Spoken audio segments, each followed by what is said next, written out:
This is the time and place set for a parole violation original hearing for Fallon Courtney, inmate 233917. Is that you, sir? Yes. I'm Kathleen. I'm a hearing officer with the Board of Pardons and Parole. I'll be conducting your hearing today. Because I'll be taking testimony from you, I'm going to have you raise your right hand for me so I can place you under oath. Do you swear and affirm the testimony you're about to give is the truth, the whole truth, and nothing but the truth? I do. Thank you, sir. Sir, did you receive 7 days' notice of this hearing along with your blue packet? Yes. Did you have a chance to review that? I have. Did you have any questions on it? No. Okay. What I plan on doing is going over your current committing offense, and then we'll go over your parole violations. And then we'll see what you've been up to since you've been here, okay? Okay. So in case 241900704, you were convicted of a third-degree felony, attempted theft, firearm, or operable motor vehicle. This occurred around March 9th, 2024, where it looks like officers had observed an Audi in a ditch in West Haven. They observed you coming from the same ditch near the vehicle. You were observed to have slurred speech, unstable balance, red glossy eyes, and a strong odor of alcohol. You had admitted at the time that you had been drinking, and that you had also stolen the vehicle as well as broken into the auto shop to steal the vehicle. At that time, you had a blood alcohol level content of 0.113. Is that accurate, sir? Yes. Is there anything you wanted to add to that? No. Okay. Let's go over your parole violations so I don't forget about those. As I go through these, some of these may coincide with your committing offense. Some of them may coincide with the same court case. Some of them may have been dismissed. Some of them may not have been. I'm still going to go through these, ask if you admit, deny, or no contest for the parole violation purposes, okay?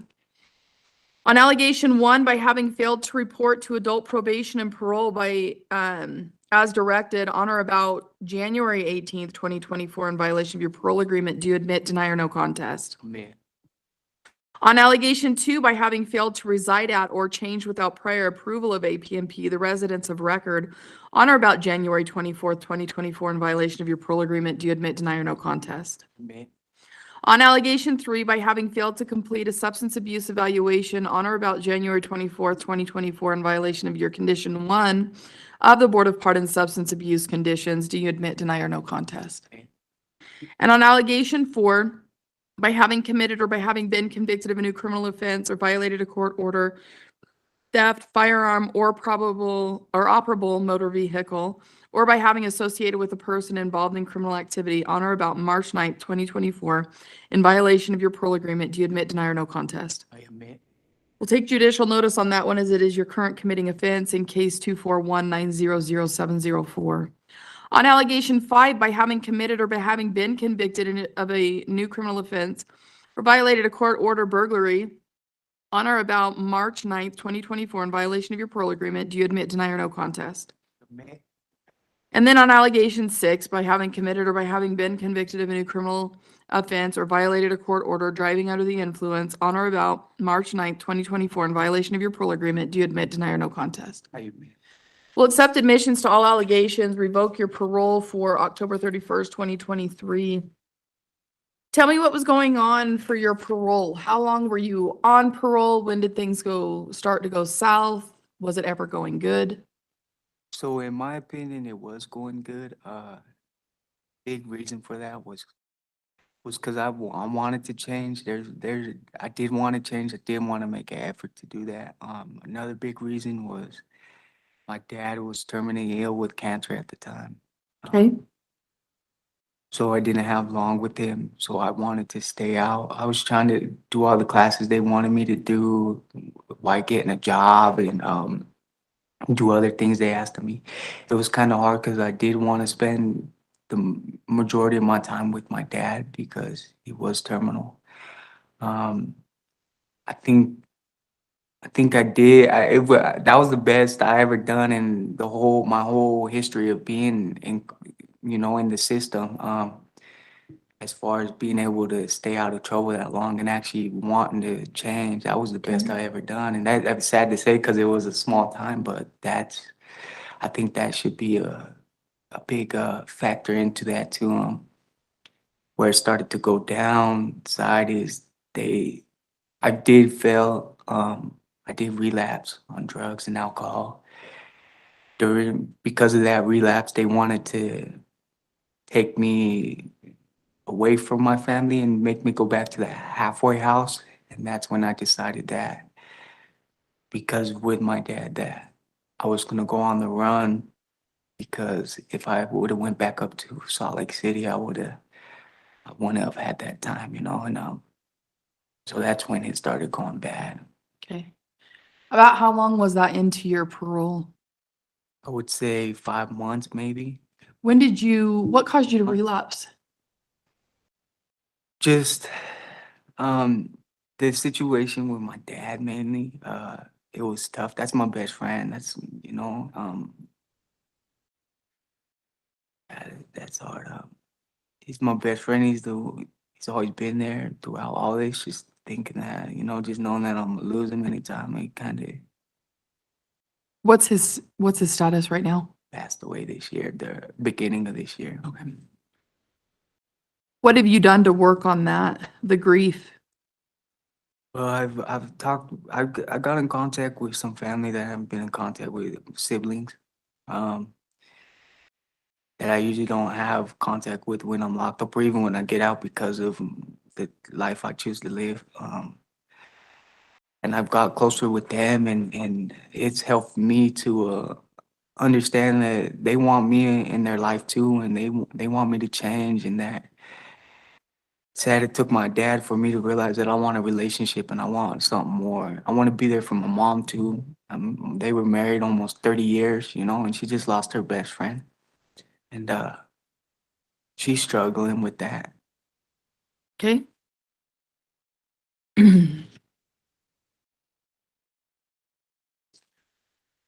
Tell me what you've been up to since you've been here. So I haven't done much, and the reason is, I mean, I've done stuff on the tablets that they have for us. It's not much that they got. Right now I'm in Max because I'm a dropout gang member. So for safety reasons, I'm back there.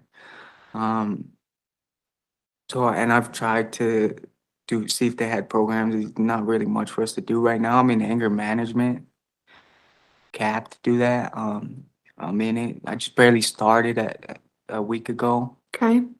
But that's as far as that's gone, as far as programming or anything like that. What do you feel like is going to help you the most?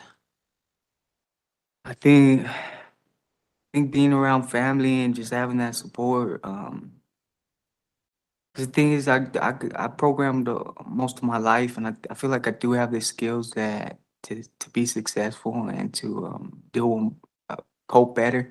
I just gotta change my attitude as far as caring. I gotta care more, and that's ultimately what it comes down to, because when I care and I could implement those skills, then I know I could be successful. But when I just have a bad attitude about life or whatever, and I don't care, then that's when I just, like go off and do stupid things. Okay. So how long has it been since you've dropped out of your gang? I barely dropped out this time. So maybe like 8 months, maybe, I think. Okay. What caused you to do that? I want to change. I want better for myself. And I want to be there for my family. That's mainly why. Okay.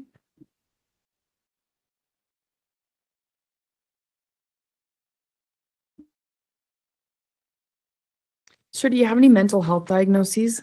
I don't. How's your physical health? It's good. Okay. Anything that you feel would prevent you from being able to complete a parole? No.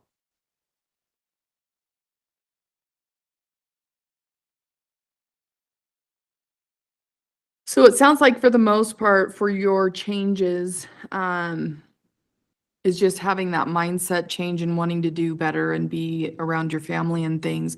What else do you feel like has changed for you in hopes that you don't end up coming back here or committing new crimes or relapsing?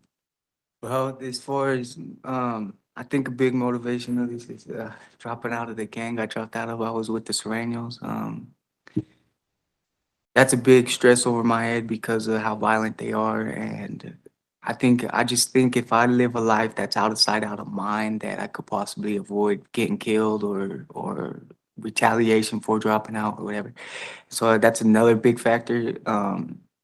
And then just living with that over my head that every time I come to prison, I'm gonna be in max, where we come out only, every other day, and just I think that's a big motivation right there to just Okay. not want to do any of that. When did you join? So the last time I was in prison, I joined towards the end of my sentence, and so I wasn't even really affiliated for that long. I'd say Okay. like a year maybe.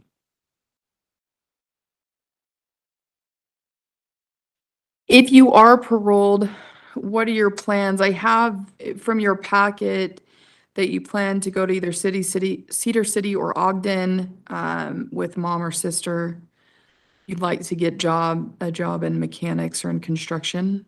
Yeah, Okay, is that still the plan? yeah. And then as far as programming, what are your plans? So if eventually I want to go to those places like I said, but right now I'm looking into the other side academy possibly. Okay. I've already been accepted to them.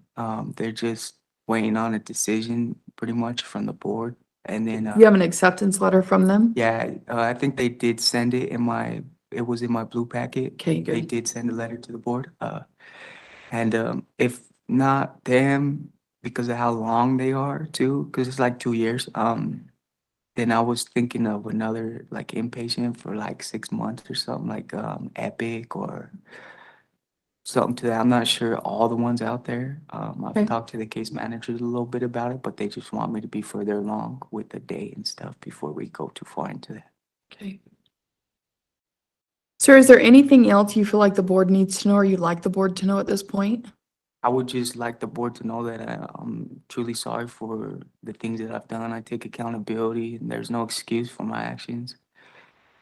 And that if given a chance that I feel like I can and I will do my best to succeed this time. And I want to wrong my rights, and I feel like the only way to do that is by going out there and be a productive citizen, just Okay. not committing no more crimes.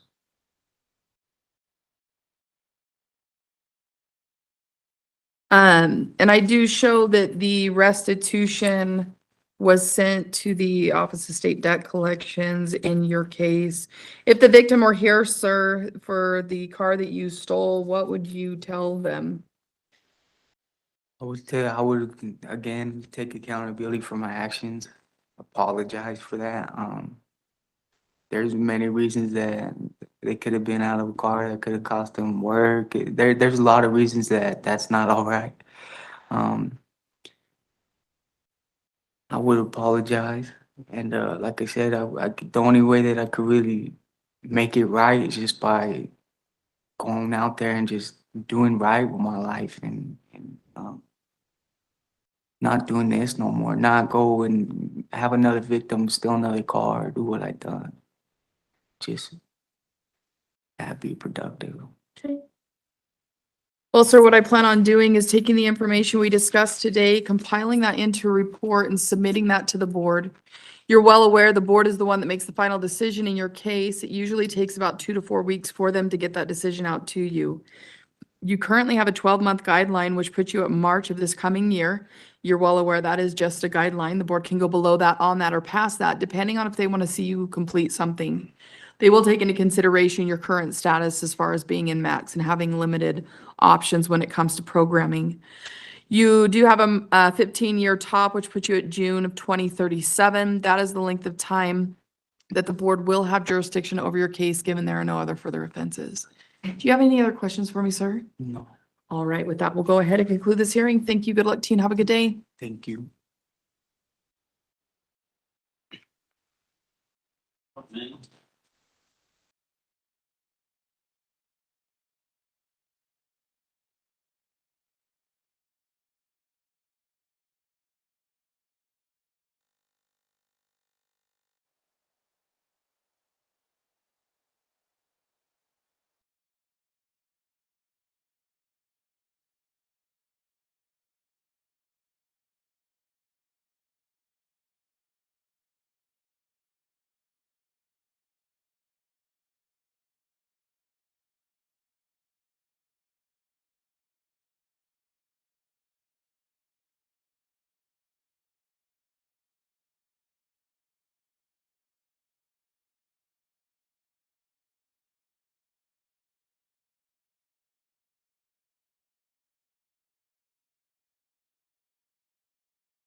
This is the time and place set for a rescission hearing for John Hall, inmate 220351. Is that you, sir? Yes, ma'am. I'm Kathleen. I'm a hearing officer with the Board of Pardons and Parole. I'll be conducting your hearing today because I'll be taking testimony from you. I'm going to have you raise your right hand for me so I can place you under oath. Do you swear and affirm the testimony you're about to give is the truth, the whole truth, and nothing but the truth? Yes. Thank you, sir. Sir, did you receive 7 days' notice of this hearing along with your blue packet? Yes. Did you have a chance to review that? Yeah. Did you have any questions on it? No. No. This is going to be a pretty quick hearing. You were just committed again for case 241911674 for a possession weapon ammo escape tool that gave you a 0 to 5 years that we have not yet received the information on. So you're going to, because it was just ordered, what, 2 weeks ago, maybe? Something like that. So you're going to be set for an original hearing. So this is basically just to take care of the rescission piece. This is your second rescission since you've been here, correct? Yeah. For various things such as disciplinaries, as well as unmet contingencies for CBT, MRT, substance abuse, things like that. So I'll affirm the parole date that was rescinded before for December 3rd, 2024. Once we get that information, which shouldn't be too long, they'll set your hearing for an original hearing once they get your new guideline and everything and take into account all of that. You do have your guideline that's been passed as of June 5th, 2024, due to a lot of these disciplinaries, unmet contingencies and things. Is there anything specifically you want the board to know, sir? Yeah. So, so the reason they even pulled my first date was because a new charge on the streets. When I first got booked in, they waited, what, 8 months, 10 months to charge me. So they finally charged me. That's why they pulled my first date. Yeah. And I went to the board. Then they gave me a date for July 24th, 2024. And yes, I did get caught with the weapon. And that was last year of September 19th, 2023. So they pulled my date there. They pulled my date. I go to Max. I was in Max a whole year. I seen the board back there.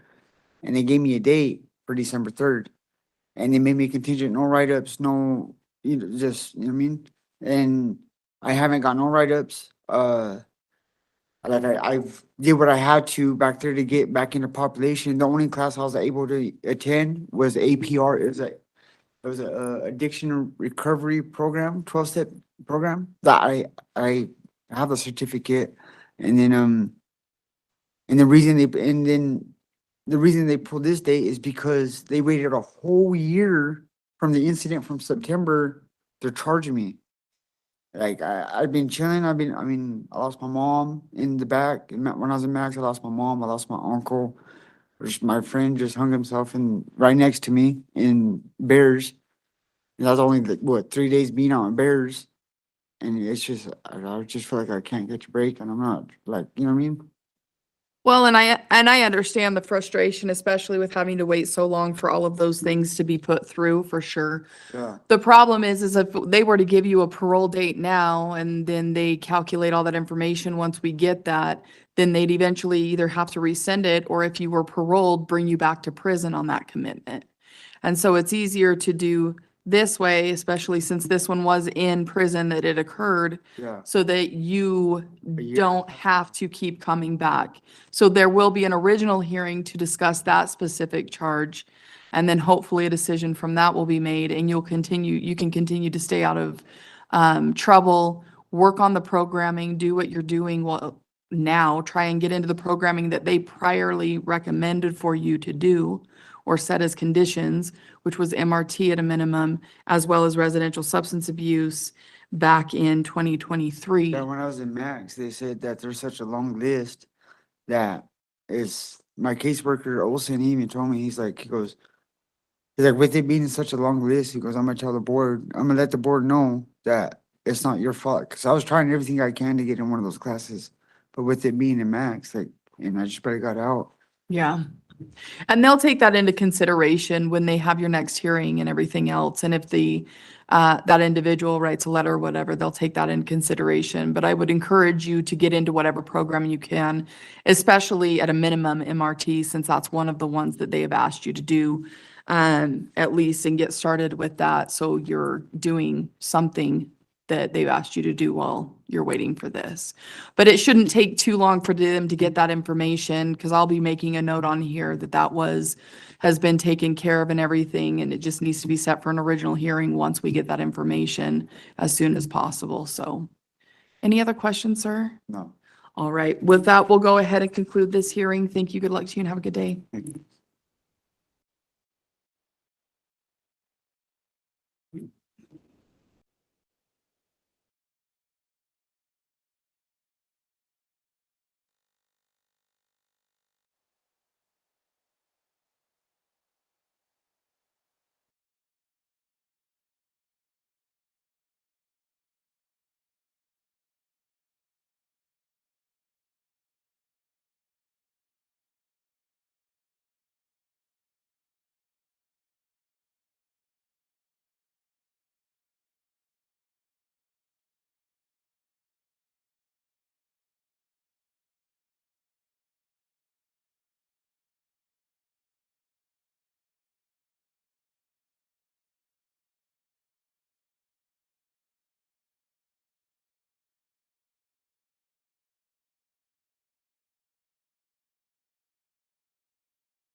This is the time and place set for a rehearing for Brandon Norton, inmate 85174. Is that you, sir? Yes, it is. I'm Kathleen. I'm a hearing officer with the Board of Pardons and Parole. I'll be conducting your hearing today because I'll be taking testimony from you. I'm going to have you raise your right hand for me so I can place you under oath. Do you swear and affirm the testimony you're about to give is the truth, the whole truth, and nothing but the truth? Yes, I do. Thank you, sir. Sir, did you receive 7 days' notice of this hearing along with your blue packet? Yes, I do. Did you have a chance to review that? I have. Did you have any questions on it? I do not. Okay. Do you want to acknowledge that you do have some support here? We just ask that you remain quiet during this process. They'll give you a couple minutes after the hearing to talk, okay? So it looks like you're back here on a rehearing before a special attention was submitted back in February 2024, indicating that there were potentially new charges that were going to be screened for an incident from January. In a paper review, they determined that they would not be filing charges in that case. And the board asked that you or put conditions that you have no further disciplinaries and that you work on getting into residential or substance abuse programming. Is that pretty accurate, sir? Yes, it is. Okay. I do see that you've still had some struggles in regard to disciplinaries. You've got about 4 pending right now, so I'm not going to ask you about those. All You're right. more than welcome to talk about them, but I don't want to ask you about those just in case something comes from them. I don't want you to self-incriminate, so on and Right. so forth, okay? I understand. There was one from August 20th, however, that looks like it's been completed for evidence tampering. Can you tell me about that one? I think that's, yeah, I was getting stripped out and I had kites on me and I didn't want to get busted with them. So I ate them in front of the officer. I believe it was Officer Knighton.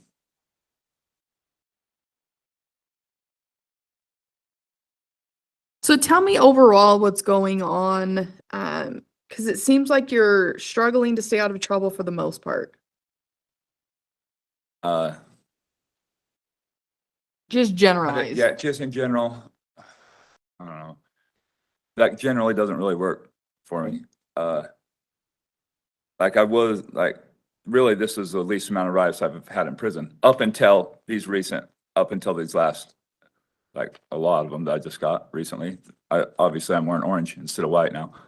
Had a situation come up on the street that I'm glad I was in prison because I can navigate prison. I know prison. I've lived here my whole life. Mhm.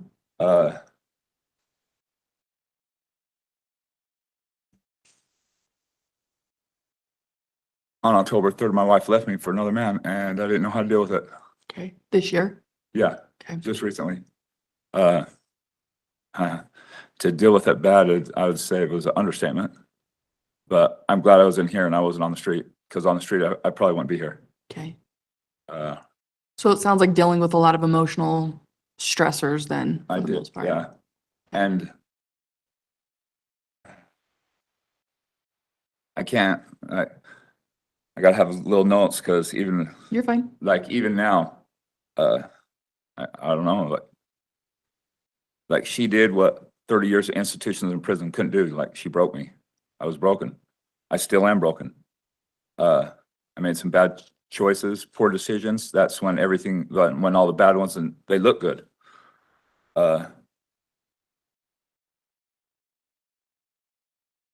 And it, okay. I'm that guy that didn't see nothing coming. I was in here, everything's fine, you guys sent me the paper for the board, and like, I've been waiting for that paper. We've been waiting for that paper, because basically you guys lifted all my contingency and saying I'm going home. Like, I came back on a PV 4 years ago. I'm still here. Like, that shows, like, I'm a smart guy, but sometimes I'm too smart for my own good.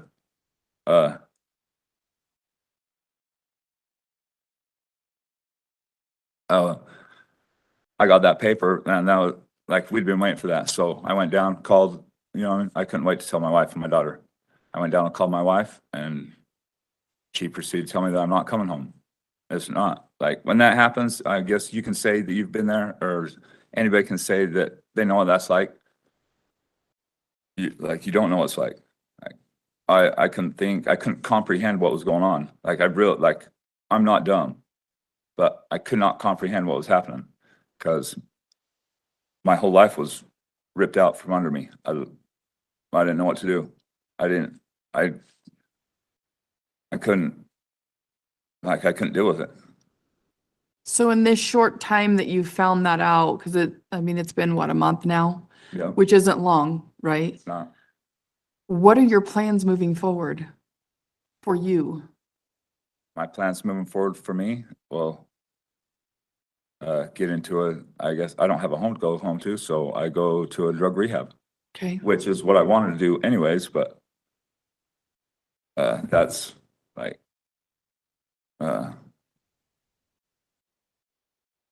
that's what I want to do. That was my goal in the first place. And even when I was paroling home, like I wasn't paroling home, I was going to parole to a rehab and then I was going home. So I can learn how to deal with life like out there on in life's terms. But when all that happened and all my like it took me a few days to comprehend what was going on. And then I seen, like I really seen the big picture. Like I had all my choices taken away from me, decisions. I was a passenger in that ride. Mhm. I do that every time I violate. Every time I PV, I do that to my wife. Like everything's fine. Like we've scheduled paid time off, vacations, everything's going good. And then I just think it's a violation. I'm just PVing, big deal, few months. But that turns everybody else's lives up. Like what just happened to me. Like if I'd known that's how that felt, I probably wouldn't be PVing. So it sounds like you've gained a little more empathy for your wife over the years, Yeah, in essence. I put, you know, I can put myself in a shirts, but to me, a PV, I don't know, I've done so much time in PV really did nothing, but I didn't realize like what it does to like my family, my loved ones on the street. And yeah. Have you tried, or how have you attempted to kind of work through that while you've been here? I know, again, it's only been a month. I haven't worked through it. My plan was to work through it with drugs. Mm-hmm. That's how I've always dealt with everything. I go to heroin. Something happens, something bad happens, I go to heroin. I'm a heroin addict. That's what I do.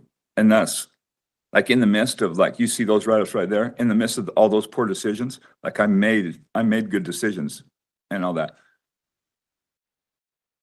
Like a lot happened fast. Like I live in gangland, active gangland. I'm a 50-year-old man navigating prison.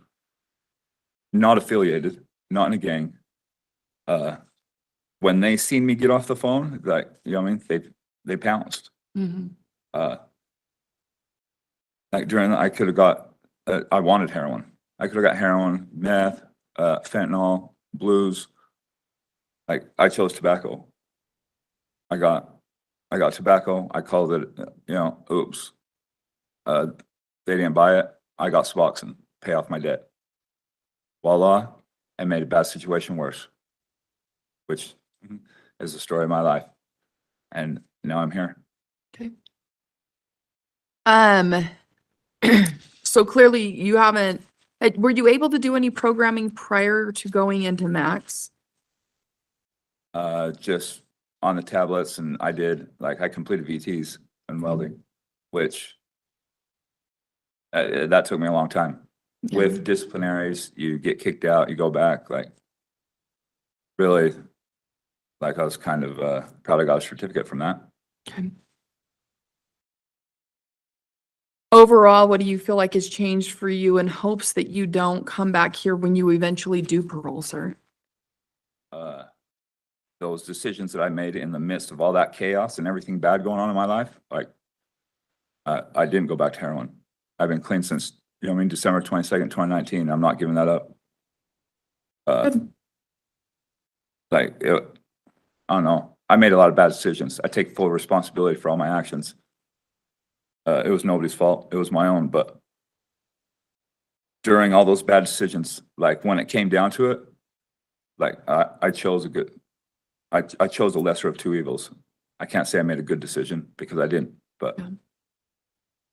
and hopefully like I'll learn how to deal with that. Do you have a program chosen? Yeah, I think my family had me in Can't remember. I think it was STEPS, Okay. the STEPS program. But there's a couple of programs. I should be admitted into one, I think. Okay. They got, Did they submit the letter for it to us? yeah, I think they were on the phone trying to do it yesterday. Okay. So I may just not have seen it yet. Do you have any mental health diagnoses, sir? How confident do you feel like you're going to be able to complete parole this next time, especially with these new challenges? Actually, probably after this happened, I don't know, I'd probably raise my my percentages up there in the 80s. About Before- being confident for being Yeah. able to do it? Yeah, before I'd give you a 50-50. Okay.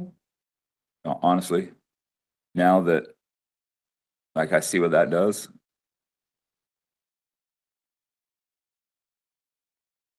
Okay. How's your physical health, sir? Is I'm all right. there anything that would prevent you from being able to complete a parole, do you think? No. Okay. Is there anything else, sir, that you would like the board to know at this point? I know some people come to prison, they fly straight, they learn their lesson right off the gate, and they don't get in any trouble in prison. There's others that get in trouble constantly the whole time in prison. That, I used to be that guy. I always wore orange. I've grown up in Max in here.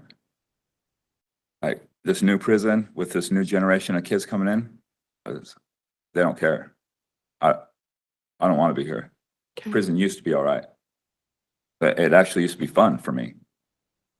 I hate this place. The new prison sucks. I do not want to be here. I'm 50 years old and I'm making decisions like it's my 17-year-old daughter. It's not, I'm not proud of being here. I don't want to be here.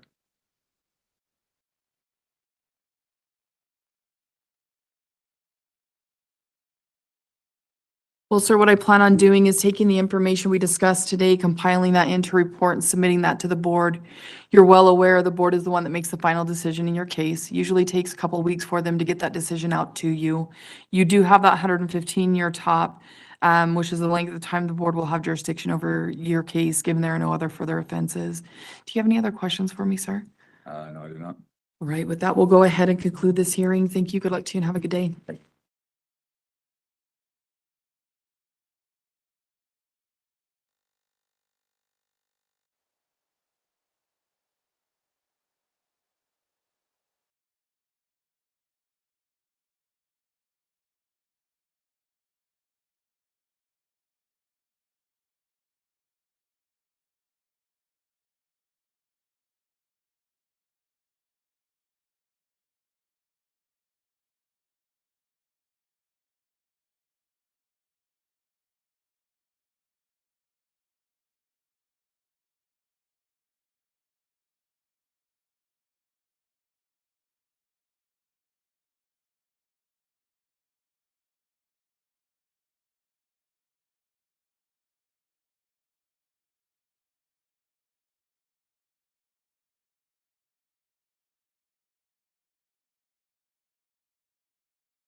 This is the time and place set for an original hearing for Simone Gonzalez, inmate 251196. Is that you, sir? Yes, ma'am. Did I say your first name correctly? Yeah. Simone? I'm Kathleen. I'm a hearing officer with the Board of Pardons and Parole. I'll be conducting your hearing today. Because I'll be taking testimony from you, I'm going to have you raise your right hand for me so I can place you under oath. Do you swear and affirm the testimony you're about to give is the truth, the whole truth, and nothing but the truth? Yes, ma'am. Thank you, sir. Sir, did you receive 7 days' notice of this hearing along with your blue packet? Yes, ma'am. Did you have a chance to review that? I did actually. Did you have any questions on it? No. What I plan on doing is going over your current committing offense, excuse me, and then we'll see what you've been up to since you've been here, okay? Okay. In case 418-00235, you were convicted of a Class A misdemeanor failure to register as a sex offender as well as a third-degree felony possession of a controlled substance within a correctional facility. This occurred around May 6, 2024, where officers had pulled you over and discovered that while you were on the sex offender registry, the vehicle you were driving was not on the registry, which was supposed to be. When they booked you into jail, they searched your person and found a plastic baggie containing 5 pills in your sock, as well as another plastic baggie containing 5 pills in your underwear. Is that accurate, sir? Yes, ma'am. Is there anything you would like to add to that? No. Okay, tell me a little bit about what was going on during this time. So I was actually just helping my girlfriend move her bed, or my fiance actually to move her bed, and we were going over, and I got pulled over. Yeah, I was using it was morphine at the time because I was working so much, and in order for me, because I wasn't getting too much sleep, and I knew I wasn't supposed to be doing it, but I was still taking it anyway. So I got pulled over. Then he asked me for my registration, and I was at the rides registered to my brother, but it was he was getting ready to go to rehab, so he was like, okay, you know what you got to do, you got to get it taken care of. And I was like, all right, yeah, I understand. I was like, I go in Wednesday because I met with my probation officer that Wednesday, and I got pulled over, and he was like, license, registration, I had my learner's permit and everything, and he was like, well, is this yours? I was like, yes, it's mine. And I was like, it's mine. I was my brother's gonna get my registration, everything, and the title to me when he goes to rehab Monday. And he was like, well, you know, you have to have it like registered on the registry in the 3 days. And I was like, yeah, I understand. I was like, I go in Wednesday and I meet with my probation officer. I was like, you can call him whatever. He was like, well, he was like, you said you had this truck for 3 months. And I was like, yeah. I was like, no, you were talking about the registration on the truck, because he tried to say it was expired, and I knew it wasn't expired because me and my brother always made sure it's taken care of because it wasn't in my name or anything. It was still his. And the only reason I was using the truck was because of my girlfriend's, her truck, the bed was too small because we have a king size bed. And so I told him, I was like, yeah, I was like, I'm using it, but in all reality, it was my fault. You know, I should have been taken care of it in the first place. How long were you on probation for? Um, like 2 years. But and that's what I told him. I was like, I got confused. I was like, yeah, I understand. I got to go take care of this because he just barely gave me the truck. And I was like, I was honestly confused about it, but like he's right. I did do that, so I do take full accountability of doing that. You had a prior failure to register. Tell me about that one. I didn't have, and with the prior failure to register was because I didn't have any stability. I didn't have no and You have a place to stay? Yeah, and they were like, and that was the previous one too. I didn't like, because I can't go on the reservation, so my address, so, I was going some things with my brother and my mother, and my mother was, she has her own problems. And I was like, look, in order for me to, get through this, I was like, I need to, like, my address is here, but she wasn't there. So I was like, I didn't have nowhere else to go. Okay. And so that's how I got, because I didn't have her address. Tell me a little bit about your substance use history, sir. My use of history. Haven't really, it's recently actually, I haven't really been like addicted to drugs or anything. Yeah, I smoke marijuana or stuff like marijuana, but morphine just recently because, I lost my father, and it was a lack of sleep. It was not necessarily because it would help me sleep, because I'm a diesel mechanic, and I would stay up really late. I would stay up late, get off of work, then I would stay like try to get some sleep when it wasn't working. And so I was like, it's still illegal to do that. And I know you have to have a prescription, but I was How taking long were it you using it for? probably like a month, just that month.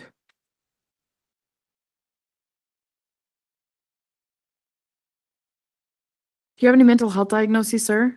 No, ma'am. How long did your dad pass? It was actually the beginning of this year. Okay.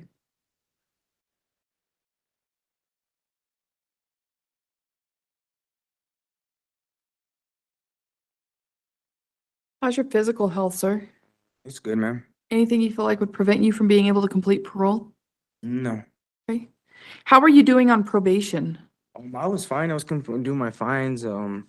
Fines, everything was good. It was just, I had a stable place. You know, me and my fiance, we were good. We had a place together, vehicle, everything was fine.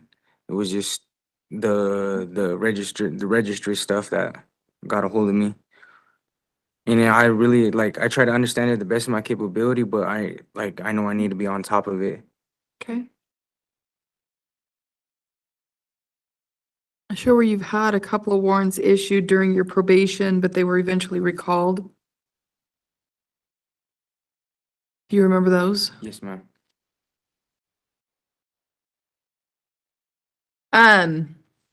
What have you done since you've been here? I've enrolled in multiple classes, the victim of impact, that and Okay. anger management, and there was another one, but that don't start till November 21st, I think. The ideas for better communication? Yes, ma'am. Okay. And it looks like these are fairly recent, within the last couple of weeks that you've started these, yeah? Yes, ma'am. What do you feel like you've learned since you've been here, if Ta- anything?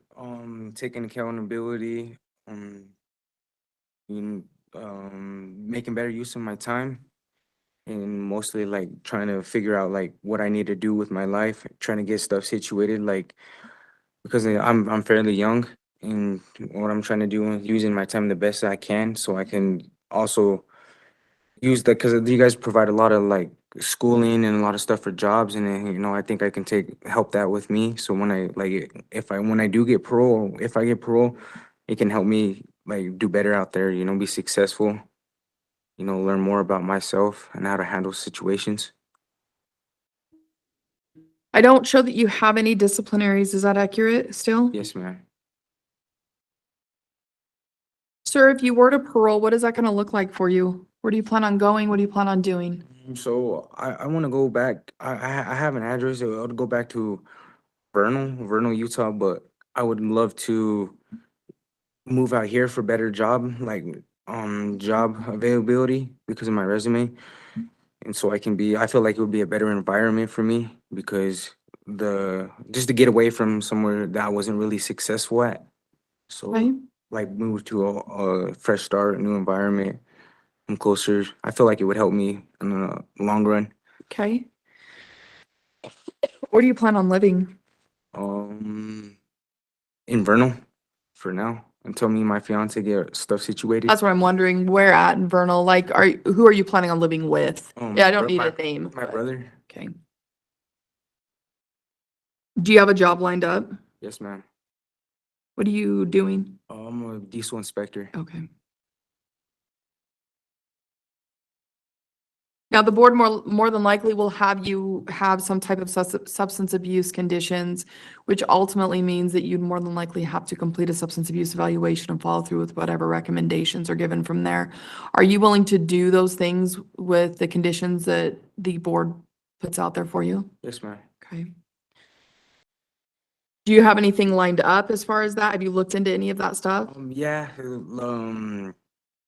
like in here or out there? out there? Yes, all out there. There's my so I'm Native American, and my tribe would help with that, paying for it, and they have AA, NA, stuff with you can do in the community for substance abuse, and not necessary how do you say it? Outpatient intensive IPP, outpatient treatment. Do you know where that's through? Red Pine, Okay. and there's another one. I'm not. Are they both reservation related? Yes. Okay. I think the other one's state. This the other one's state. Okay, but Red Pine's the reservation one, At the right? reservation. Is that on the reservation? Would you Yes. be able to go on the reservation to do that? Yeah, but not living on the reservation, but yeah, I can go on the reservation. Okay. But it's like I said, it's not inpatient, it's outpatient. Mhm. I just know sometimes when it comes to that type of stuff, sometimes they won't allow you guys to go on the reservation. So I was just curious if that was going to be an issue if you knew, and it may be something you don't find out until you have your parole officer, but it sounds like there's another option just in case as well. Um, sir, what else would you like the board to know at this point?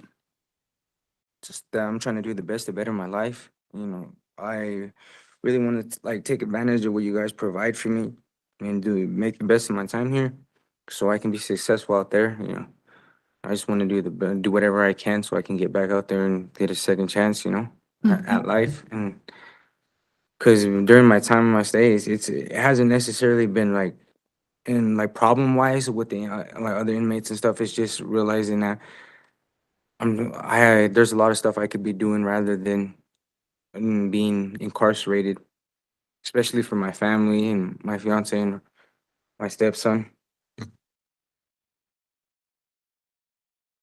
But other than that, just like I said, I was just figure out what I need to do so I can be successful in here, you know, and stay on top of what I need to out there. Okay. Well, sir, what I plan on doing is taking the information we discussed today, compiling that into a report, submitting that to the board. You currently have a 9-month guideline, which puts you at February 5th, 2025. That guideline is what it is. It's just a guideline, meaning the board can go below that, on that, or past that, depending on if they want to see you complete something prior to paroling. You do have a 5-year top, which puts you at May 6th, 2029. That is the length of time the board will have jurisdiction over your case, given there are no other further offenses.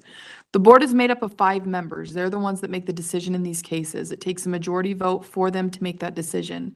Usually takes about 2 to 4 weeks for them to get that decision out to you. Do you have any questions for me? No, ma'am. All right, with that, we'll go ahead and conclude this hearing. Thank you. Good luck to you and have a good day. Thank you.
This is the time and place set for an original hearing for Coleman Stoney, inmate 237-976. Is that you, sir? Yes. I'm Kathleen. I'm a hearing officer with the Board of Pardons and Parole. I'll be conducting your hearing today. Because I'll be taking testimony from you, I'm going to have you raise your right hand for me so I can place you under oath. Do you swear and affirm the testimony you're about to give is the truth, the whole truth, and nothing but the truth? Yes. Thank you, sir. Sir, did you receive 7 days' notice of this hearing along with your blue packet? Yes, I did. Did you have a chance to review that? Yeah. Did you have any questions on it? No, it all seemed pretty well put. Okay. What I plan on doing is going over your current committing offenses, and then we'll kind of see what you've been up to since you've been here. I did receive information that you're wanting to expedite your sentence, and we'll kind of talk about that a little bit later. So in case 171500139, you were convicted of a third-degree felony unlawful sexual activity with a minor. This occurred around January 2017, or at least was reported to officers indicating that a 14-year-old had been having sexual intercourse with her 18-year-old boyfriend. Is that accurate, sir? Yes, ma'am. Okay. Anything you wanted to add to that? No, I guess, yeah. All right. Okay. Case 201502147, you were convicted of a Class A misdemeanor sex offender in the protected area. This occurred around October 30th, 2020, where it looks like you were in a skate park, correct? Yes. Anything you wanted to add to this? No, yeah. You understand why you got that charge? Yes. Just because it's a Yeah. place more than likely where kids would congregate? Yeah, and at the time, I just didn't have the okay from my probation officer, so I kind of just, it was, they had a Halloween little event, I guess, like the local board shop did that year. And so they asked me to come, and like I said, just like probably about a month prior to that, I lost my skate park privilege with my PO, so. Case 211500616, you were convicted of a third-degree felony unlawful sexual activity with a minor. This one occurred around March 2021, where officers received a report of a 16-year-old who was involved in a sexual relationship with the defendant, a 23-year-old male, who it stated in here that you originally had told her that you were 17 years old. You were eventually booked into the Washington County Jail, where you continue to have contact with this individual while you were incarcerated, conversations that varied in the victim attempting to find somebody to be able to bail you out of jail, to you telling the victim you wanted to get her pregnant once you guys met up again. During an interview with you, you had admitted that you had met the victim in 2020, that she was a runaway at the time, and then you let her stay at the residence where you began a sexual relationship with her about 2 or 3 days after meeting.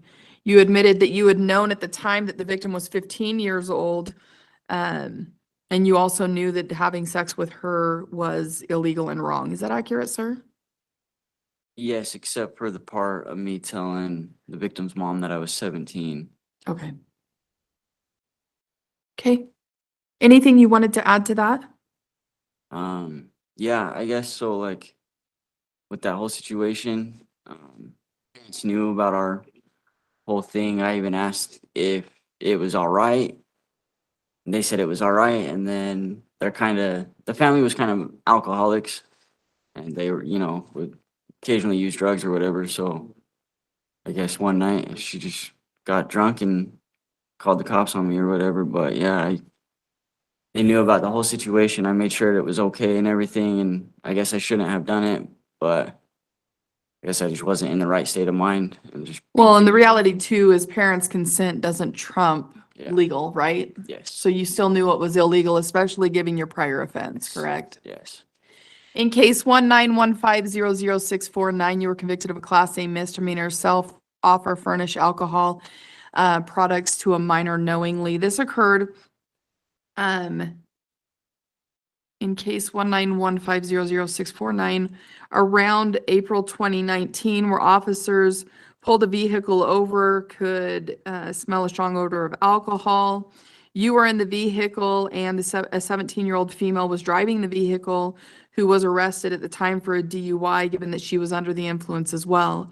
You had a blood alcohol level of 0.151. And the individual at that time stated that she had received alcohol from you. Is that accurate, sir? Um, yes and no. I was told that that charge was gonna be dismissed because I told them that I had my own alcohol in my backpack, that I wasn't contributing to them. Okay. And so the bottle they found in the car, I told them it wasn't mine, but like I said, I thought it was dismissed, and then it popped up on the board on my blue packet, and I was kind of confused about it, so. Well, this was the only charge that I've seen from that case, so, clearly it wasn't dismissed. Yeah, It may have been dropped down to something else, yeah. but I don't know for sure. Yeah, I thought originally I was supposed to be hit with purchasing alcohol as an interdicted person. I didn't know that the contributing one was gonna stick, so that's, yeah, like I said, I'm just a little confused on that one. Is this the same female that was in your other charge? No. Okay. Tell me what's going on with all the juvenile females that are underage that you know you shouldn't be hanging out with. I don't know, it's St. George, and a lot of girls, I guess, lie about their age down there. You know, like you could go to a party and next thing you know, there's so many different girls that they're saying they're this age, this age or whatever, and then you come to find out, like my first incident back in 2017, I didn't even know the girl. She got sent down from Salt Lake, and she told me she was 17 turning 18, and I was just barely 18, and I believed it. And then when I found out her real age, I tried leaving her, and that night her grandma called me thinking I gave her drugs because she wasn't breathing. Like she was trying to take her own life, I guess. She was texting me, telling me that she was gonna take her own life because I left her and all this stuff. And then next thing you know, I'm getting a call from the grandma saying all this. I told her to take her to the hospital, and then I thought that was that, you know? And then with the second one, I guess I just didn't care about my life at the time. Kind of hit a depressing moment throughout my life for a while, and like I said, I just didn't care about my life for a while.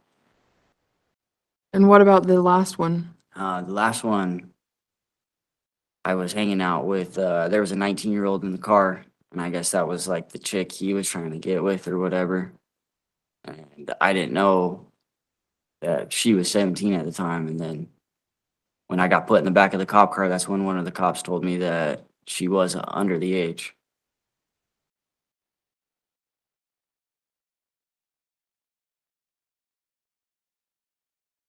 So tell me about your refusal to do sex offender programming.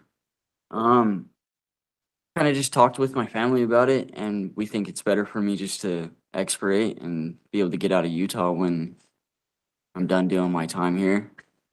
Like I just been dealing with probation since my first offense, and I almost feel like probation down there was out to get me. So I just would like to, I would like to ask for a termination, but if I can't get that, I would like to just expirate. If you're not willing to do programming, there's probably no way that they're going to allow you to terminate. Okay, that's fine.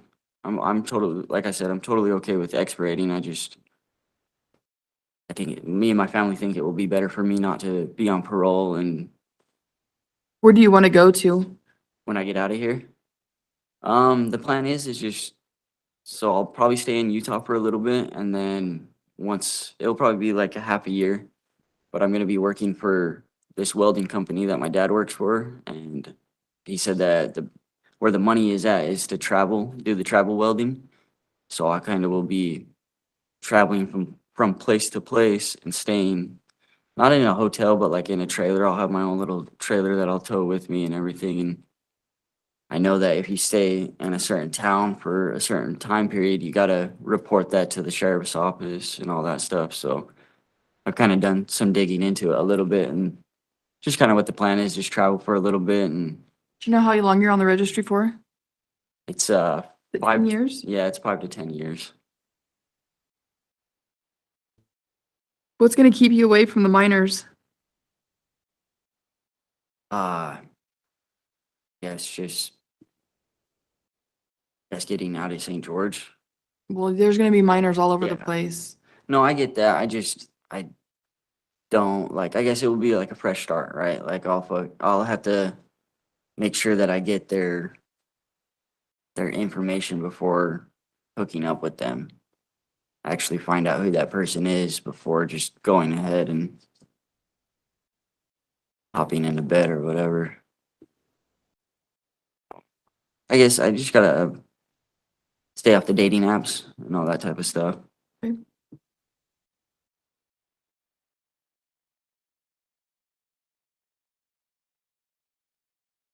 What have you been doing since you've been here? I was doing the pre-treatment program for a while. I was over in Green for almost a year. Did you learn anything in that program? You did sex offender pre-treatment. What did you learn in that program? I guess we talked a little bit about my drug and alcohol addiction, Okay. but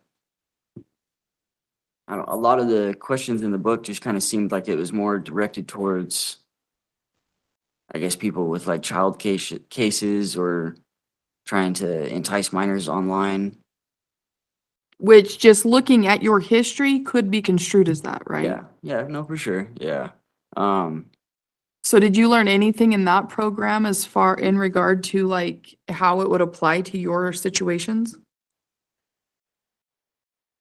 Yes and no, yeah, I guess I could say that I learned that I need to definitely confirm a female's age before even going about things. Like, I guess I could even do like a background check on them a little bit, go into Right. social media, find out who they really are before actually ever hooking up with them. Okay. I did learn that because I usually I can be a violent person sometimes, right? And being over there definitely took me away from that environment of wanting to fight. Instead of fighting, I talk things out now. I try to escalate it differently instead of just going straight to fighting. Okay. I show here that you're currently working on high school stuff. Trying to, yes. I have my caseworker put in for high school. I was down in Gunnison doing high school, and then I got moved up here and just kind of, I guess, slacked off on it a little bit. Just How long do you have left in here, for high school? for high school, I think I have like 10 credits still, Okay. but I Do you plan on finishing that while you're here then? Yes. Yeah. I want to get into BT's welding by the time I'm getting out of here, at least.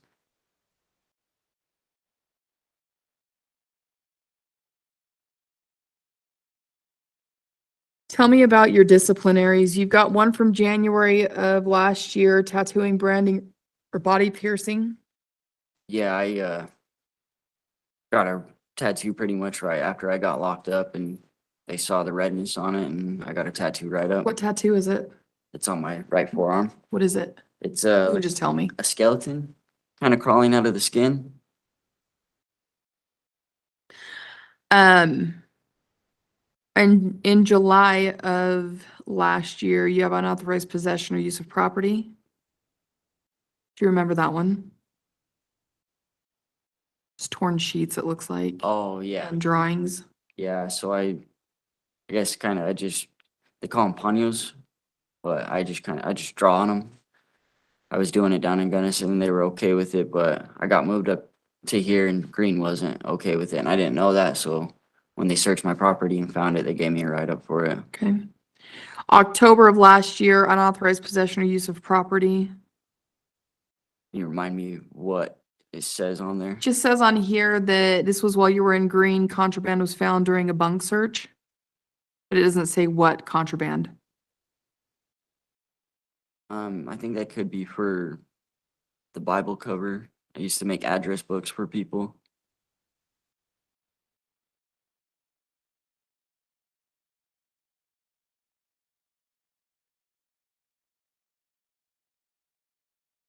And then the last one you had was June of this year, unauthorized possession, use of property. Yeah, I had a TV that they said wasn't mine because I couldn't produce a receipt, but the MP3 players weren't mine. I did buy those off of somebody else, and think it said there was a radio. Unfortunately, I was borrowing that from a friend that lived upstairs, but they wouldn't let me give it back to him, so I got the write-up for it. Okay. What do you feel like for you, if anything has changed, sir, so that you don't end up coming back here? I guess I could say my state of mind. Okay. Coming to prison has definitely changed my thinking, instead of like just doing county time, you know, a little bit here and there. When I do county, I just kind of get out and I completely forget about it, but I definitely won't ever forget this place, that's for sure. Okay. Tell me a little bit about your substance use history, sir. When I was young, I kind of got into the drug scene. I was skating, you know, and that was kind of my life, was just skating. And then as I got older, I started selling drugs. I needed the money. I didn't really want to work for it or anything like that. But as I guess just time of getting in and out of county, I get out, and every time I want to find a new job that I want to do a trade on. And so now I want to get out and own my own business eventually, right? Like I've always been skating my whole life, skating and getting high. That's all I've done my whole life. So now I want to change my ways for sure. What's your drug of choice?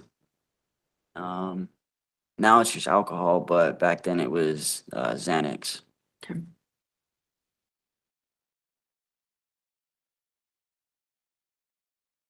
Do you have any mental health diagnoses, sir? No,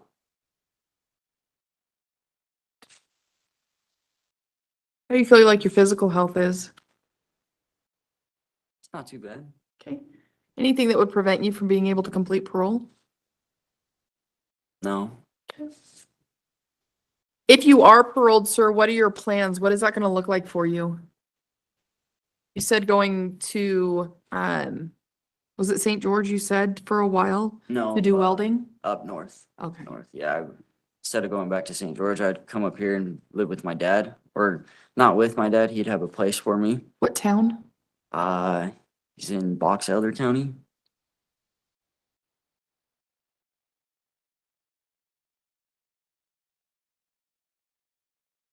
Yeah, I'll just be living up there and welding. He said this company, it's called Brahma, but they're a welding company, and he told me that I would be starting off anywhere from like $35 to $45 an hour.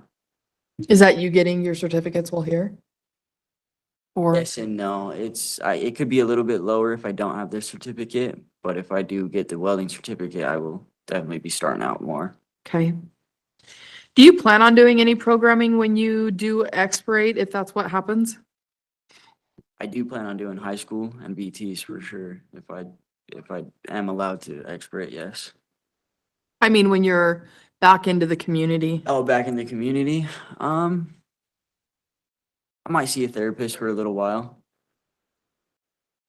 Just so that way I can kind of check myself for the first year when I'm out. Correct. Okay. If anything is going wrong, I can correct it. Sir, is there anything else you'd like the board to know at this point? Okay. What I plan on doing is taking the information we discussed today, compiling that into a report, submitting that to the board. You currently have a 5-year top, which puts you at April 10th of 2027. That is also your expiration date, meaning that if the board does expirate your sentence because you're not wanting to do substance or sex offender programming, that's the day more than likely you would be out, just waiting for that expiration date. You do have a 36-year guide or 36-month guideline, which puts you at November 17th, 2024, which is just a few days. However, that is a guideline. If you are paroled, that guideline is what it is. The board can go below that, on that, or past that, depending on if they want to see you do some programming, which, given your offenses, they would want you to complete sex offender programming. So more than likely, it's possible that they would give you an expiration date and state on there that if you completed sex offender programming, they may give you an opportunity to terminate, but it depends on what they choose to do. They're made up of 5 members. It takes a majority vote for them to make a decision in your case. Usually takes about 2 to 4 weeks for them to get that decision out to you. Do you have any other questions for me, sir? No, ma'am. All right, with that, we'll go ahead and conclude this hearing. Thank you. Good luck to you and have a good day. You too.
I was gonna say.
This is the time and place set for an original hearing for Juan Garibaldi.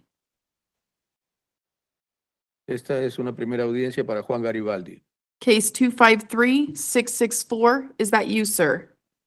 Acaso 253-654, ¿es usted? Yes. I'm Kathleen. I'm a hearing officer with the Board of Pardons and Parole. I'll be conducting your hearing today. Mi nombre es Catherine y soy la directora voy a conducir esta audiencia para el Comité de Libertad Condicional. Because I'll be taking testimony, I'm going to place you under oath as well as our interpreter who is interpreting this hearing for us. Debido a que voy a tomar su testimonio, voy a tomarle juramento. I'll do you first. If you'll just raise your right hand for me, sir. Do you promise to interpret to the best of your ability throughout this hearing? Yes, I do. Thank you. If you might mind raising your right hand for me. Levante la mano derecha. Do you swear and affirm the testimony you're about to give Afirma solemnemente que el testimonio que va a dar is the truth, the whole truth, and nothing but the truth? va a ser la verdad, toda la verdad y nada más que la verdad? Yes. Thank you, sir. You can go ahead and put your head down. Puede bajar la mano. Sir, did you receive 7 days' notice of this hearing along with your blue packet? Ha recibido notificación acerca de esta audiencia con 7 días de anticipación, así como también un paquete en un folder azul. Sí, recibí el paquete azul y recibí otro paquete azul en un sobre. I received the blue package, but I also received another blue package in a different envelope. Did you have a chance to review those? ¿Ha tenido oportunidad de revisarlos? Sí, Yes. Did you have any questions on them? ¿Tiene alguna pregunta acerca de ello? no, ninguna. No, any. The extra you may have just received was either updated information or new information that we had sent out to you. El segundo sobre que he recibido es probablemente información actualizada o más información que nosotros hemos adjuntado. What I plan on doing is going over your current committing offenses, and then we'll kind of see what you've been up to since you've been here. Voy a repasar las ofensas por las cuales está usted detenido acá y luego vamos a conversar acerca de lo que ha ocurrido durante este tiempo. In case 211-909-624, you were convicted of 2 third-degree felonies, distribution, offer, arranged distribution of a controlled substance, and a purchase of a transaction, possession, use of a firearm by a restricted person.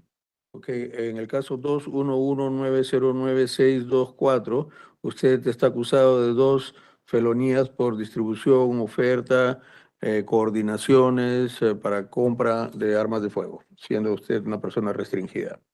¿Es eso correcto? Sí, Yes. This occurred around August 4th, 2021, where officers served a search warrant on your hotel room Esto ocurrió en el 8 de abril del año 21, cuando los oficiales entraron a su habitación de hotel e hicieron un registro. where they found 2 packages of heroin and cocaine at the level of a distributable amount. Donde encontraron 2 paquetes de heroína y cocaína con intenciones de ser distribuidas. They located they located a glass pipe, cash, marijuana as well. Encontraron una pipa de vidrio efectivo, marihuana también. Yes. And a few firearms as well as ammunition. Y algunas armas de fuego, así como munición. Yes. Anything you'd like to add to that, sir? ¿Hay algo que quiera agregar? no, todo está bien, no, está bien. No, everything is accurate. In case 231-901-493, you were convicted of a Class A misdemeanor, failure to stop at the command of law enforcement. En el caso 231-901-493, usted fue acusado de un delito menor clase A por, what was the reason? Failed For fail to stop at the command of law enforcement. por no detenerse ante la orden de un oficial de policía. That's correct. This occurred around January 19th, 2023, where officers noticed a male on a bicycle with no headlamp. Esto ocurrió el 19 de enero, what year? 2023. En el año 2023, cuando le intervinieron por conducir una bicicleta sin luces. Yes. Officers activated their lights, but you would not stop. They attempted several times to get you to stop, and you would not. Los oficiales activaron sus luces, las circulinas, trataron de detenerlo y usted no se detuvo. You asked why you were being pulled over.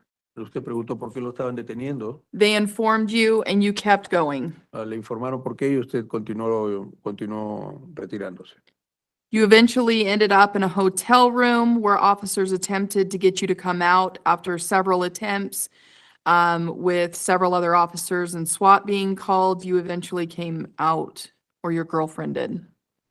Eventualmente esta persecución terminó en la habitación de hotel, en donde los oficiales, acompañados por otro grupo de oficiales, trataron de sacarlo de la habitación hasta que finalmente salió la novia y usted salió detrás de ella. Sí. Yes. Officers searched the room and found glass pipes and empty baggies with white residue. Y los oficiales registraron la habitación y encontraron una pipa y unas bolsas con residuos de drogas. Anything you wanted to add to that, sir? ¿Hay algo más que quiere usted añadir a ello? Respecto de esa ocasión In fue regards to that porque occasion, yo llevaba comida para mi esposa que en esa ocasión estaba embarazada y I was bringing realmente, food for my wife that happened to be pregnant, pero no es excusa y acepté mi responsabilidad. I know it's not a reason, so I accepted my responsibility on this. Debía haberme parado, pero debía llevarle la comida y sí me asusté. I should have stopped, but I got scared and I felt that I had to bring her food Debido a la situación de que estaba embarazada, por eso fue, because she was pero pregnant. eso pasó, pero sí, But that's what happened, yes. y acepté mi culpa. And I admitted my responsibility on this. Tell me a little bit how long you've been dealing substances. ¿Cuánto tiempo ha traído usted distribuyendo drogas? Yo tenía muy poco, si pueden checar mi récord del 2022 para atrás. If you récord check my record since 2022 back in time, es limpio y it's clean.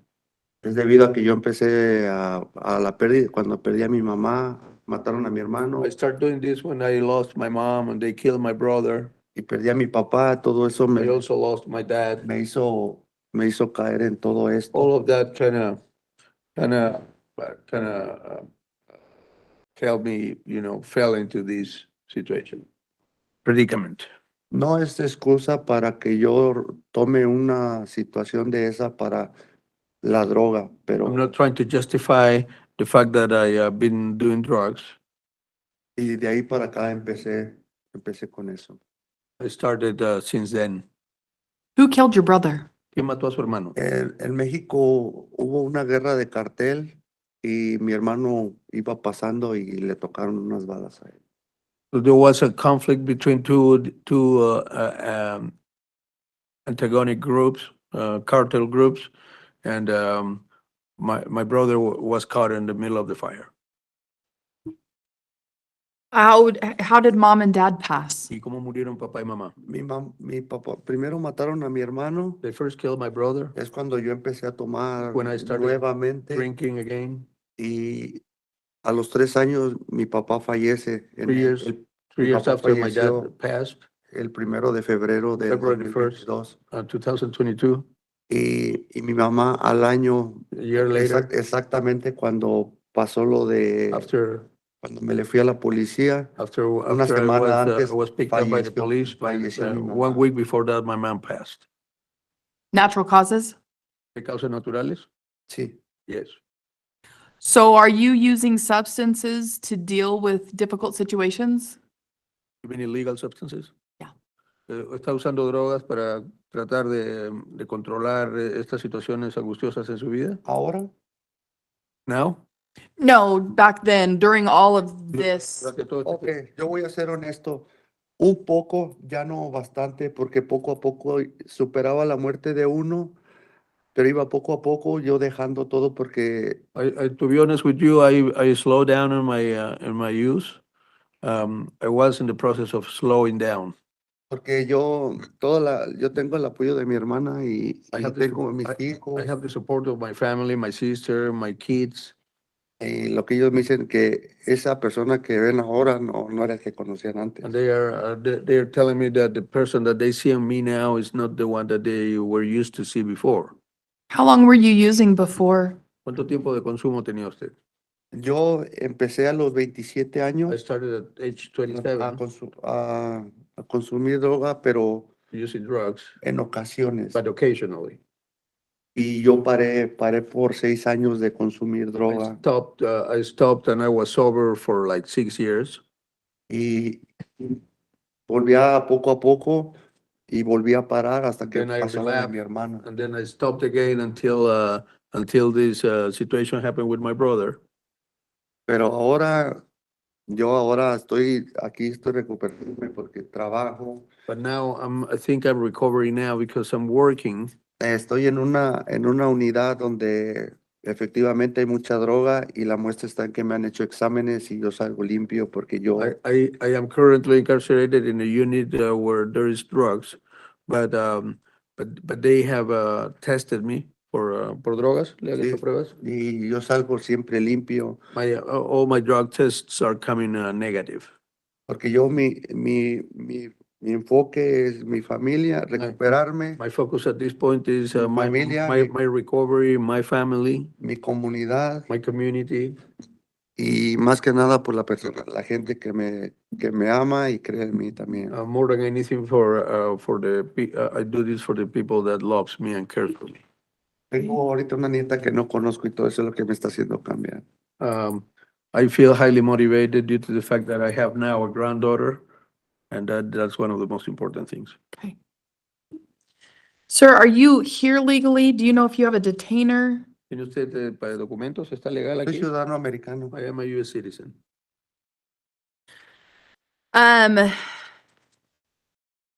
Tell me what you've been, oh, go ahead.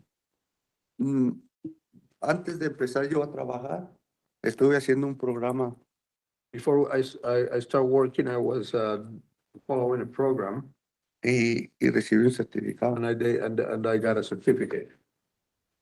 What's it for? ¿Para qué es ese programa? Se llama Cambios. It's called Si gusta, se lo puedo acercar para que lo vea. ¿Cambios en español o changes? Sí, cambios. I can, Changes is what you said? changes, yes. Sí, se lo puedo acercar para que lo Is vea. it okay if I approach and show you the certificate? They can actually make a copy of it, so then I have a copy before you leave, Ellos pueden hacer una copia antes de que terminemos con esto. and then they'll give you the original back. Le van a devolver el original. Okay.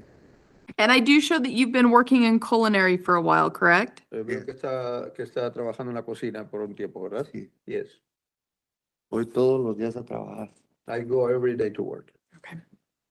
Do you have any mental health diagnoses, sir? ¿Tiene algún diagnóstico de problemas mentales? No, ninguno. No. How's your physical health? Está su salud física.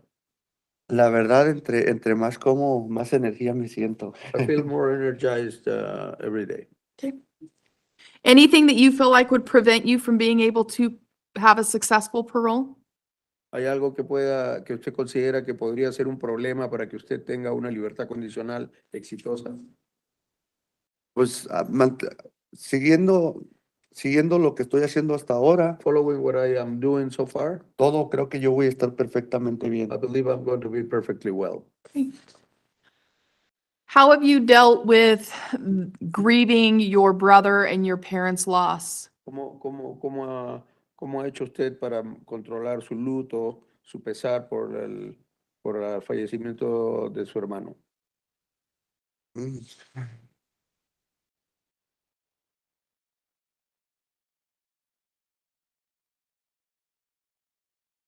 Oh, perdón.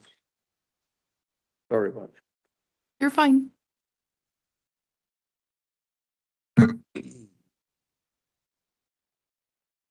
Ahora trato de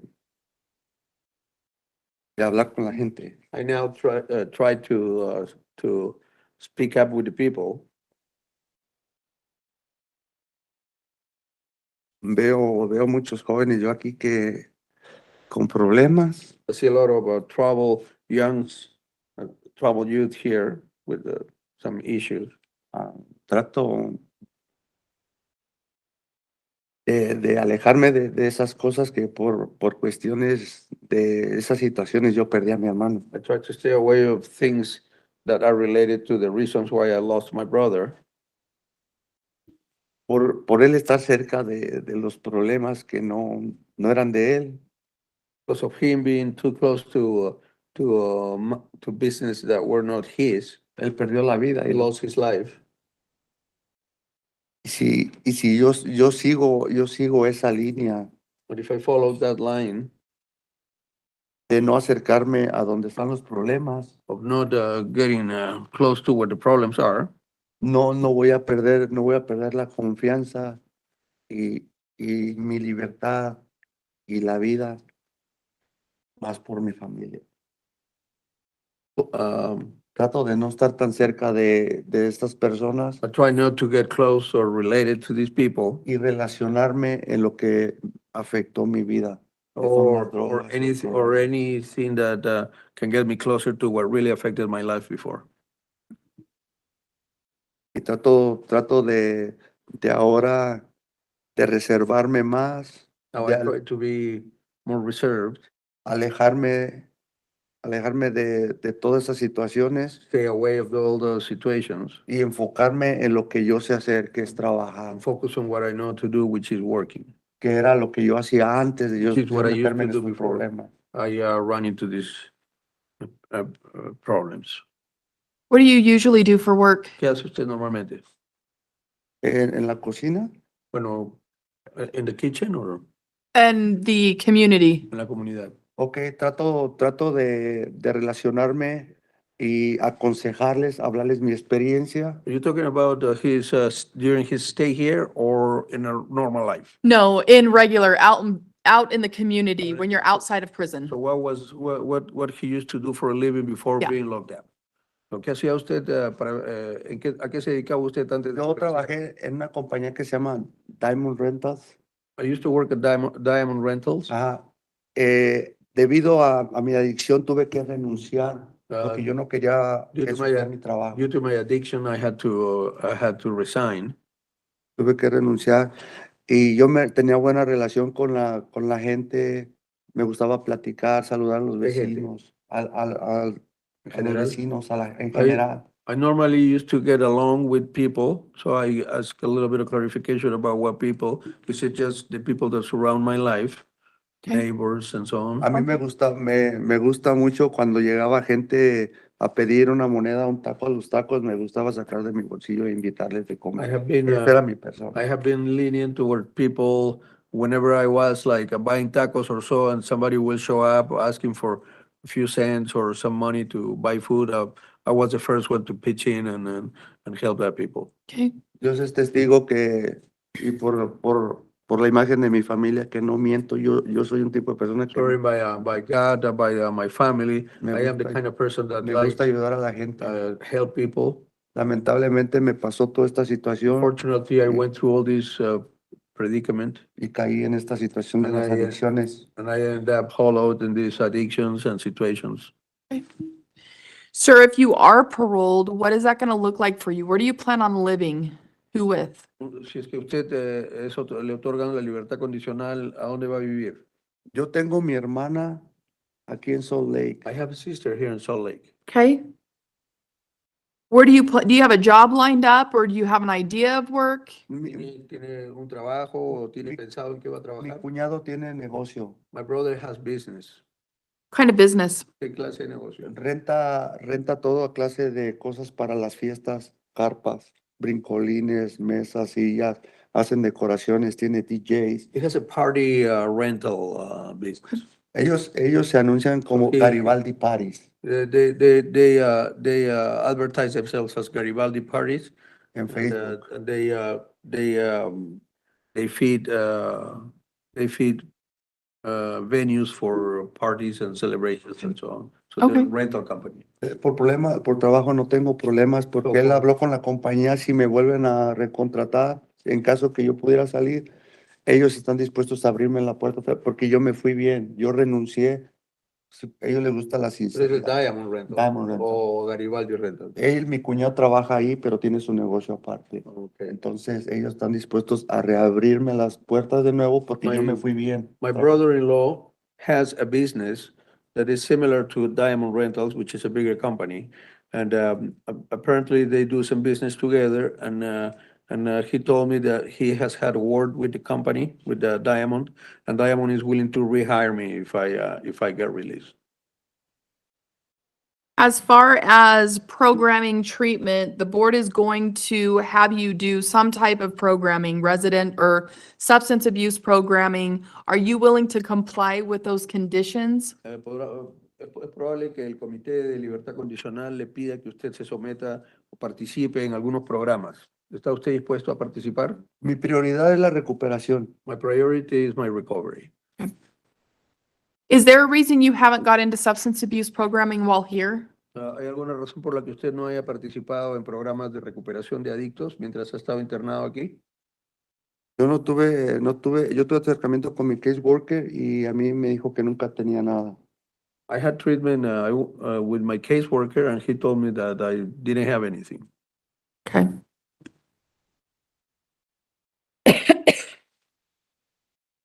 Sir, is there anything else you would like the board to know at this point or feel like the board needs to know? ¿Hay algo más que quiera decirle al comité? Pues solo yo me queda agradecerles por la confianza y el I tiempo just want to thank for the confidence and the time. y pues aprovechar si me dan la oportunidad de salir en parole, pues yo hacer bien las cosas And I porque will, tengo muchas razones por las cuales if I have the opportunity to be released in parole, I will do things the right way.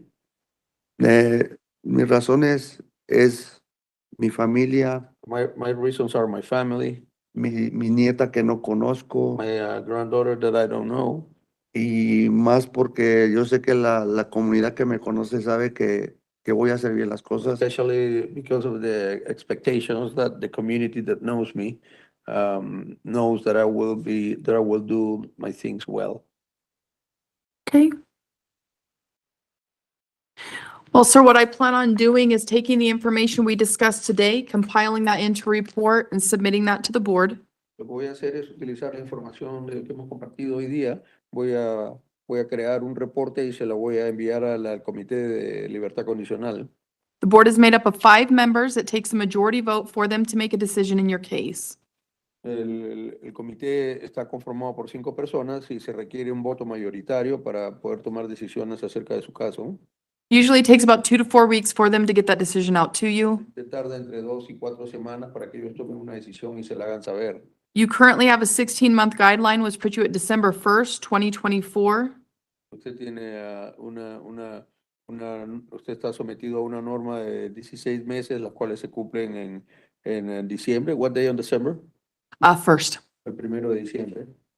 That guideline is what it is. It's just a guideline, meaning they can go below it, on it, or past it, depending on if they want to see you complete something prior to a parole. Es una norma general. No están, el Comité de Libertad Condicional no está obligado a soltarlo ni en esa fecha, ni antes, ni después. Ellos tomarán una decisión cuando usted haya cumplido con lo que ellos le están pidiendo. One of the reasons we're already so close to that guideline is because you were given 252 days credit for time served. Una de las razones por las cuales estamos tan cerca de eso es porque le dieron crédito por tiempo de encarcelamiento, 252 días. You do have a 5-year top, which puts you at October 3rd, 2028. Usted, sin embargo, tiene un límite de 5 años, which puts him on what date? October 3rd, 2028. El 3 de octubre del 2028. which is the length of time the board will have jurisdiction over your case given there are no other further La offenses. cantidad de tiempo que el Comité de Libertad Condicional tiene jurisdicción sobre usted, si es que no ocurriese ningún otro tipo de ofensa. Do you have any questions for me, sir? No, ¿Alguna pregunta? no, todo está. With that, we'll go ahead and conclude this hearing. Thank you. Good luck to you and have a good day. Con eso vamos a concluir nuestra audiencia.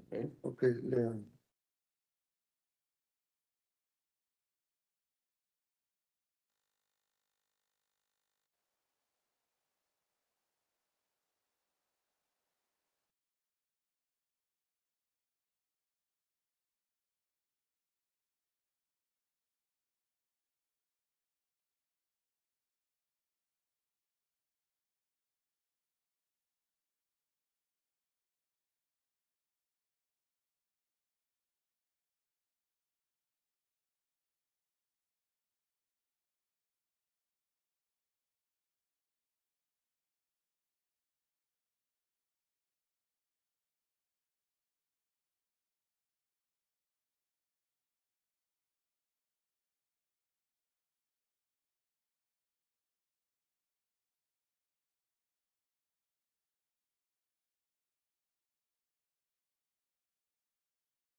This is the time and place set for an original hearing for Jody Buist, inmate 146317. Is that you, ma'am? Yes. Say your last name correctly. Used.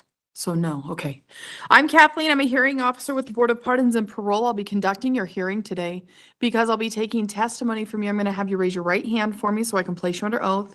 Do you swear and affirm the testimony you're about to give is the truth, the whole truth, and nothing but the truth? Yes. Thank you. Ma'am, did you receive 7 days' notice of this hearing along with your blue packet? Yes. Did you have a chance to review that? Yes. Do you have any questions on it? No. Okay. One thing that was noted about your case is we are past your guideline, and the reason for that is because of the credit you were given for time served prior to this hearing for your cases. What I plan on doing is going over your current committing offenses, and then we'll kind of see what you've been up to since you've been here, okay? In case 231100050, you were convicted of a third-degree felony, possession of a controlled substance within a correctional facility. This occurred when you were transported to the Cache County Jail, or from the Cache County Jail to the Box Elder County Jail, and officers located 2 small baggies from the front pocket of your jeans, or you had handed those over from the front pocket of your jeans to the deputy, which tested for methamphetamine. Is that accurate, ma'am? Yes. Is there anything you wanted to add to that? No. Okay. In case 241901127, you were convicted of a third-degree felony, possession or use of a controlled substance, as well as a Class A misdemeanor, false personal info to a peace officer using info of another actual person. This occurred when officers located you on the front runner where you had not paid for a ticket. Originally, you had given a birth date of an individual, was this your daughter? Yes. With her birthday and her name.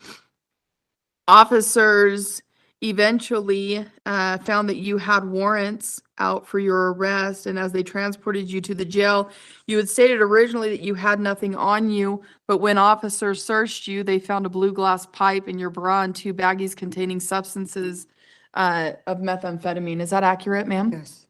Anything you wanted to add to that? I didn't want to be taken from my kids, because I had just gotten them back. That's all. For giving the false information? Yeah. What usually causes you to get your kids taken? They weren't taken. I just gotten them back here in Salt Lake. Okay. I was trying to start a new life. So that's all.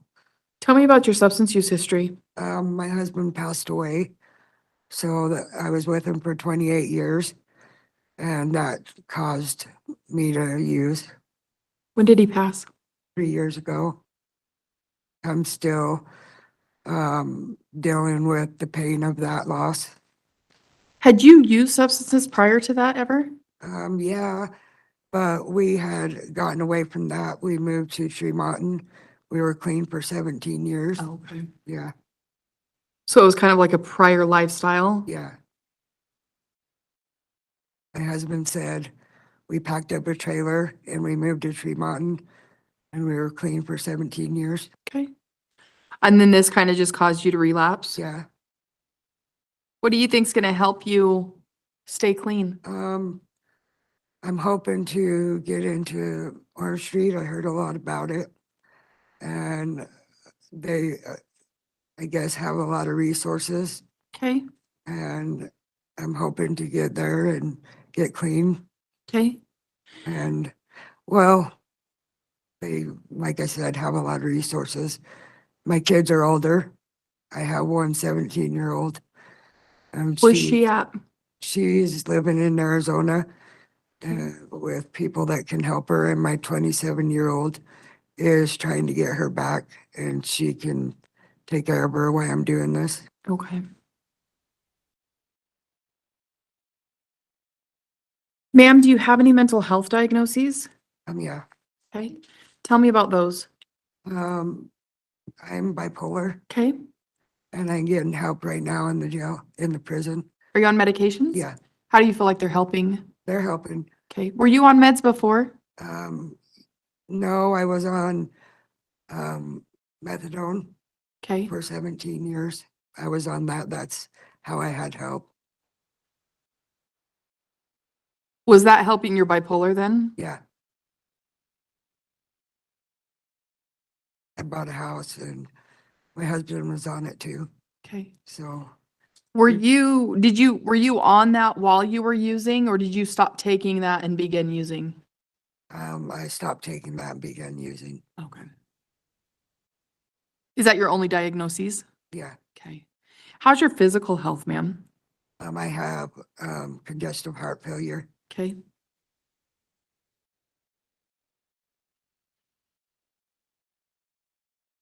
Is there anything, do you feel like that's going to prevent you from being able to have a successful parole? What does that kind of entail? No, I don't feel like that's going to. Okay. I just need to get a doctor and continue. Because I had a doctor in Tremont and I just need to continue my health Okay. with a doctor. So just stay on top of your health. Yeah.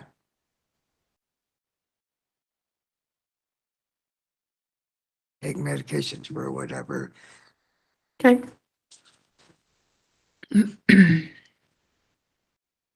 I showed that you have one disciplinary from July. Can you tell me about that? I touched a gun port. Okay. Is there a reason for that? I just closed it. Well, yeah. Okay. Tell me what you feel like for you has changed overall so you don't end up coming back here. It sounds like you have had you were successful in sobriety for quite a while. Yeah. So tell me what you feel like is going to help you be successful moving forward so you don't end up coming back here. When I was going through my husband passing away, that really tore my heart apart because I really loved him. I didn't mean it when I was going through that, but I really mean it now. I'm missing a lot of time with my kids, and I really mean it now. I really do. I don't want to miss any more time with my kids. Okay. I really don't. I really mean it. And when I mean something, I'm going to do it, Okay. just like I did in the past with my husband. So So how do you feel like you're going to be able to move through that without falling back into or without relapsing? because I heard a lot about Orange Street and they're going to help me get through it because I need someone to help me get through it. And I heard a lot about them. Okay. I never had someone help me get through it. Okay. And I heard that they get housing and I heard that they help you save money. They help you get a job. And that's what I need. I need Okay. to push. Okay. So If you are paroled, what are your plans after Orange Street? I just need, like I said, a stable push. And So then, you feel like their programming, helping you transition back out into the community, will be what you really need to be successful moving Yes. forward? yes, Okay. Are you planning on getting a job? yes. Okay. Have you ever had a problem getting a job? Do you have something lined up? No, but I heard that they help you do that. And when I get a job, that'll help me. That'll keep me busy. And once I have a job, that'll keep me busy so I don't think of doing drugs or something like that. Okay. Ma'am, is there anything else you would like the board to know or feel like the board needs to know at this point? No, because if I have a job, I'll be busy. And that's exactly what I need. Something to keep your time occupied? Yeah. And if I have a place, I'll feel happy about that. It'll keep me going.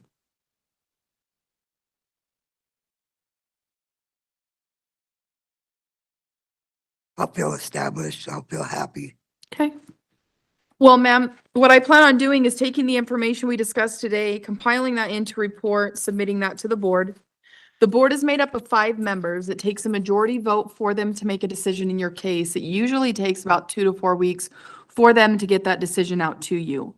Again, you have a 7-month guideline, which we passed as of July 23rd, 2024. The reason for that is because of the credit you were given for time served. You need to know that that guideline is just a guideline. they can continue to go past that if they feel they want to see you complete something prior to a parole. So just be aware of that. I'm not saying it's going to happen, but just know that. A lot of people think when they first get here that that guideline is a solid parole date. Clearly, it's not. You do have a 5-year top, which puts you April 20th, 2029. That is the length of time the board will have jurisdiction over your case, given there are no other further offenses. Do you have any other questions for me, ma'am? No. All right, with that, we'll go ahead and conclude this hearing. Thank you, good luck to you, and have a good day. Hey, thank you.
You good? Yeah, ready.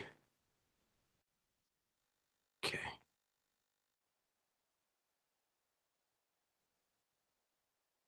This is a rehearing for Michael Perry, number 207167. Is that you, sir? Yes, sir. My name's Scott Manning. I'm a hearing officer with the Utah Board of Pardons and Parole. I'll be conducting today. Okay. I'm going to be taking testimony from you. If you'd raise your right hand, I'll swear you in. Do you swear that the testimony you provide today will be truthful and accurate? Yes, sir. Thank you. Did you receive at least 7 days written notice of today's hearing along, did you get Sure. in your blue disclosure packet? Yes. That packet obviously contains the new information that the board will be considering in your case as they make a decision after today's hearing. I note on Monday, we received a SOTP discharge summary prepared by Dr. Waltrip. Did you Yep. get a copy of that document? Yes. Did you have a chance to review that? Yes, sir. We'll be talking about that during the hearing, but you do have the right to more time to review that if you'd like to. If you are wanting to waive further disclosure, we can continue today with today's hearing, or we can reschedule if you'd like to do that. Do it all. You'd like to waive, okay. Yeah. All right, so looks like you returned from your first and only parole in December of 2021. I think the violations were for pornography use. Yes. In April 2022, you had a parole violation hearing. A rehearing was scheduled with a sex offense assessment. Then at a rehearing in August of 2022, the board scheduled another rehearing with a sex offender treatment memo. They said they expected you to do the program. Yes, sir. And then in October 2023, the board scheduled today's hearing, noting, and again, the expectation that you complete treatment. So my focus at today's hearing will generally be on the new information since your last hearings, but the board will consider all relevant factors in your case. If you have anything you'd like to talk about, please bring it up today and we can discuss it. But I'm going to mainly focus on what's happened since your last hearing. Okay. As things stand, you have a maximum expiration date of January 15th of 2029. Yes, sir. That's the 1 to 15 from 2012. Yes. Because this was your first parole and you're back on violations, your cap or the guideline was between 0 and 60 days. That passed back in 2022. Obviously, the board can require additional incarceration with various exceptions. I think they invoked the public safety exception after your last hearing. Right. All right, so it looks like you successfully completed the program in August of this year, and this was the first time you've completed SOTP, correct? Correct. Okay, and because you'd done some on probation. I think you were on probation for about 6 years prior Yeah. to prison, did some there, but weren't able to complete it. And then prior to your parole, COVID prevented your treatment, I believe. What helped you be successful this time? I had help. I had support. And I was in footprints. Okay, the footprints program was a good fit. Yes, sir. And what do you mean you had help? Who else helped you? What? People in my dorm, like friends, mostly the therapist and all that. Okay. And what did you learn in that treatment? That about empathy and all the guidelines that what's wrong, what's right. I have more understandable now than I did before. Okay. Did you talk about risk factors? Yes, sir. What would you say your risk factors are? My risk factors are like porn and that. So Okay. Because pornography was the violation that brought you back. What do you think on your last parole? What's kind of led to you engaging in that behavior, do you think? What are the factors that lead to that? boredom. Boredom? Okay. And I think on your last, I think I did one of your past hearings, you talked about when you got a cell phone and then you didn't have a productive thing to do during the day, that kind of led to some of the violations. Is that still kind of where your thinking is, or? Back then, yes, but today, no, No? no. How do you mean about that? Because I been in here, I learned and I got a big old thinking process that what I did was wrong. Okay. at the time that I was incarcerated in Nuke and all that. Okay. And what would you, because I think that kind of gets at, you guys talk about a success plan. Right. So how you plan it to move forward, do things differently, avoid those problems. What does that look like? Get support, get like a buddy system, and stay away from like bad negative things. Okay. Looks like, so since your last hearing, you have one disciplinary. It says you took coffee out of another inmate's bunk. What happened with this? I got permission and that, and they cut it on, and they said I took it and that, and I owned up to it, so. You said you had permission, or Yeah. the other inmate said you could Yeah. have the coffee as your statement? Because that's not what the report said. Yeah, I know, but they said, the officer had said that he seen it and put it down as stealing, so. Okay.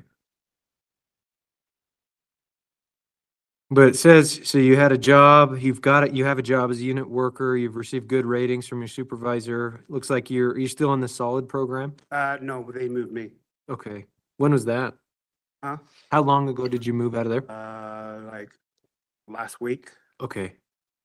But you were in that program, I think, since we had a hearing about it. So you were in there for an extended period of time. What'd you learn in solid? To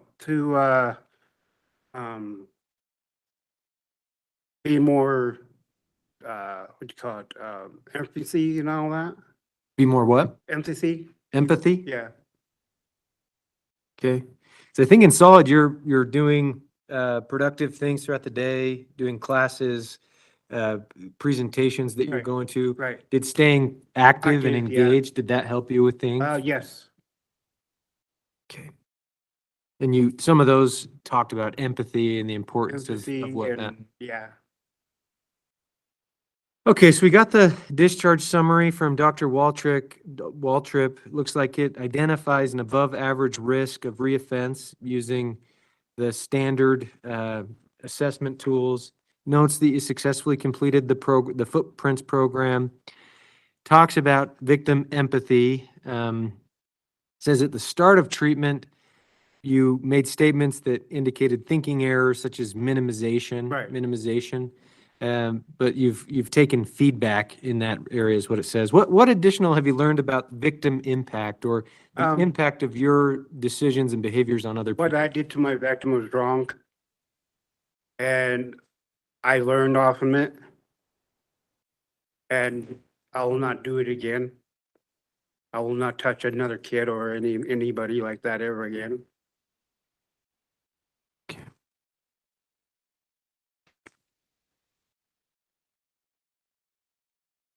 It talks about some of your risk factors, relationship stability, general social rejection, poor and problem-solving skills. Yes. It says talking about wanting to establish positive and ongoing connection with your wife. Mhm. And then identifying risky situations as they appear. Talks about your plans upon release. There's quite a bit about kind of treatment that you'd like to do, what your plans would look like, but just, I have that here. Wanted to ask you, if you're granted parole, what will that look like for you? A better opportunity Okay. to start fresh. And then, so where are you planning on living if you're granted I'm parole? working with the church and that, they're trying to get me the home in. Home in? Yeah. I think it said, in your board packet, you said you may need to transition through a halfway house. If so, Possibly. if it's possible, yes. Okay. If I can't go to the home in, I can go to the halfway house. One of the two. Then do you have any work plans? What you, I'm idea what you, trying to go get back on my social security. okay. What do you plan to spend your time doing? I might get a little small paying job. Okay. Any idea with what you'd like to do? Mostly woodworking. Okay. I used to work when I was down in Ogden, I used to work at a lumber mill. Okay. Then are you planning, if you're granted parole, it will almost certainly include some orders of treatment. So to Yes. do follow-up treatment with sex offender treatment, maybe some other types of treatment. What are your thoughts on treatment? Like aftercare, Mm-hmm. I'll go do it. I don't mind it. Keeps me busy. And in my understanding, you'll need to work with your agent Yes, to arrange that through either a halfway house or some provider that they can help you arrange. yes, But you're willing to do anything that's ordered. yes.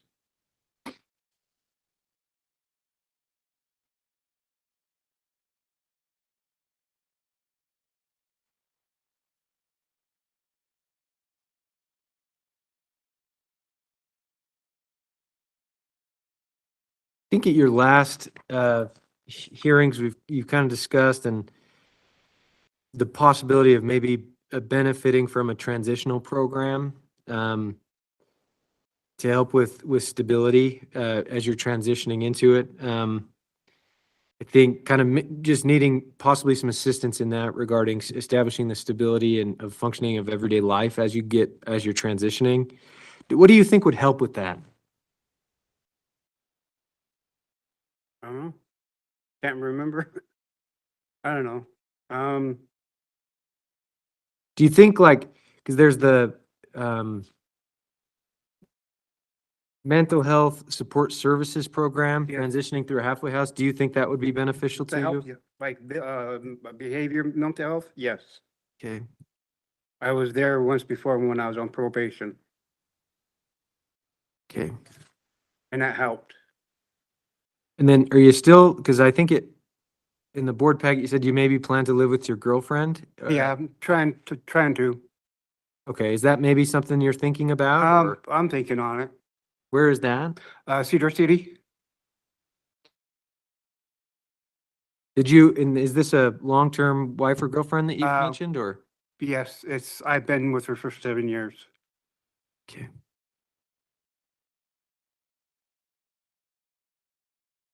Okay.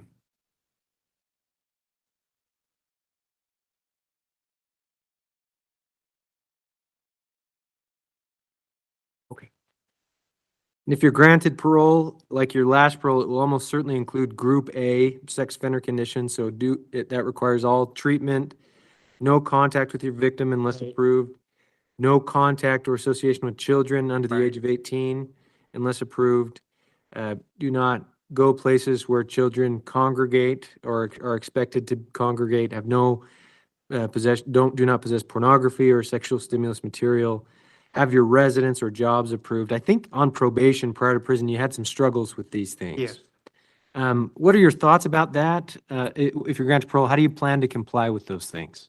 First I'll go to my PO or my agent first to ask him permission or advice if I can do this first, and then see how he thinks and that.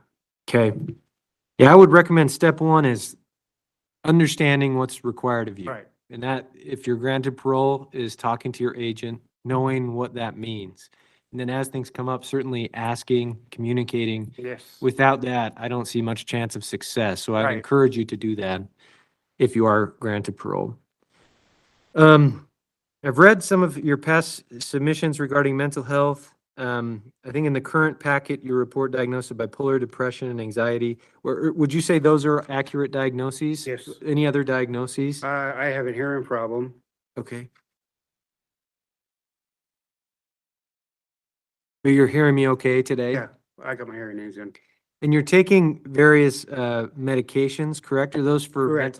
mental health? What are they for? They are for my mental health, my bipolar and all that. Okay. Depression and all that. And are they helping? Yes, sir. How long have you been taking those? Ever since I came back here. Okay. Do would you think continuing with medication would help you as you Yeah. transition? Okay. Well, those are the questions I have for you. What else would you like the Board of Pardons to know? I just want to know if I can get a time cut with this. With the program? Yeah, Yeah, generally it would you'd be entitled to a time cut. I don't think the board has officially recognized one. Okay, So what generally happens, if the board were to grant a parole, have your case manager submit that documentation okay, of the program, and that there's just a process for that time cut to go through. And generally, if it hasn't happened at the time of the hearing, sometimes they'll say, we'll consider it at the time of the hearing. An order hasn't been entered yet. So I would say, just talk to your case manager, have them submit that. But I will consider your programming as my recommendation, the board will as well. But to get that time credit recognized, I'd say after the decision on this hearing is made, have your case manager submit it. Okay, does that make sense? Mhm. Anything else you'd like to discuss? nope, Okay. With that, Mr. Perry, what I'll do is I've put together a report of everything I reviewed prior to today. I'll include what you and I talked about today in that report, and then I'll submit that to the board, possibly today, this afternoon, but no later than tomorrow. It usually takes a couple weeks for a decision to be made. We'll send it to you in writing through the mail, and it'll also be posted on the board's website. okay, my girlfriend will look it up and that and find out, so, Okay. Well, with that, Mr. Perry, thanks for being here. I wish you the Yes, sir. best of luck, and we'll go ahead and conclude. thank you.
This is an original hearing for Jeffrey Berglund, number 254947. Is that you, sir?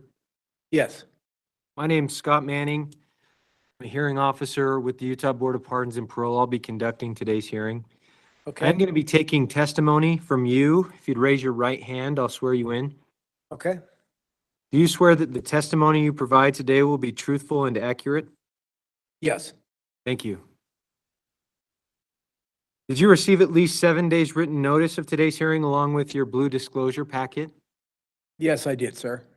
That disclosure packet contains the information that the board will be considering in your case. I note just yesterday, I received the Board of Pardons packet that you had filled out with answers to our questions. So I received that. I've considered it. The board will consider it. But that's really the only additional piece of information since we sent that blue disclosure packet to you. Part of the purpose of today's hearing is to allow you to speak and correct any errors or inaccuracies in that disclosure that information. Are there any errors or inaccuracies you'd like to discuss before we proceed today?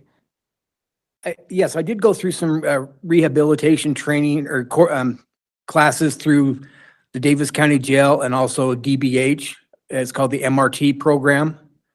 And I completed it fully, all 12 steps.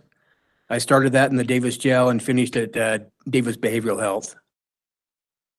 Okay, let me take, I think I'm planning on kind of discussing the programming you've done. Let me just make sure though, and then we can talk about it there. Okay, so you said while you're at the Davis County Jail, like an MRT program, you said? Yes, yes. You said, when was that you did that? I don't have the exact dates, I'm sorry. In general, do you have like in general when that was? Is that I completed them So it was about 9 months ago. I completed the final 9 months step. ago? So just pre, prison commitment while you were in jail awaiting that sentence? Okay. Okay. Well, I'll note that an MRT program that you completed. We don't have that in our records, but I'll note it for the board that you did that in jail prior to arriving here, and they'll consider that. Anything else you'd like to know? No, I'm going to 2 AA meetings here in jail. Thursday and Friday night. I've got to decide if I'm going to keep going to both of them or if I'm just going to go to one, but I am planning to go to at least one a week. Okay. We'll talk about the programming here in just a minute, during the hearing as well. So I do note that packet that you sent us, that's new information in our file. Technically, you have the right to receive and review all information that we consider in our decision. If you'd like to, we can postpone today's hearing so that you can receive and review that. But since you filled out that information, I imagine you don't have a problem proceeding today. But am I correct in assuming that? Yes. Okay, so Yes. you'll waive further disclosure of that and we'll proceed today. Thank you. I just wanted to dot the i's and cross the t's with that. Thank you. Yeah, I do have a copy of that, of what I filled out. I Okay. got that from my caseworker. So what I'll do today, I'm going to give a brief overview of your case to start, your guideline sentence, a little bit how today's hearing works. From there, I think there's 3 cases. We'll briefly talk about the cases in which you were committed to prison, what happened. From there, I have some questions for you about the time you spent on probation prior to being committed to prison, what you've been doing recently, your plans moving forward. And then at the end of the hearing, I'll give you the final word and you can state anything else you'd like to on the record. Okay. So it looks like your commitment offenses are aggravated assault, felony 3, and 2 counts of violation of a protective order, felony 3. You're serving a maximum aggregate sentence of between 0 and up to 5 years in prison. That sentence will expire as of now on May 17th of 2028. So that's the longest amount of time that the Board of Pardons can retain jurisdiction. Your parole guideline calls for 17 months incarceration. You received 595 days of credit for time previously served. So that guideline actually passed about 3 months prior to you arriving at the prison. Obviously, the board is not bound by the guidelines. They'll consider your minimum, maximum, the nature of your offenses, all relevant factors in your case to determine what's appropriate as far as a release. But they will have that guideline in mind. So the first case we need to talk about is case 2217-00335. February 2022, you assaulted your wife after an argument. During the incident, you grabbed her by the arm, pushed her head into the counter, pushed her to the ground, and pushed her head towards her chest in a manner that restricted her breathing. You also placed your hand over her mouth, and she bit you to make you let go. I think the victim reported that her airflow is restricted for about 30 seconds on 2 separate occasions. She had visible bruises to her head, neck, and arms. That's a shorter summary. There's additional context and things in the pre-sentence report, but that's a shorter summary of what happened. Is that accurate as to what happened in the case? Yes, it is. That was our first major fight, being married for 30 years. She just had my debit card and I wanted it back, and things just got a little out of hand.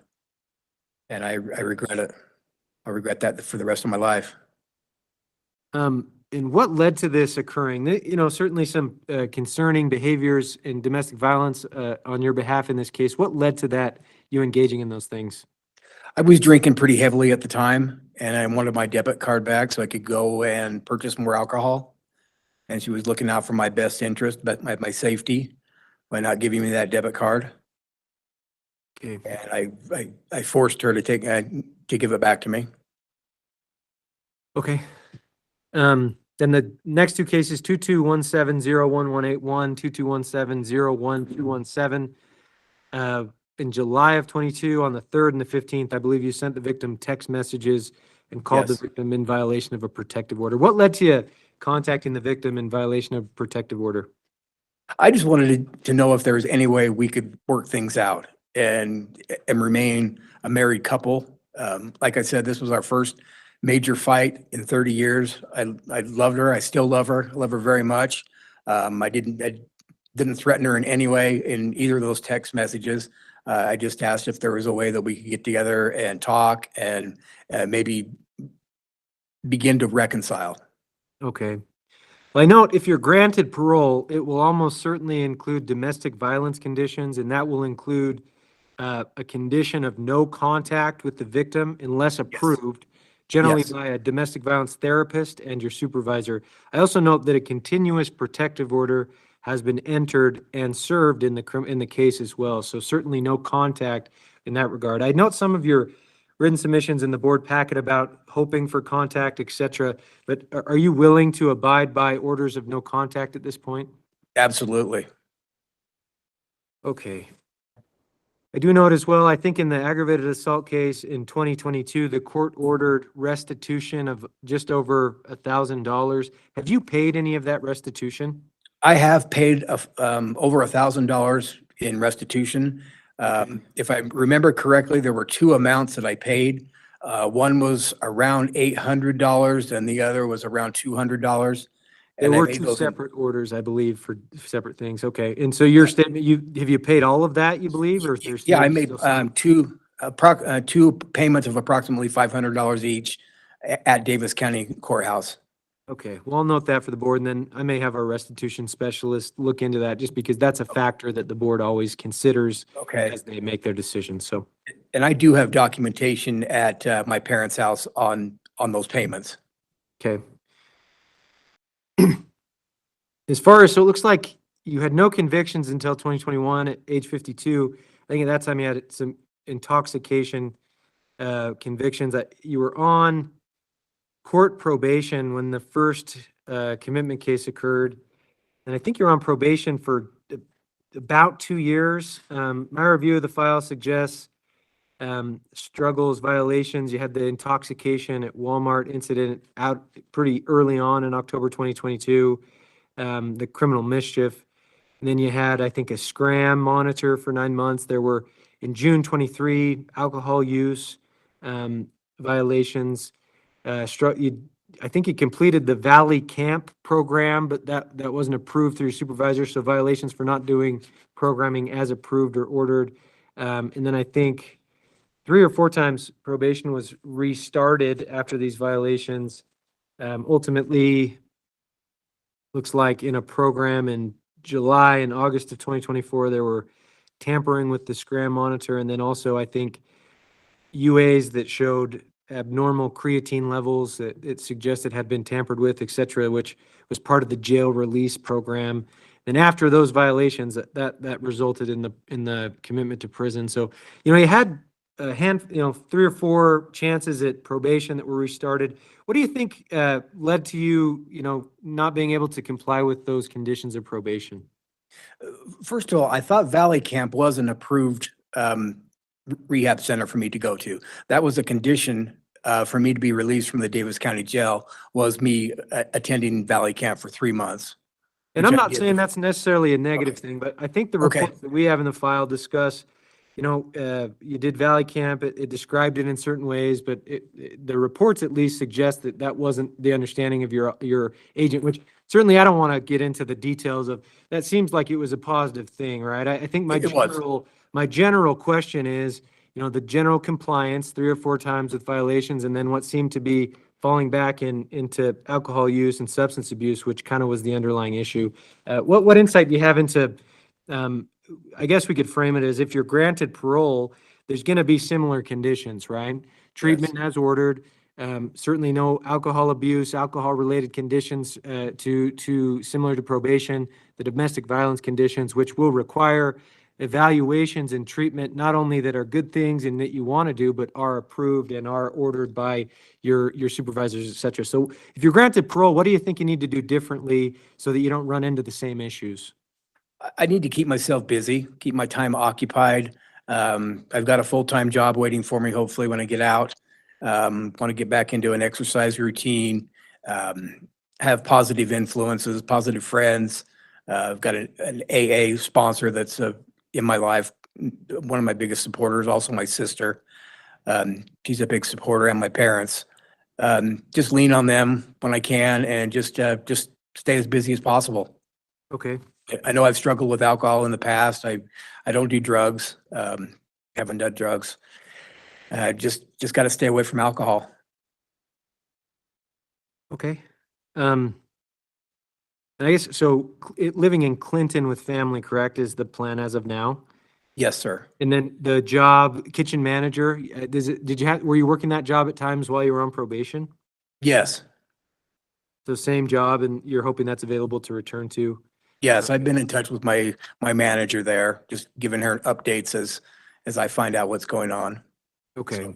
So she's aware I'll of it. note, so we don't have any documented programming since you arrived. It's only been about 2 months now that you've been at the facility. But I will note the MRT program, say you did at the Davis County Jail. The board will also be aware of some of the programming, or, you know, that program you did on probation, et cetera. They'll consider those in the context of your case. Certainly, if you're moving forward, regardless, my view of this, the case in the file, almost certainly the board is going to require you to complete treatment as evaluated to be appropriate. Step one in that is going to be getting a substance use assessment to receive your ASAM level, right? To see what is recommended in that. What are your thoughts on treatment at this point?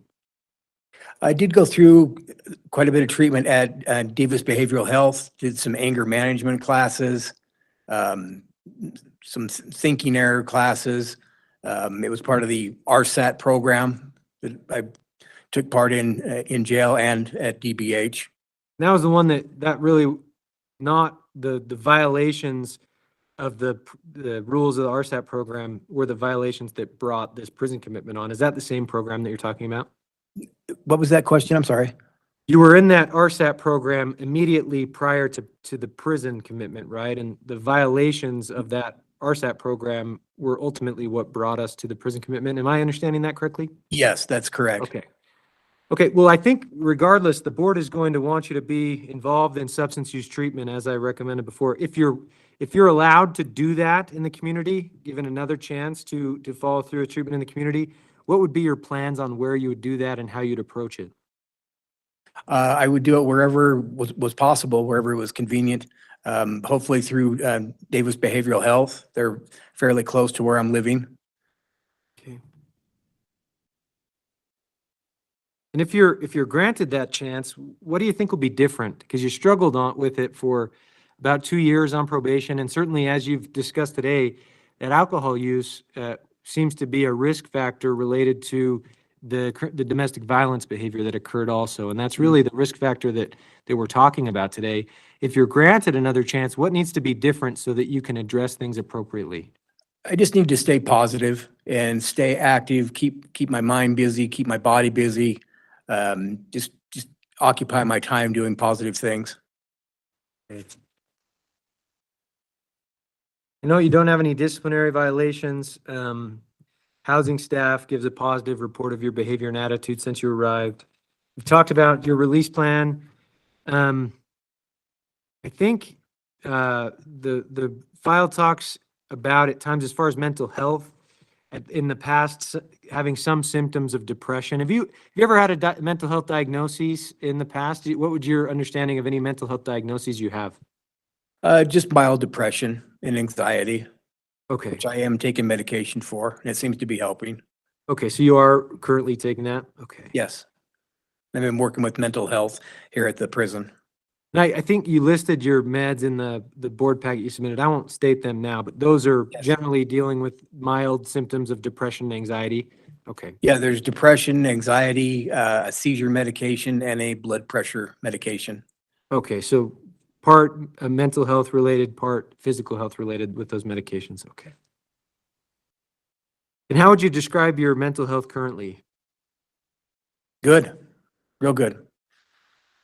Reading positive books, reading self-help, AA books.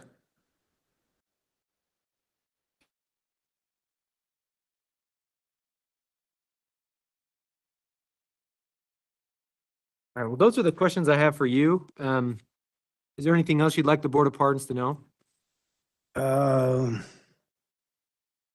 No, I wanted to bring up the restitution and fines, which we already talked about. No, I don't think so, sir. Okay, I'll probably just check into those, see if I can't locate the specific information to get the documents to the board as they're making a decision. But either way, I'll note your statements on that and what we've talked about at today's hearing. What I'll do from here is take your case under advisement. I've put together a report of what I reviewed before today's hearing. I'll include what you and I talked about today at the hearing in that report, and then I'll submit that to the members of the board, possibly today, this afternoon, but no later than tomorrow. I'll submit that. It takes a majority vote, so 3 out of 5 board members need to agree on that decision. Once it's made, we'll send it to you in writing through the mail, and it will also be posted on the Board of Pardons website if there's anyone in the community that would like to access it there. So with that, Mr. Berglund, thanks for being here and discussing these things with me. Wish you the best of luck moving forward, and we'll go ahead and conclude. Okay, thank you.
This is a rehearing for Kelly Clark, number 11300. Is that you, sir? Yes, sir.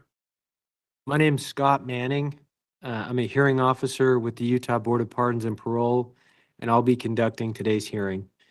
I am going to take testimony from you today. If you'd raise your right hand, I'll swear you in. Do you swear that the testimony you provide today will be truthful and accurate? Yes, sir. Thank you. Did you receive at least 7 days written notice of today's hearing? Yes, sir. And did you get your blue disclosure packet? Yes, sir. Okay. That's the new information since we had our last hearing that the board will be considering. Part of the purpose of today's hearing is to allow you to make comments or discuss those things if you'd like to. Specifically, if something's wrong in that information, to let me know. Are there any errors or inaccuracies in that disclosure that you'd like to discuss? No, just about the sexual conduct Mm-hmm. they were misdemeanors, Mm-hmm. and I did the time for them in the Weaver County Correctional Facility. Yeah. And they told me that I didn't have to register as a sex offender, Okay, but then they come back and tell me here that I'm gonna be needing to register as a sex offender. Hmm. So I'm gonna further that once I do get out Okay. and find out whether I do need to or not. okay. Well, I note that my understanding of that is the same. So in the years leading up to arriving here, I think you had a couple misdemeanor A, sexual battery convictions. So those are not of our jurisdiction. We won't be discussing those necessarily today.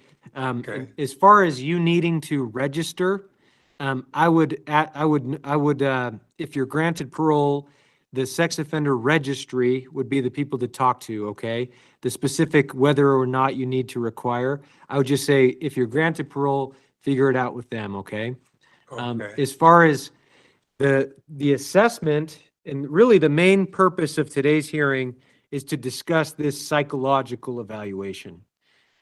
You and I had a hearing about 5 months ago, and we talked about, you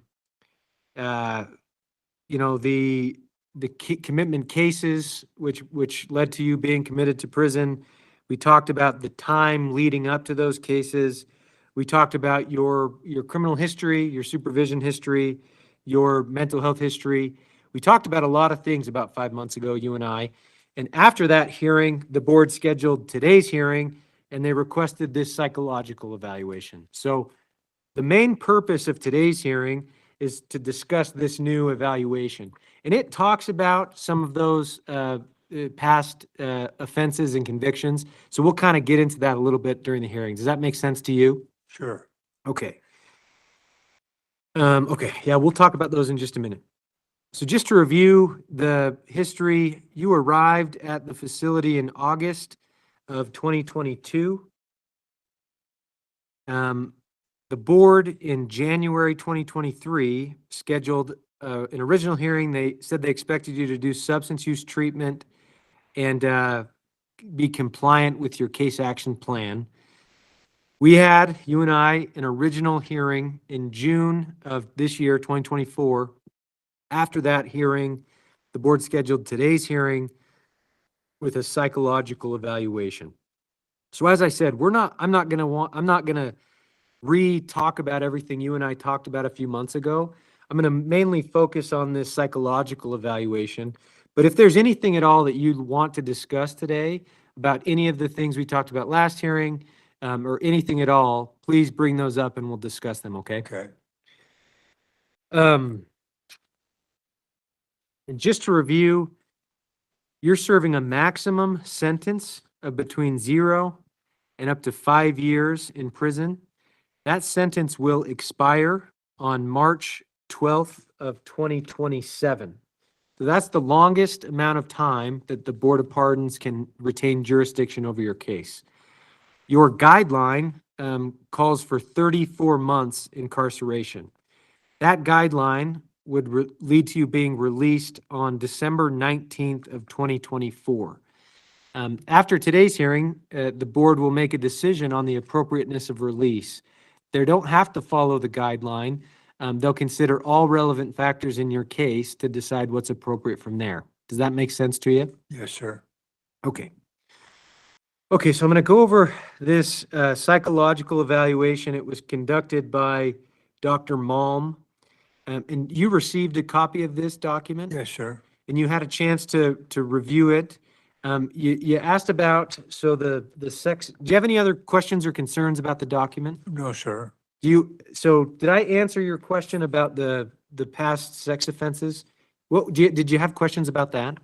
No, sir. Just the registry? Just the registry and things and the, Okay. for, So as far as that goes, all right.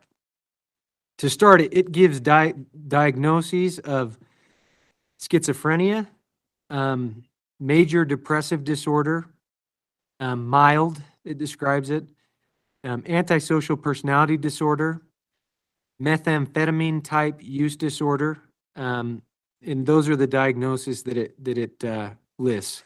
What are your thoughts about those diagnoses? well, the last one for, the last two being antisocial and whatnot, I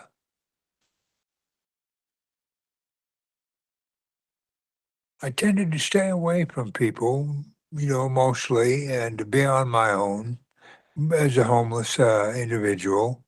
And I think that's where the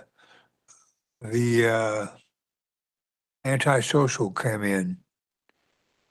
Okay. And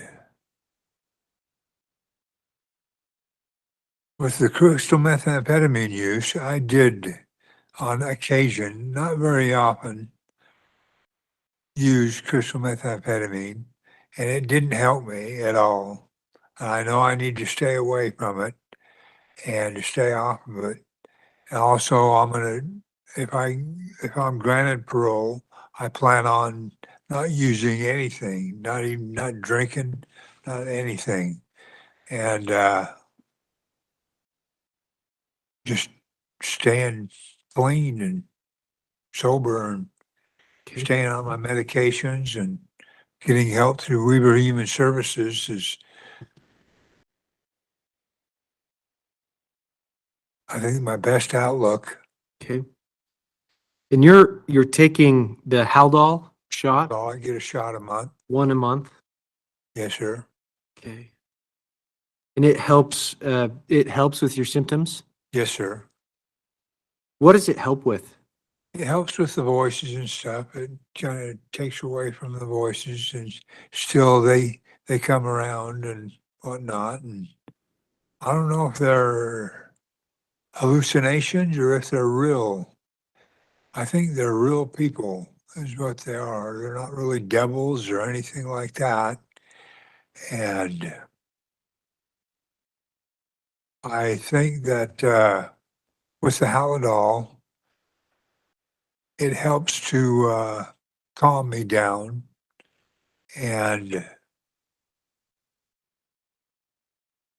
if there was something more that I could take besides the shots, I was taking Zyprexa and Seroquel before in pill form, Okay. 1 a day. And that helped pretty good. That worked pretty well for me. But I didn't really care for the side effects of them. If there was something else that I might be able to take besides that, I'd have to work with the psychiatrist and, and Okay. talk with her about things and maybe figure out a suitable, more suitable medication. Okay. But and more than likely, if I'm going to continue with my mental health issues with Weaver Human Services, and I am going to keep on taking medications. Okay. And that's one of the recommendations I that, wasn't taking them before, and it kind of led to my wild behavior of some of the things that I was doing, and it was I'm ashamed of it, some of the things, and don't consider continuing on those lines. okay. And that's one of the recommendations the doctor makes is she says, continue to maintain your medication and progress in decreasing the psychotic symptoms. So it sounds like you agree with that, Yes, sir. continuing to work on those. Yes, sir. She also recommends help as far as a program for stable housing, potential employment. She says either like a structured residential setting. She says a nursing home or a mental health housing setting would be appropriate. I think she discusses the MIO program, the mentally ill offender. We now call that the MHSS program, Mental Health Support Services. What are your thoughts about that? Well, I believe that I could do I could get a part-time job if released to the Bonneville and maintain the part-time job until released. And just so long as I stay with the mental health part of it Okay. and work with the people. It sounds, if I'm understanding correctly, you think the halfway house mental health services program would be a good fit, like at Bonneville? Yes, sir, Okay. possibly. To maintain your medication compliance, try to get a job as you're Or- working with them? Or some residential housing with Weber Human Services Okay. might be in focus too. I know they have that, and that might be a Okay. guideline. They have a day treatment program that that I could attend to, and Okay. All right. And then she does note the sexual battery convictions. She says it may be appropriate to get a what's called a sex offense assessment to determine whether sex offense related treatment would be appropriate. So that's what she's recommending. Because of those convictions, it may be appropriate to get an assessment to decide whether that type of treatment may be appropriate in your case. All right, so we've talked about that. And you're right now, do you meet with a therapist or a mental health professional here at the facility?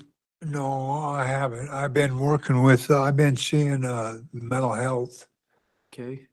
just for the For the mental health medication, part of it. for the, okay, for the Haldol, for the. Yeah, yeah.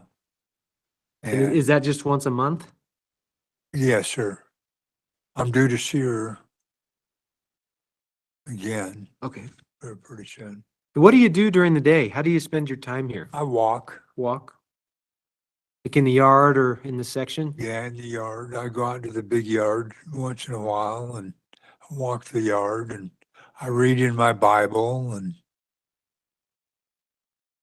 Because I think her report, were you in the Conquest program? I was in the Conquest program, and they moved me to High Side 3, and I was doing the program. I started doing it. I just was having a hard time with it, and Like with the material, Yes, sir. the assignments and stuff? yes, sir.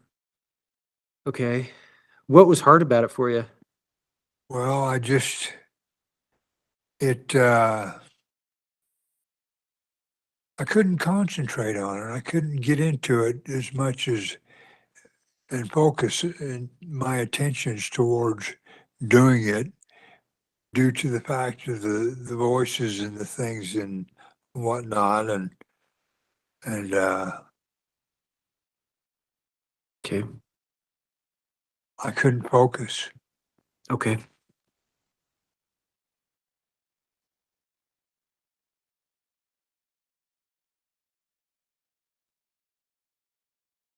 And are you willing to try to continue to do programming in classes for substance use or sex offense treatment or anger management? What are your thoughts on treatment moving forward? While here in this prison or out? Either. Well, I think I can get by. I think I can do it without them.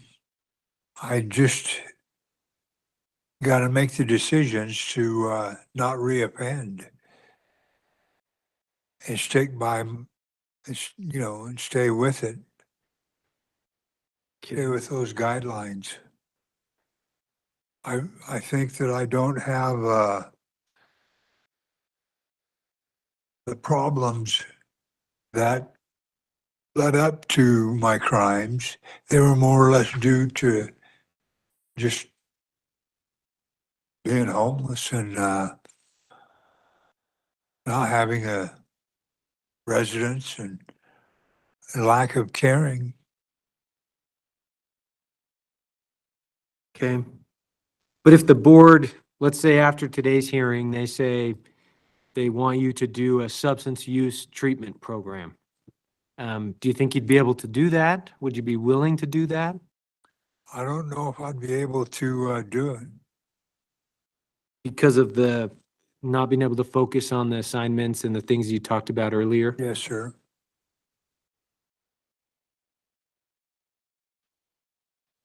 Okay. Do you think there's any types of classes you could do? Well, there may be something to the effect of a group setting. Okay. Like Weber Human Services, it's a day treatment program with what groups they have and the participation of. Okay. What they have and I've read some of your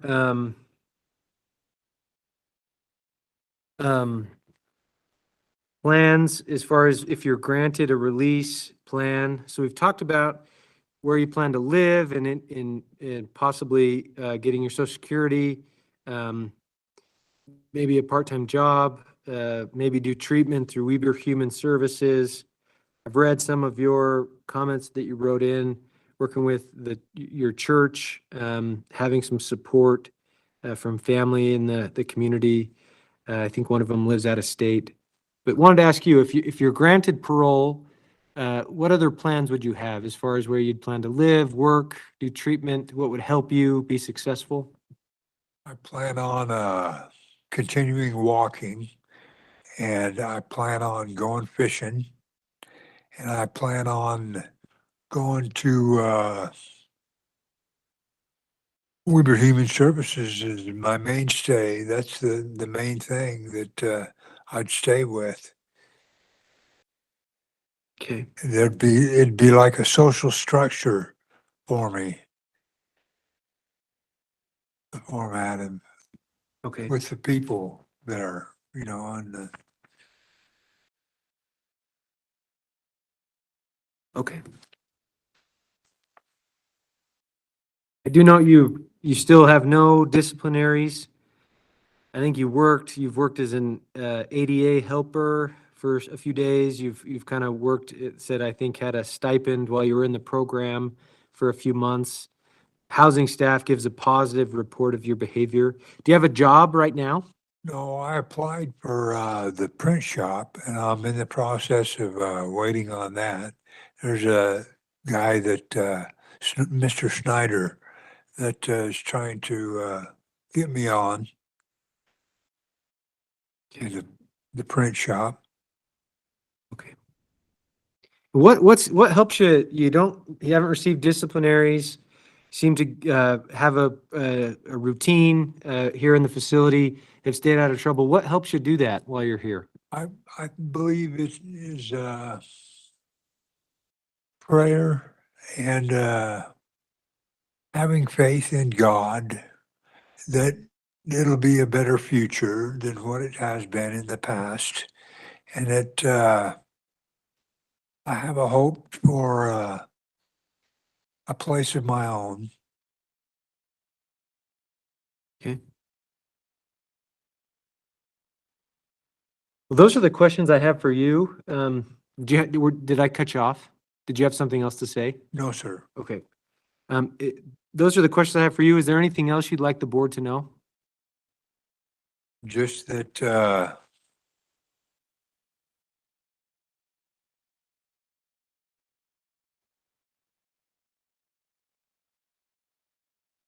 I realize that what I've been doing hasn't been adherent to living in society or even living at all. And that if given a chance to prove myself, to be able to stay out and to live a better life and to have my own place and get off the street, that I can do good.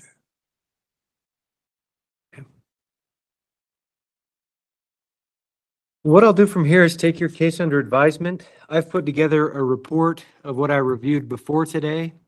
I'll include what you and I talked about today into that report, and then I'll submit that, give that to the Board of Pardons members, hopefully by tomorrow. There's 5 board members. They make decisions by a majority vote, so 3 out of 5 have to agree. Once they make that decision, we'll send it to you through the mail. And it will also be posted on the Board of Pardons website if there's anyone in the community that would like to access it there.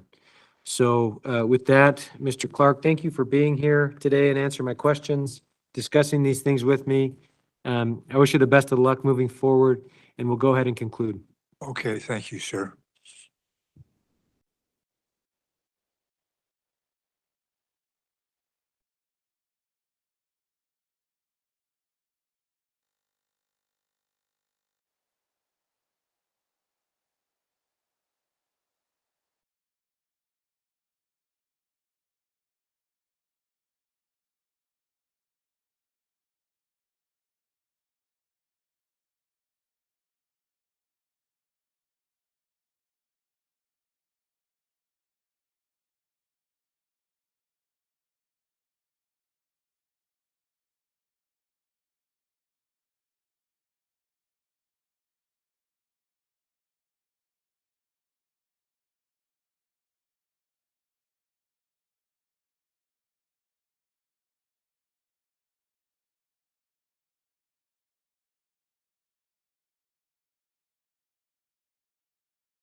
This is an original hearing for William ASIMAKIS, number 249478. Is that you, sir? That's correct.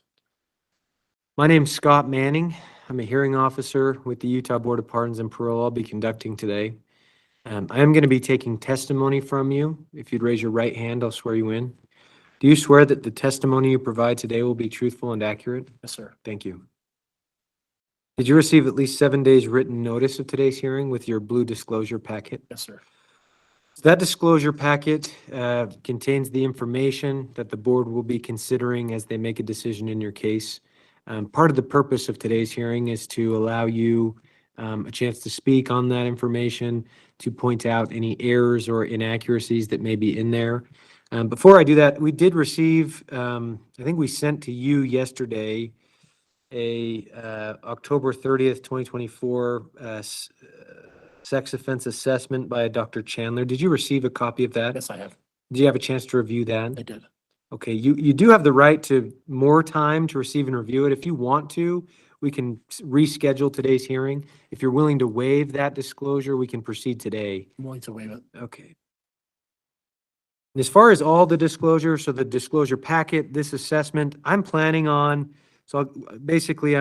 give an overview of your case, your sentence guideline, a little bit about how today's hearing works. We'll briefly talk about the facts of what happened in the 2 cases. From there, I have some questions for you about what you've been doing, your plans moving forward, and then I'll give you a chance to have the final word at the end of the hearing. But at this point, are there any errors or inaccuracies you'd like to discuss from the disclosure? No, there's not. Okay, your commitment offenses are entice a minor by internet or text, felony 2, and 2 counts of attempted forcible sodomy, felony 1. You're serving an aggregate sentence of between 4 years. Based on my calculations, I think the minimum 4 years passed on March 16th of 2024. So between 4 years and which may be up to life in prison. Your parole guideline calls for 62 months that guideline would lead to you being released on May 16th of 2025. The board is not bound by the guideline. They'll consider all mitigating and aggravating factors in your case specifically to decide the appropriate action after today's hearing. I do note in March of 2022, the board did what they called a smart scheduling. They scheduled today's hearing. They said they expected you to complete all available and recommended sex offender treatment, and then also cognitive behavioral therapy or MRT or its equivalent at a minimum, and to remain compliant with your case action plan. So that brings us to today, and we'll talk about your programming here in just a minute. The first case is case 2019-00637, January 2020. I believe at the time you were 24 years old. An officer posted a social media profile posing as a 13-year-old male. You contacted that profile, requested that this individual send nude photographs, arranged to have this individual arrive at near your house. You then arrived at that location, were arrested. You admitted to communicating with whom you thought to be a 13-year-old boy and planning to have sex with that individual. Is that accurate as to what happened? That's accurate. The next case, 2019-03070, during the investigation for the previously discussed case, the police learned that you met and began chatting with the 14-year-old male victim. You and this victim sent each other sexually explicit text messages, and the victim sent a nude photo of himself. The victim reported that you had kissed and performed oral sex on each other. And then, quote, afterwards that you inserted your penis into the victim's anus.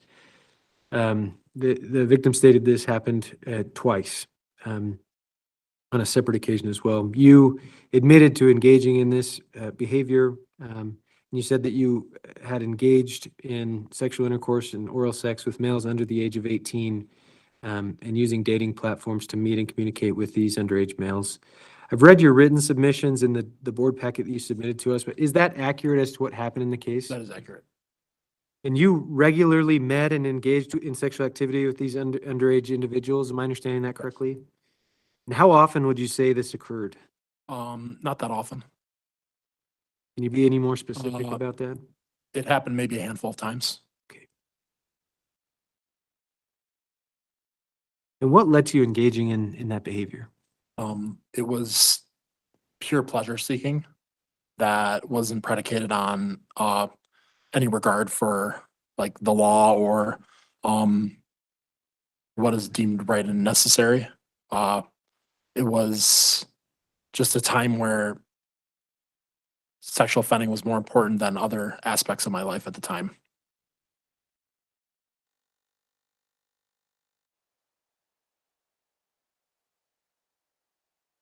Okay. I was not able to locate any ordered restitution. I think at the smart scheduling, the board said restitution would be addressed at this hearing. I know that the pre-sentence report does discuss various amounts of possible restitution. Are you willing to pay any restitution that is ordered or that you owe? I think the applicable law, based on your being sentenced before July 2021, gives the Board of Pardons the power to make restitution orders. They could order restitution as a part of condition of parole, as a contingency to meet prior to being released, or they could convert it to a civil judgment. Certainly in my review of the file, it seems restitution would be justified in this case if the proper procedures were followed. There may be to be determined order so that an investigation can be conducted into that, but just so you're aware of possibilities that could happen. But I will note your willingness to pay that restitution.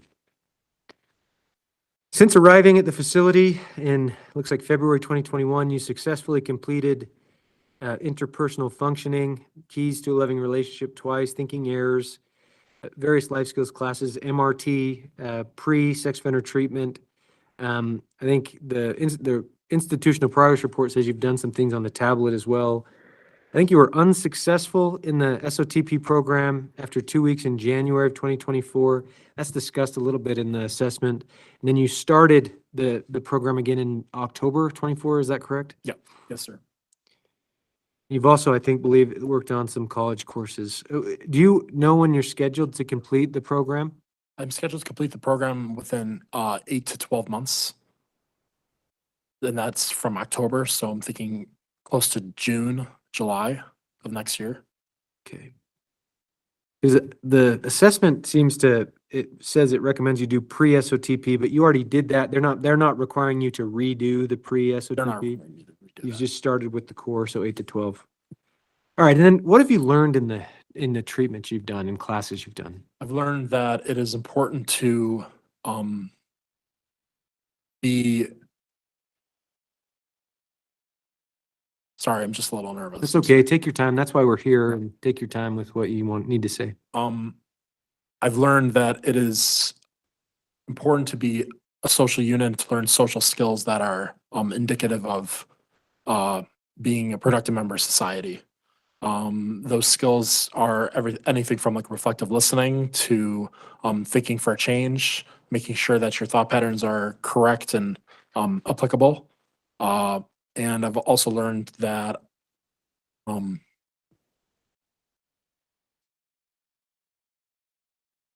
it is important to understand what your actions do and to think before you act.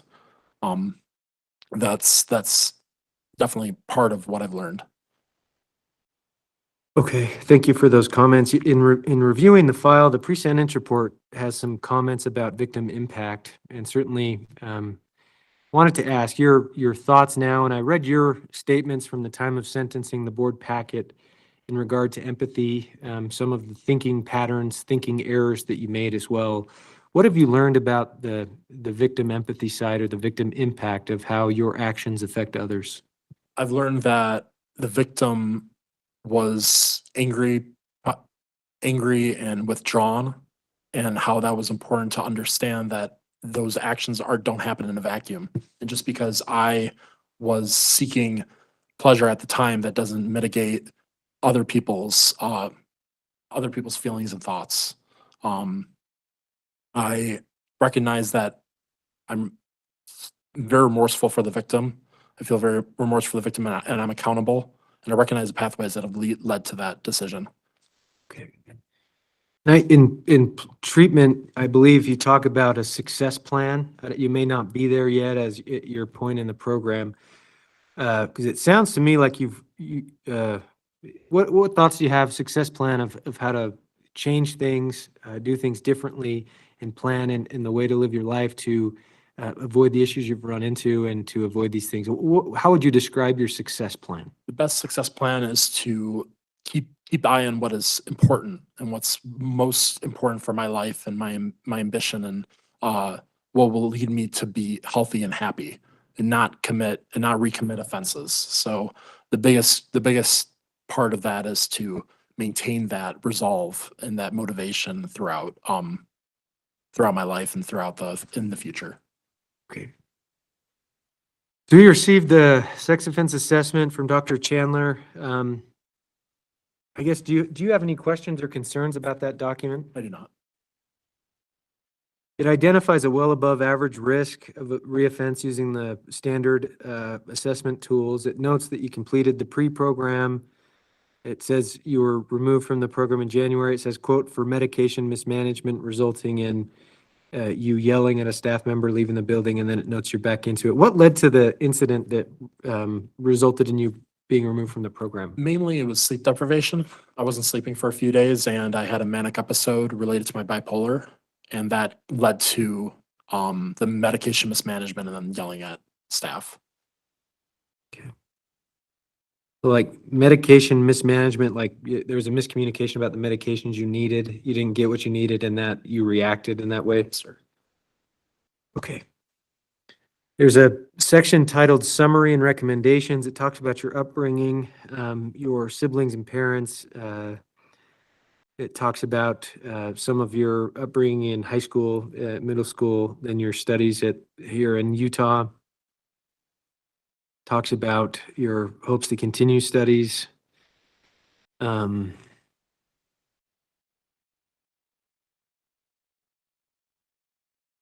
about your sexuality, sexual preference, sexual history.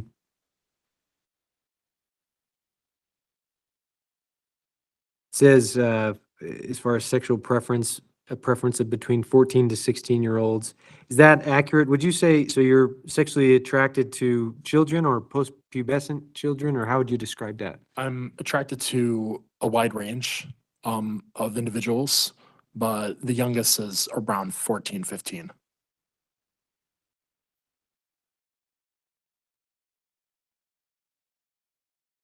And at your pre-sentence report, you'd made some statements about thinking errors related to sexual activity in that regard. Are you familiar with what I'm referring to with consent of regarding sexual behavior with individuals, and certainly the concerning aspect of with underage individuals, minors, young, really children? What insight do you have into that? How has your thinking changed? Has that changed? It has changed. What insight do you have on that? My insight is that just because of whatever previous attraction or current attraction I might have, that's not appropriate, and that I need to take certain steps to mitigate or to prevent any offending behavior from occurring again. It's important to recognize whatever triggers in the future create urges or whatever ability to not reoffend. And just quickly, it recommends that you complete the program, says 10 to 12 months it will take. Also, unlock thinking, open mind, victim impact, some of the classes that I think you've been participating in and completed. Back to the triggers, what do you think your triggers are specifically? Or do you have any detail on that? What are your triggers or risk factors? My risk factors are thought patterns and just certain attractions. And it really it's focused on the pleasure seeking and whatever at the time whatever pleasure I was seeking at the time. So And then you talked about plans to mitigate or deal with those. What does that look like for you?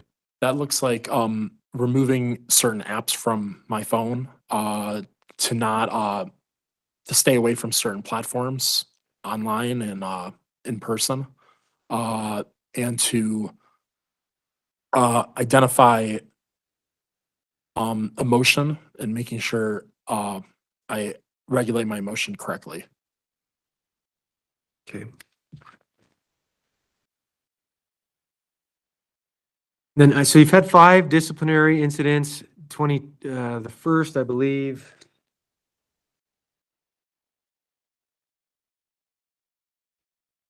So in order here, December 25th, 21, says, when staff brought a breakfast tray, you started to masturbate, you refused to put your clothes on when a female staff entered in this section. What happened with this incident? That was another manic episode. I was in a manic episode due to the bipolar that I have. Lately, it's been seasonal, and it's happened on multiple occasions. And lately, I've been managing it better with medication.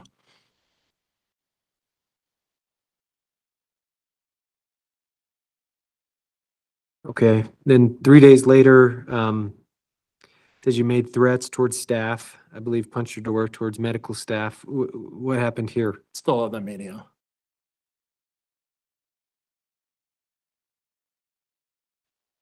Were you taking your medications at that time? I was not. Was not? You were not. And in January 2022, there's a BO2 fighting. It said you threatened physical harm to your cellmate. What happened with this incident? I was still manic at that time, and I think there was an incident where we got into there was an altercation, and it led to a threat. You threatened Yes, sir. okay. In July 2022, instructed to rack in, didn't return to your cell at that time. What happened here? There was a fight that broke out in another section, and I stood to watch, and they told us to rack in, and I was late racking in. Okay, then recently, August 12th, 2024, it looks like you had a tablet, didn't return the charger and cord. What, did you lose or what happened? Here? I misplaced the charger and wasn't able to return it. Just lost it? I I still don't know what happened to it. I don't know if it was misplaced, lost it. Okay. The institutional progress report does list jobs as an educational tutor in 2021 with a good rating, a unit worker in 23, laundry worker in 23 into 24 with an excellent rating, and then programming stipend. I assume that's in the treatment program. Yes, sir. You didn't have any disciplinaries for about 2 years leading up to this most recent incident. What's helped you since during that time? A focus and commitment to change. Commitment to curing or helping mitigate the mania, and taking taking therapeutic steps and creative steps throughout my stay to help secure my mental health. Okay. Now, I've read your written submissions about release, I think discussing either Utah or return to Michigan around family, some of the work, treatment, et cetera. I do want to note if, as far as a return out of state, that would go through the interstate compact process. So if you are granted a parole, I think there's like a 90 to 120-day period. There's applications that need to be submitted, et cetera. I'd recommend, if that is something you'd like to do, talk with your case manager or your agent eventually to arrange that. Does that make sense? Yes, sir. And then just, I've read your written submissions. As far as your release plan, what would that look like if you're granted parole? If I'm granted parole, as you said, to interstate compact back to Michigan and then live with family. I have a big, strong, stable family support. I miss them very much, and I know they miss me, even though everything that's happened. I plan on getting or applying for a computer science type job. I have experience in the field as an intern, so I feel like the possibility of getting a job is high. And using the skills that I've learned in life skill classes to live a healthy and productive life. Okay. I do note if you're granted parole, it will almost certainly include Group A, sex offender conditions. That requires an assessment in all recommended sex offense treatment, having no contact with victims unless approved, have no contact or association with children under the age of 18 unless approved, not date anyone with children under the age of 18 living with them unless approved, not go where children congregate or are expected to be, including holiday gatherings, etc. Not possess pornography or sexual stimulus material, have your residences and jobs approved. There's additional conditions in there, but that I think almost certainly would be included. What are your thoughts about those conditions? I understand that what those conditions are meant for and what they're applied for. And I'm willing to cooperate and make sure that these conditions are met in order for me to be most successful. Okay. Yep. I've read your written submissions about mental health and your diagnoses. I think you, in your discussions about what you perceive as potentially contributing to your thinking errors, leading to the crimes, et cetera. Have some, notes on that. What would you say your diagnoses are? I was diagnosed Asperger's and ADD when I was 1 year or in first grade. So I'm on the autism spectrum disorder, and then I have ADHD, or it's ADD or ADHD. I'm not sure. I'm sorry. And then bipolar syndrome from the most recently and while incarcerated. And you're taking medications for that? Yes, I am. Any other medications? Just the one for bipolar. Okay. Do you meet with mental health? Do you do mental health treatment at all here in the facility? I'm currently in core, so I have the one-on-one with my yeah. therapist. Okay. And how would you say your mental health is right now? It's currently it's better than it's been. It's better than when I'm manic. I have been through a depressive phase, but I'm slowly creeping out of that.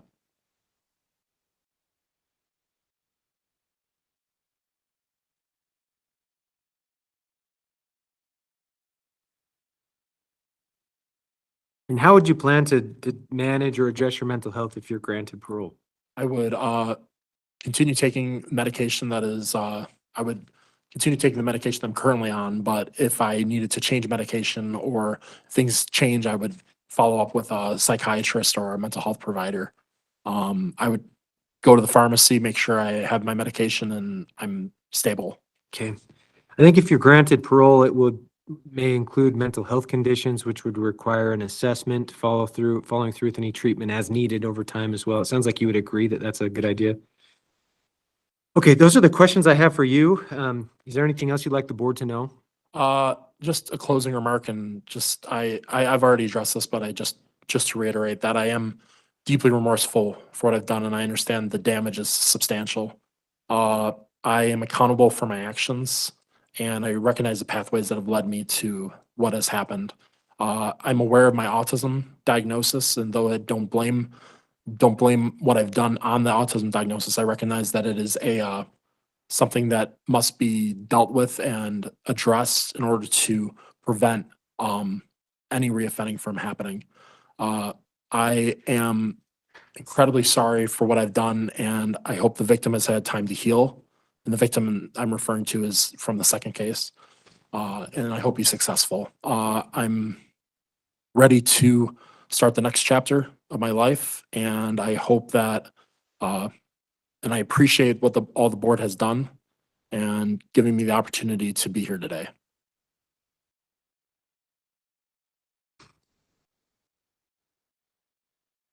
Okay. What I'll do from here is take your case under advisement. I've put together a report of what I reviewed before today's hearing. I'll include what you and I talked about today in that report, and then I'll submit that to the members of the board, probably by tomorrow. There's 5 members of the board. They make decisions by majority vote.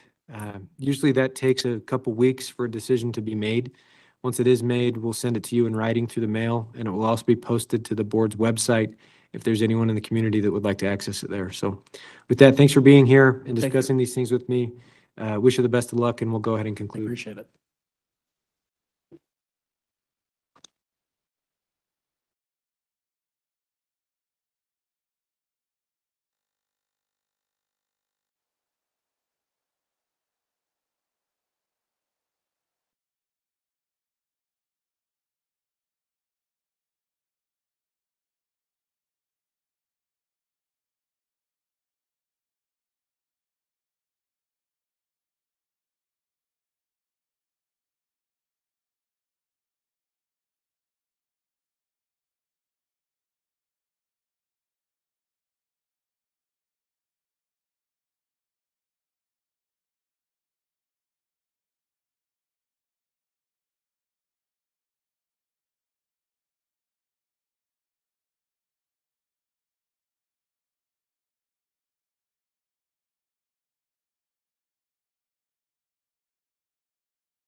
So thank you for being here. This is an original hearing for Jose Nunez. Ok, esta es una citación. Bueno, primero me agradeció por lo que te acabo de compartir. Esta es la audiencia para ti, para José Núñez. Number 260469, is that you, sir? 260469, ¿ese eres tú, correcto? Sí, Yes. My name's Scott Manning. I'm a hearing officer with the Utah Board of Pardons and Parole. Mi nombre es Scott Manning, yo soy parte de los oficiales para poder conseguir perdón en las sentencias. I'm going to be taking testimony from you. If you'd raise your right hand, I'll swear you in. Y voy a estar tomando tu declaración, por lo tanto, si puedes levantar tu mano derecha, por favor, para el juramento. sí la mira allí. Yeah, Do you, s- that's, do you, s- do you swear that the testimony you provide today will be the truth? Ah, sí, ¿Juras que lo que vas a compartir el día de hoy va a ser la verdad? sí, Yes. Yes. Did you receive at least 7 days written notice of today's hearing? ¿Recibiste por lo menos 7 días de notificación por escrito antes de la audiencia del día de hoy? ah, sí, Yes. And you can put your hand down if you'd like to. ok. O sea, si quieres ya cumplido el juramento, puedes bajar la mano si quieres.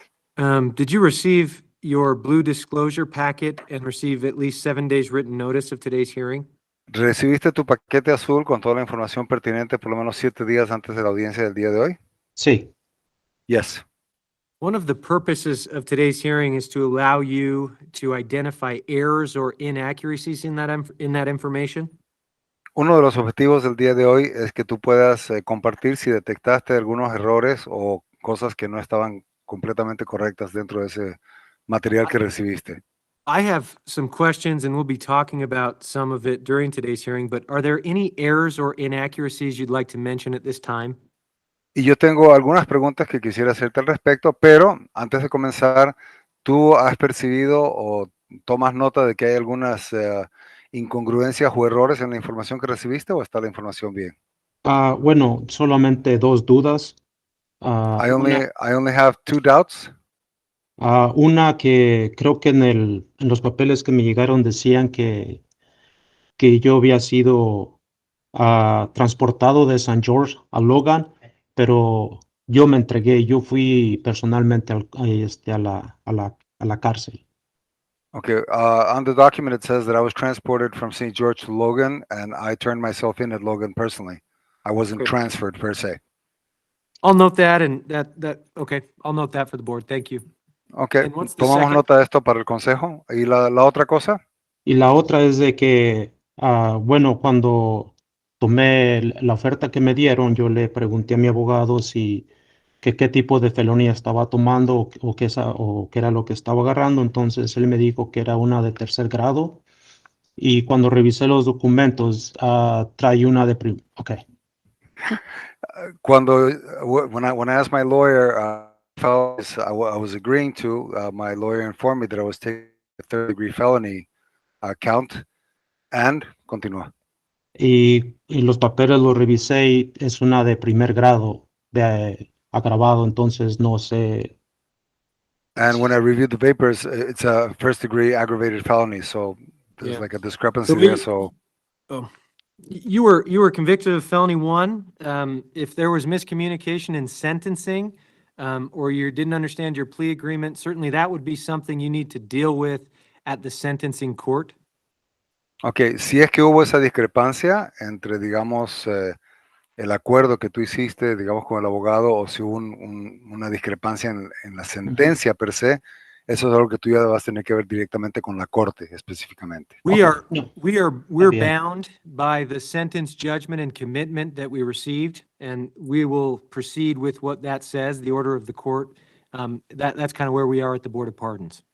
Ok, nosotros que trabajamos, digamos, de este sector de lo que tiene que ver, digamos, con los perdones y las salidas de la cárcel, estamos básicamente amarrados a la sentencia de la corte en sí. O sea, así nos viene la mano, por así decirlo. Entonces nosotros tenemos que trabajar dentro de ese marco. Pero I'll note that. I'll note your comments. I may do some looking into it just so I can present the board with as thorough information as we have. Pero sí he tomado nota de tu observación y ciertamente voy a elevar estas consideraciones al consejo para que ellos también lo puedan tener en mente en tu caso específico cuando sea necesario. Ok, muchas gracias. Okay, thank you very much for that, sir. I also note, so yesterday, we received a sex offense assessment conducted by a Dr. Chandler. El día de ayer recibimos la evaluación del doctor Chandler sobre ofensas sexuales. Did you receive a copy of that document? ¿Tú recibiste una copia de esa evaluación del doctor? No, todavía no he recibido nada. No, I haven't received anything yet. So you have the right to receive and review all documents we will consider, including that one. O sea, tú tienes el derecho de recibir y revisar todos los documentos, digamos, pertinentes a ti, así que vamos a hacerte llegar eso. So Okay. I plan to go over that at today's hearing, but if you want to, we can reschedule today's hearing so that you can receive and review that document if you want to. O sea, yo tengo el documento conmigo aquí ahorita. Si tú quieres, podemos postergar esta audiencia hasta que tú lo recibas y lo puedas evaluar y considerar, o si quieres, podemos continuar. Es tu decisión. No, creo que podemos continuar. I believe that we can go ahead and continue. Okay. Well, note on the record that you've waived disclosure of that document. We will review it. And certainly if you have comments about it at the end of the hearing, we can discuss it and you can write letters after the hearing to us as well. Entonces, ciertamente, ok, estoy tomando nota del hecho que estás, digamos, pasando ese derecho de haber recibido el documento con anticipación. Sin embargo, si tú tienes alguna consideración al respecto durante el transcurso de esta audiencia, también tomaré notas de ellos para que quede en el registro y también sea parte del proceso de la decisión. Ok, gracias. Just to give Okay, a thank you very roadmap. much. Okay, sorry. Just to give a roadmap, I'm going to start by giving an overview of your case. Ok, solo como para tener una guía o un mapa, voy a dar como que un pantallazo inicial sobre tu caso específico. After that, we'll discuss the facts of the case in which you were committed to prison, what happened in that case. Y después de eso vamos a cubrir, digamos, los hechos que terminaron o determinaron que tú seas encarcelado. From there, I have some questions for you about what you've been doing recently, your plans moving forward, etc. Y de ahí tengo preguntas para ti sobre cómo te ha estado yendo, cómo has estado y de qué planes tienes siguiendo adelante. Then at the end of the hearing, I'll let you have the final word and you can state on the record anything else you want to. Y al final de la audiencia te voy a ceder la palabra para que tú puedas colocar para el registro o para el récord las consideraciones que tú quieras o necesites tener al respecto. So your commitment offense is attempted aggravated sexual abuse of a child, felony 1. Entonces tu cargo es felonía de primer grado en tentativa de abuso sexual de una niña o de un niño. You're serving a sentence of between 3 years and up to life in prison. Y tienes una sentencia de 3 años a vida, digamos, de por vida, por esa acusación. I will note your previous comments for the board as we discussed. Y como te comenté, estoy tomando nota de las consideraciones que me has compartido cuando comenzamos.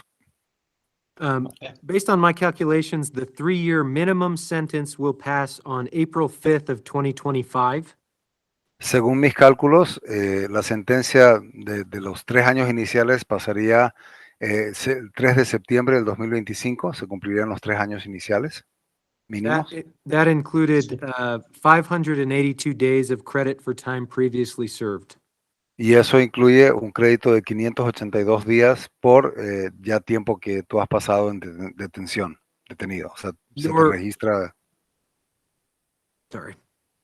No, no Your- worries. Your parole guideline calls for 42 months incarceration.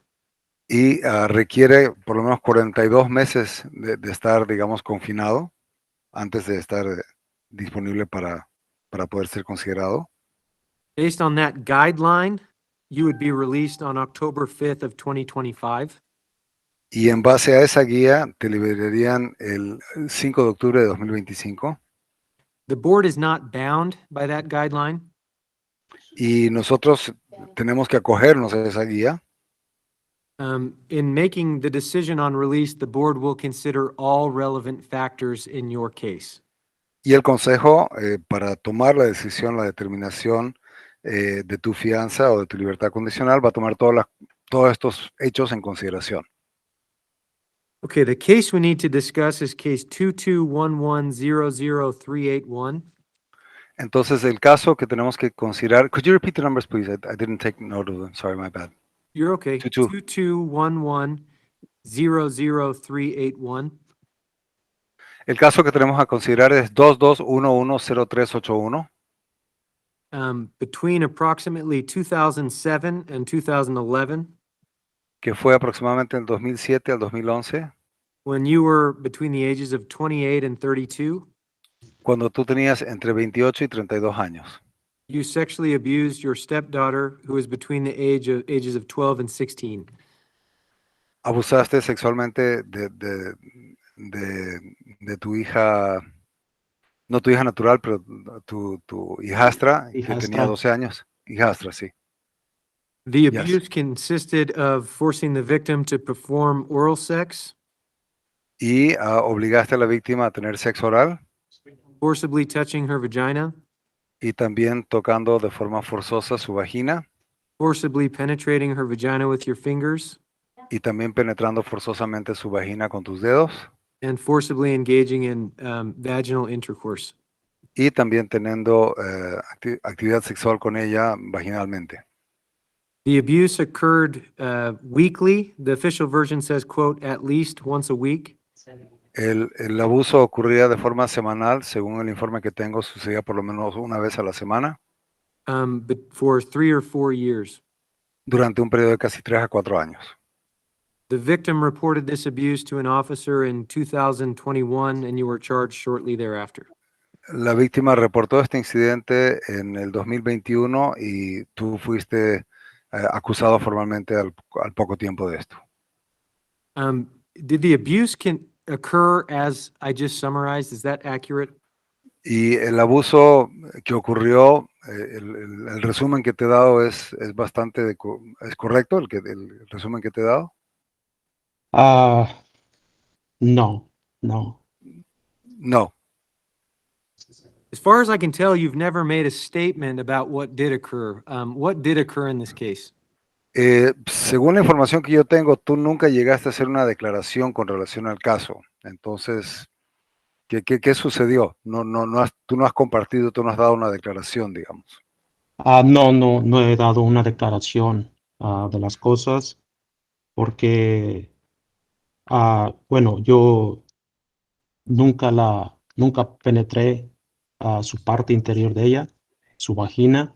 Yes, I have not made any declarations in this regard, but I never actually penetrated her vagina. Okay, what did the abuse consist of, and how often did it occur, and over what period of time? Entonces, ¿en qué consistió en el abuso? ¿Cuánto tiempo duró y durante qué periodo de tiempo? Bueno, no fue tan frecuente, no era tampoco ni por semana lo It que... did not happen as frequently and it was not like a weekly situation. Okay, so let's start here. What did the abuse consist of? What abuse occurred? Entonces, comencemos por aquí. ¿En qué consistía el abuso que sucedía o que sucedió? Bueno, yo me quedé un poquito sorprendido, ¿no? Con el reporte que a mí me mostraron de los hechos. I was surprised when they showed me the report of the incident, of the stated incidents.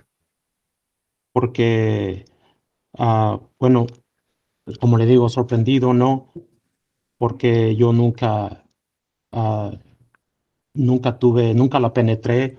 Entonces sí, ocasionalmente pasó lo que fue el sexo oral, pero no era tan frecuentemente como dicen. As I mentioned, I never actually fulfilled/completed the penetration.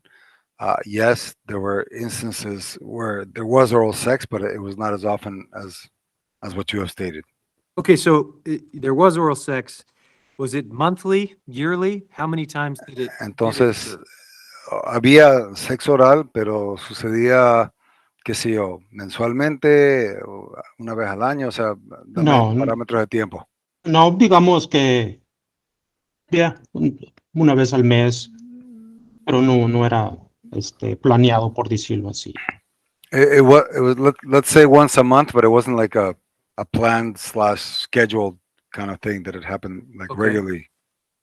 And then, so, and you penetrated the victim's vagina with your fingers. Did that occur? Entonces, ¿penetraste también la vagina de la niña con tus dedos? ¿Eso sucedió? No, nunca lo hice. No, that never happened. Did you touch the victim's vagina? ¿Tocaste la vagina de la niña? No. No. So if I'm understanding you correctly, your statement is the abuse consisted of oral sex and it occurred approximately once a month over a period of 3 or 4 years. Is that correct? Entonces, si te estoy entendiendo correctamente, básicamente el abuso sexual consistía solamente de sexo oral y sucedía más o menos una vez al mes durante un periodo de aproximadamente 3 años. ¿Es correcta esa información? No sabré decirle si fueron por los 3 años, no recuerdo bien, ¿para qué voy a mentirle? I'm not sure it was for the length of the 3 years. I don't recall accurately, so I can't affirm that. I don't recall. Do you have any inclination? Was it a period of years? Was it a period of less than a year? Can you remember that? ¿Y tenés, digamos, algún parámetro, alguna idea? ¿Fue un año, fue un par de años? O sea, como una referencia de tiempo. Digamos que 1 año y medio, porque no recuerdo cuando ella llegó de México. Let's say that it was about a year and a half because I don't recall exactly when she arrived from Mexico. Okay. Well, thank you for answering my questions. I think it's really important that the board have statements from you about these things. So thank you for discussing these with me. O sea, antes que nada, gracias por compartir esto conmigo. Creo que es importante que el consejo pueda tener esta información sobre la cual, digamos, sopesar, y gracias por compartir esta información conmigo. And what led to you engaging in this sexual abuse of the victim? ¿Y qué es lo que llevó a que exista este abuso sexual con la víctima? ¿Qué te llevó a esto? La verdad no sabría explicarlo. Lo único que le puedo decir es que nos llevamos bien y todo empezó como un juego. I can tell you that, basically we just got along really well, and it started like a playful kind of thing. It began as a game.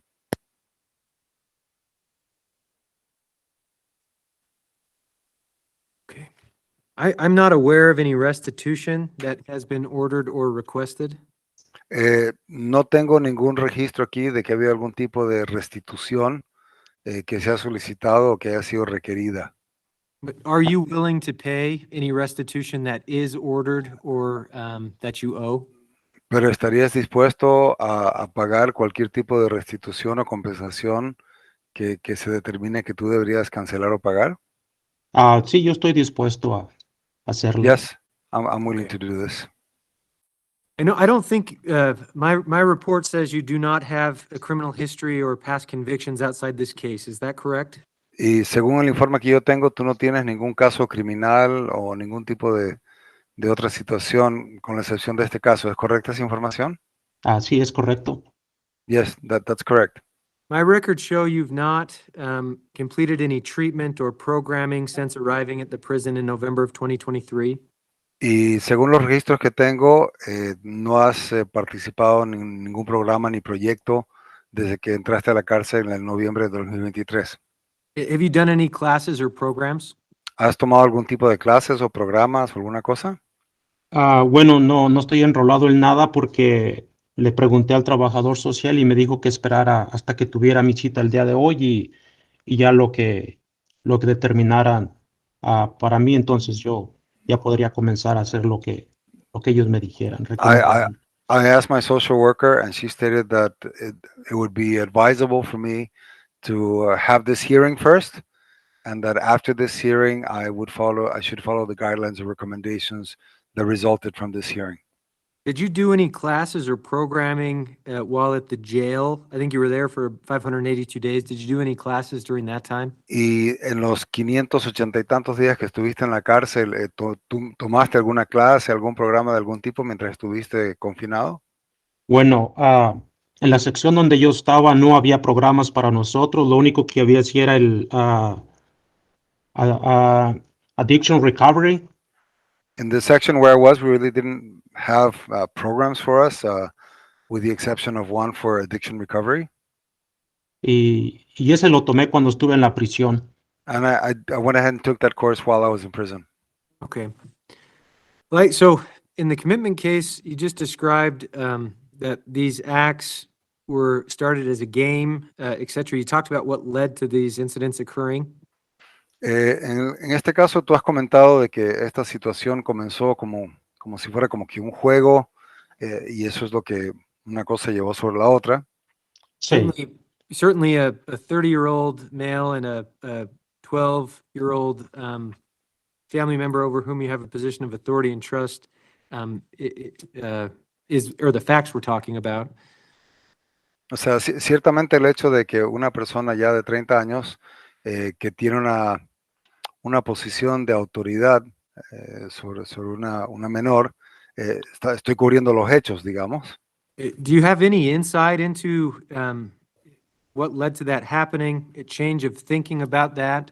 Do you recognize it was a wrong activity? Do you have any thoughts or insight you'd be willing to share? O sea, ¿tuvieras alguna reflexión de cómo esto se dio? O sea, alguna consideración, reflexión que hayas tenido de cómo pasaste de tener una relación per se normal y a tener esta relación que, digamos, no es correcta, o ¿qué consideraciones tienes? Bueno, creo que en primera parte, cuando sucedieron las cosas, a lo mejor no estaba pensando conscientemente en ese momento. I Y think that perhaps when it all started, I wasn't really weighing out or really consciously thinking about what I was doing. Y bueno, sí, ya como padre o como autoridad que tiene uno en la casa y mirar lo que está pasando, mirar lo que está haciendo uno y dice uno, surge el remordimiento de lo que está haciendo, está mal. And evidently, as a father figure, yes, I did come around to understanding and knowing that, you know, what I was doing was not the right thing to do. That it was wrong. So we received the November 2024 assessment by Dr. Chandler. Entonces recibimos la evaluación del Dr. Chandler en diciembre del 2023. It identifies a below average risk of reoffense using the standard assessment tools.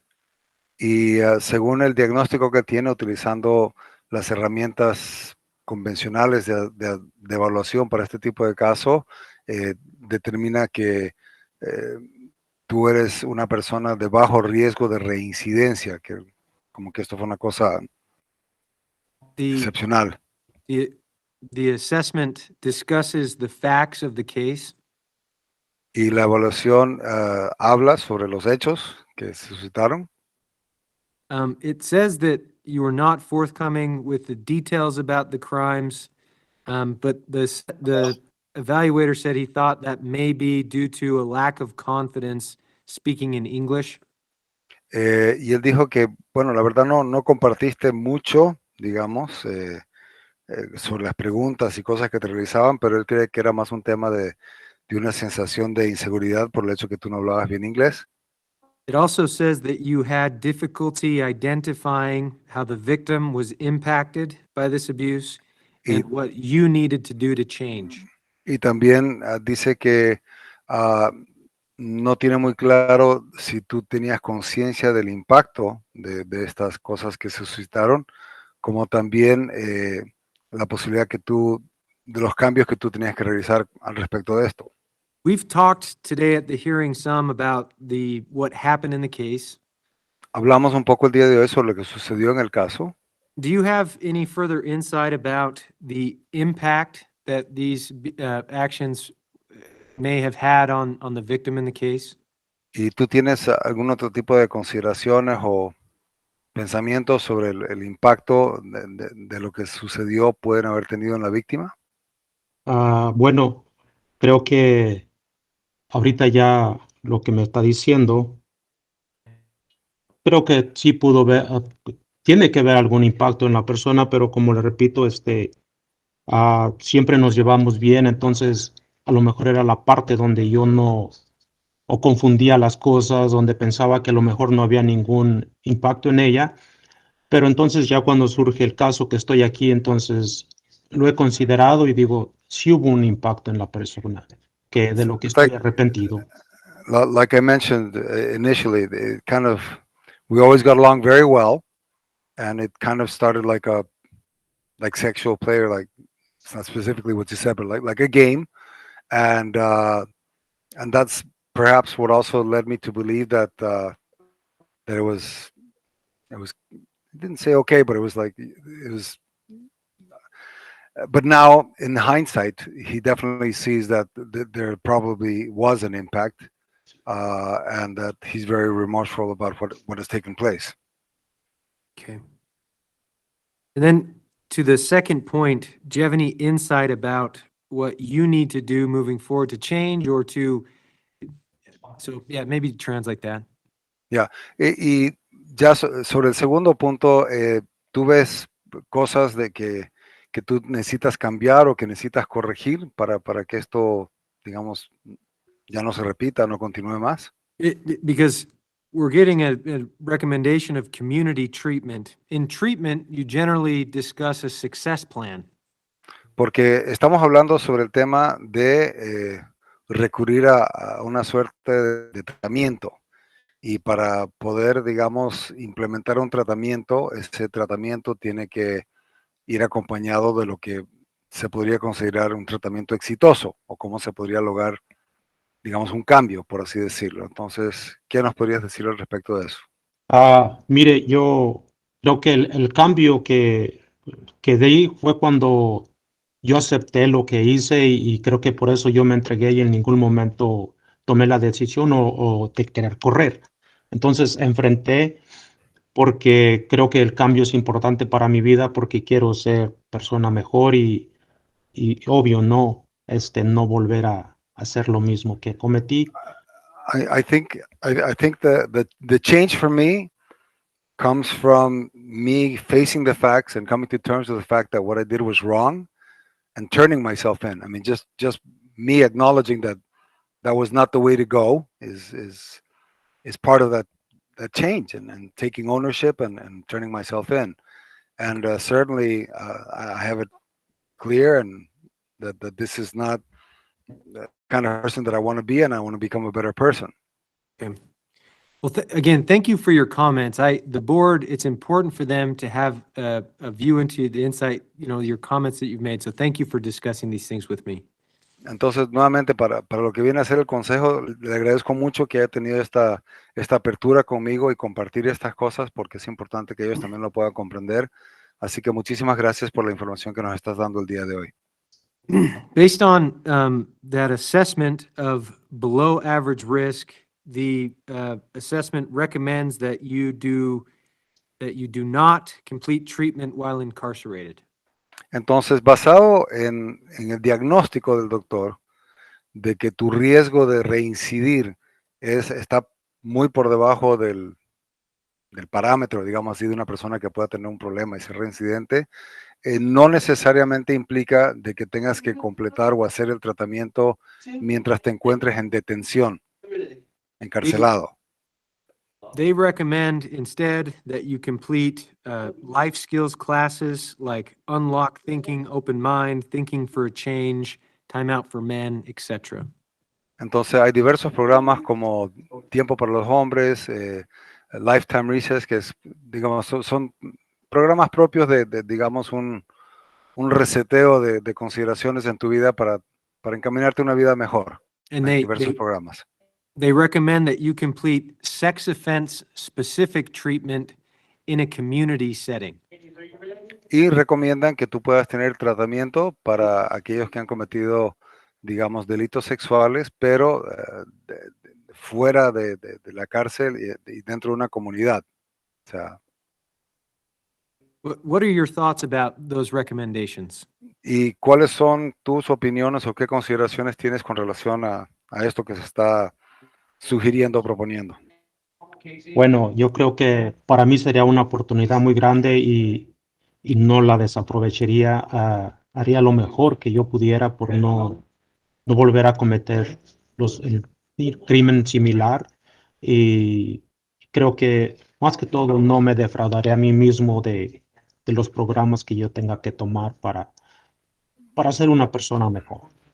First of all, I think that for me, I would be extremely thankful if I were able to have this kind of opportunity, and I would give it my best and 100% of myself, because I do want to become a better person, and I certainly do not want to fall down this wrong path again in my life, and I would do it for me because it's important for me to become a worthwhile individual.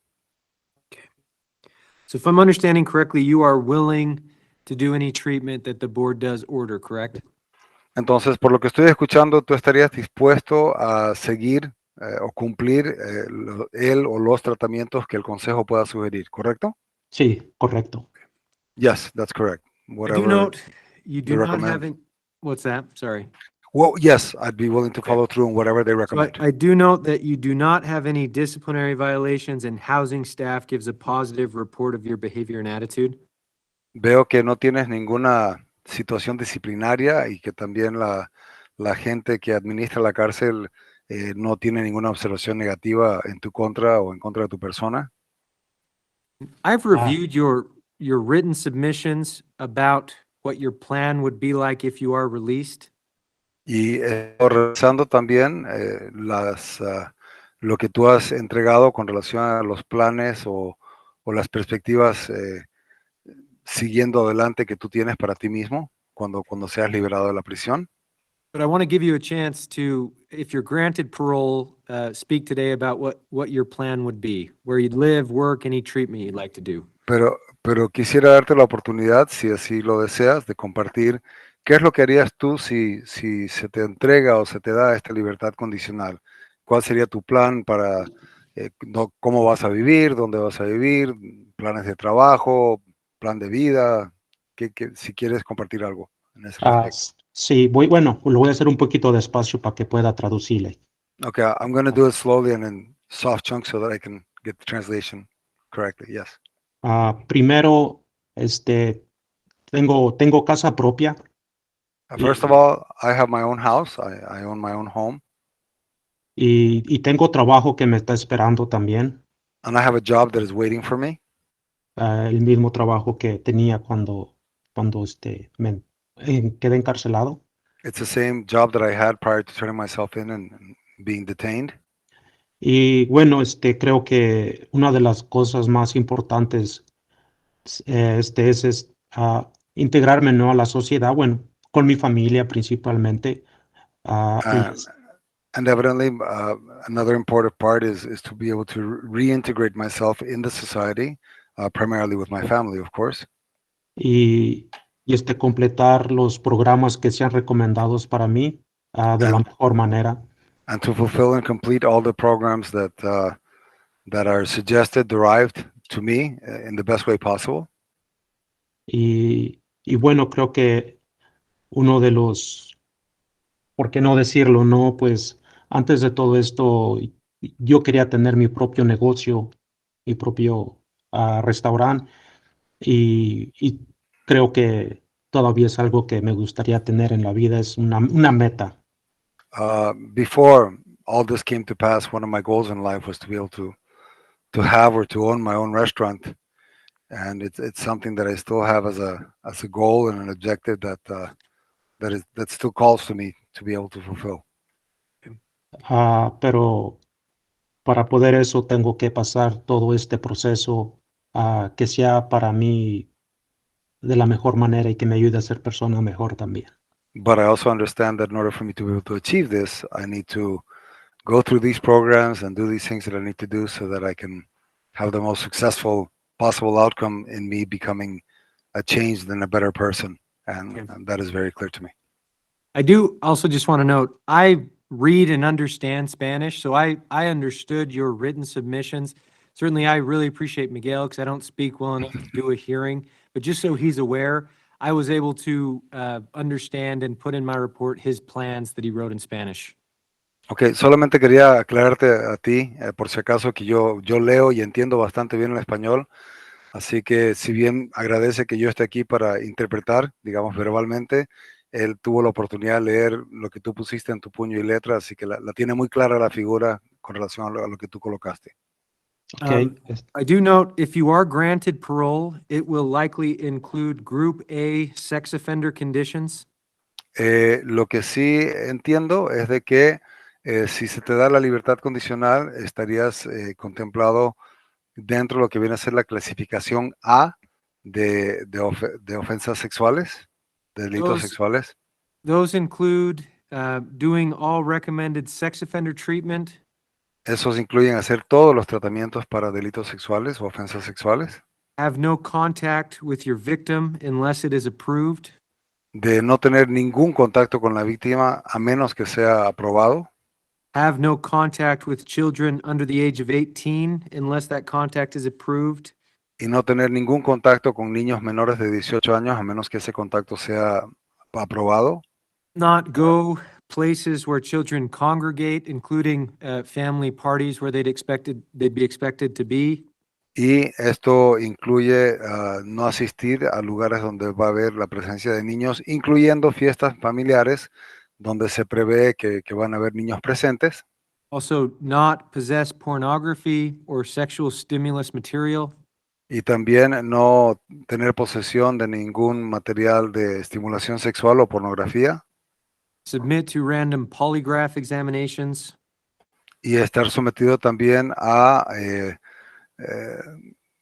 pruebas aleatorias de detector de mentiras, de polígrafo, have your residences or jobs approved, y tener la aprobación de los lugares donde vas a estar viviendo o tus lugares de trabajo, and other similar conditions. y otras condiciones similares a esas. Are you willing to abide by such conditions? ¿Y tú estás dispuesto a someterte a estas consideraciones y condiciones que te he explicado? Sí, estoy dispuesto. Yes, I'm willing. Well, those are the questions I have for you. Is there anything else you'd like the board to know? Básicamente esas eran las preguntas y consideraciones que yo tenía para ti. ¿Hay algo más que tú quisieras comentar o contemplar para beneficio de, digamos, del consejo? Bueno, estoy muy arrepentido, ¿no? Por todo esto que he causado, el dolor a la víctima, a a la familia cercana de ello y como a mi familia también. I'm very remorseful, and I feel very bad about what this situation has caused, not only to the victim, but to her immediate family, as well as to my immediate family. And I'm just very remorseful and regretful that this all happened.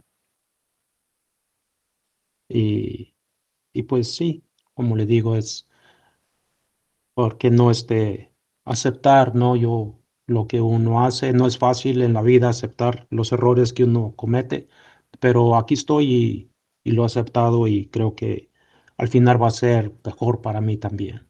I think it's important in life to come to terms and to face up to the things that we do that may not necessarily like or appreciate of ourselves, but here I am. I did the right thing by turning myself in, and I think in the long run there will be a more positive outcome because of all of this.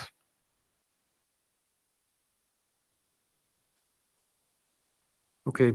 Well, at this point, I'll take your case under advisement. Bueno, ya con esto voy a tomar tu caso en consideración entonces. I'll submit a report to the members of the board by tomorrow.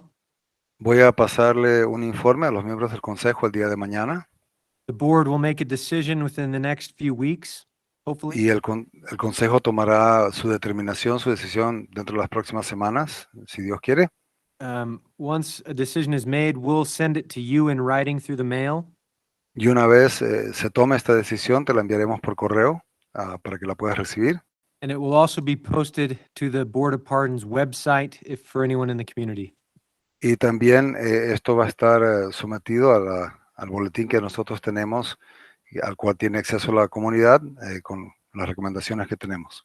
With that, Mr. Nunez, thank you for discussing these things with me. I wish you the best of luck. And also, Miguel, thank you for translating. And with that, we'll go ahead and conclude. Ok, con eso, señor Núñez, le agradezco mucho por las cosas que ha compartido. Me agradece también por haber sido tu intérprete y con eso habríamos terminado. Ah, no, muchas gracias a ustedes también. Gracias. Thank you very much. Yeah, have a good day. Okay. Thank you, gentlemen. Have a good day.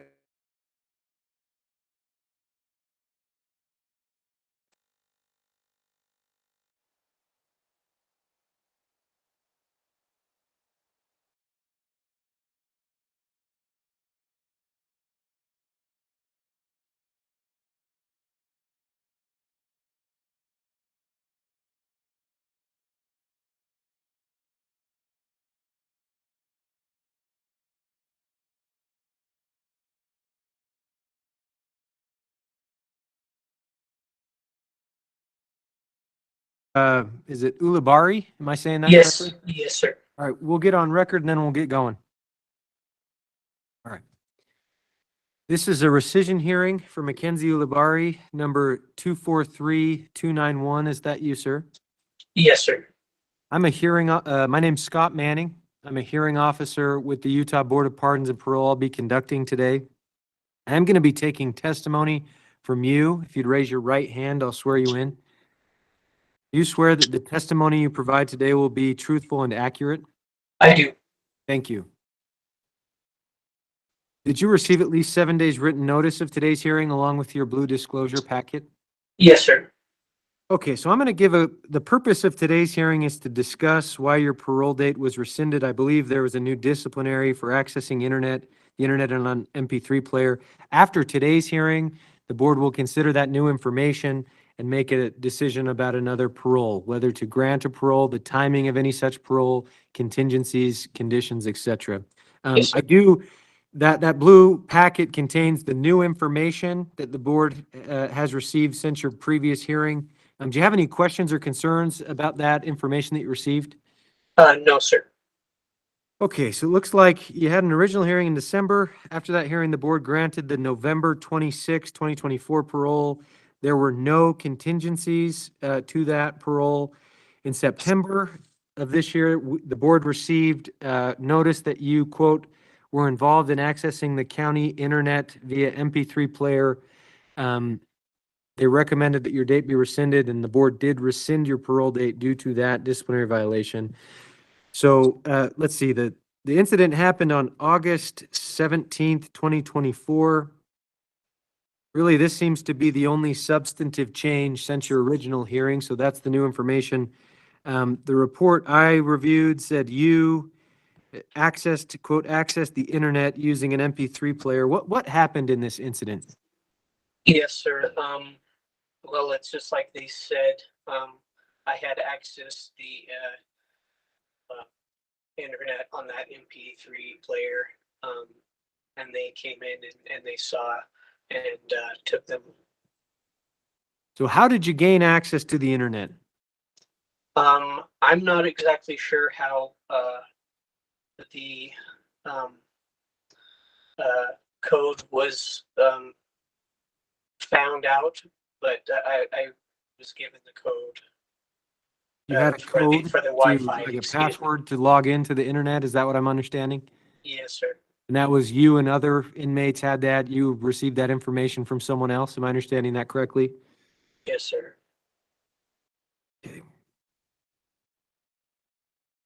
And for what purpose were you using the internet? I guess, were you like downloading pictures or movies, music? What, is that what you were doing? I would read articles and music mostly. Yes, sir. Were you communicating with people outside the facility or with other inmates in the facility? No, sir. Were you accessing pornography? Was that something you were accessing with your MP3? No, sir. Okay, and what led to you deciding to engage? I assume you knew that was against the rules, something that you shouldn't have done. Was the MP3 something you were allowed to have, that type of MP3? Yes, sir. But you were obviously not allowed to connect to the internet. What led to you making that decision to do that? You know, this is something I've thought a lot about, and it was, you know, in the 6 years I've been down, it was a seriously stupid decision, and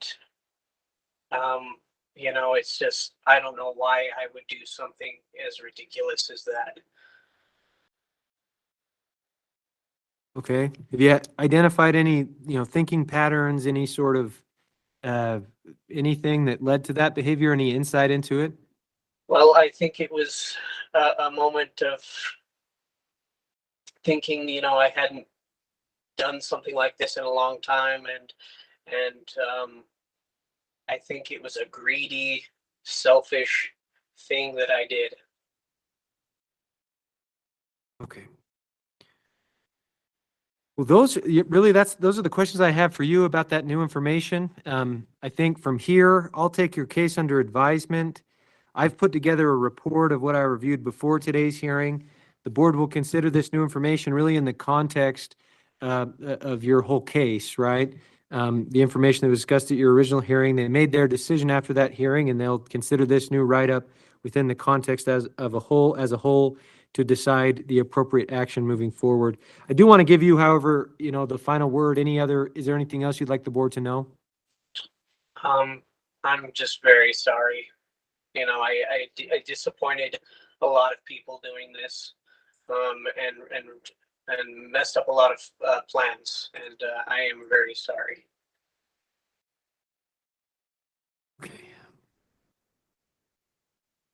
Like I said, I've prepared a report of what I reviewed before today. I'll include what we discussed today. I'll submit that report to the members of the board by tomorrow. They'll make a decision. It'll be similar to your last hearing. Generally, that takes a few weeks for a decision to be made. It will be sent to you in writing through the mail, and it will also be posted to the Board of Pardons website for anyone in the community that would like to access it there. So with that, thank you for being here today and discussing these things with me. I wish you the best moving forward, and we'll go ahead and conclude. Okay, thank you.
This is a parole violation and original hearing for Dawn Barnes, number 64172. Is that you, sir?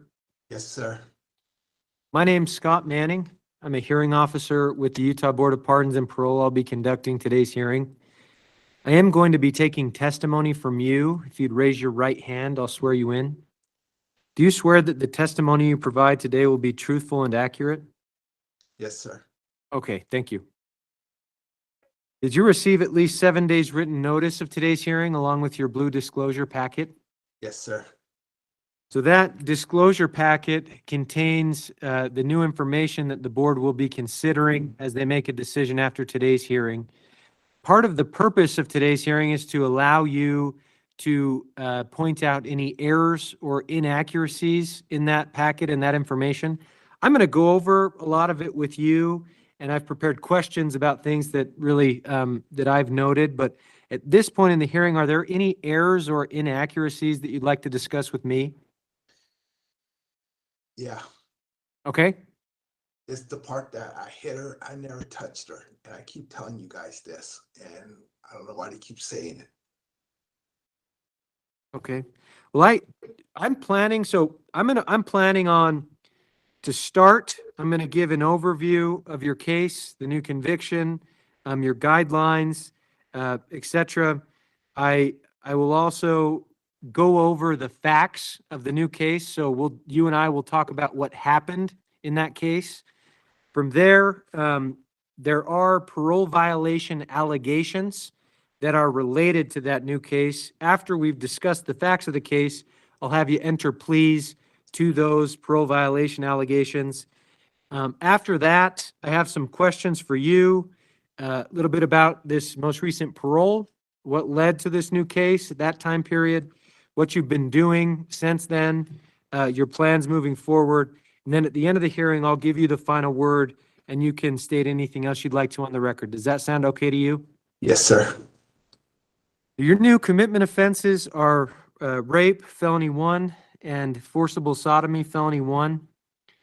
Both convictions carry a sentence of between 5 years and up to life in prison. I believe both sentences were entered consecutive to each other, so they carry a 10-year minimum.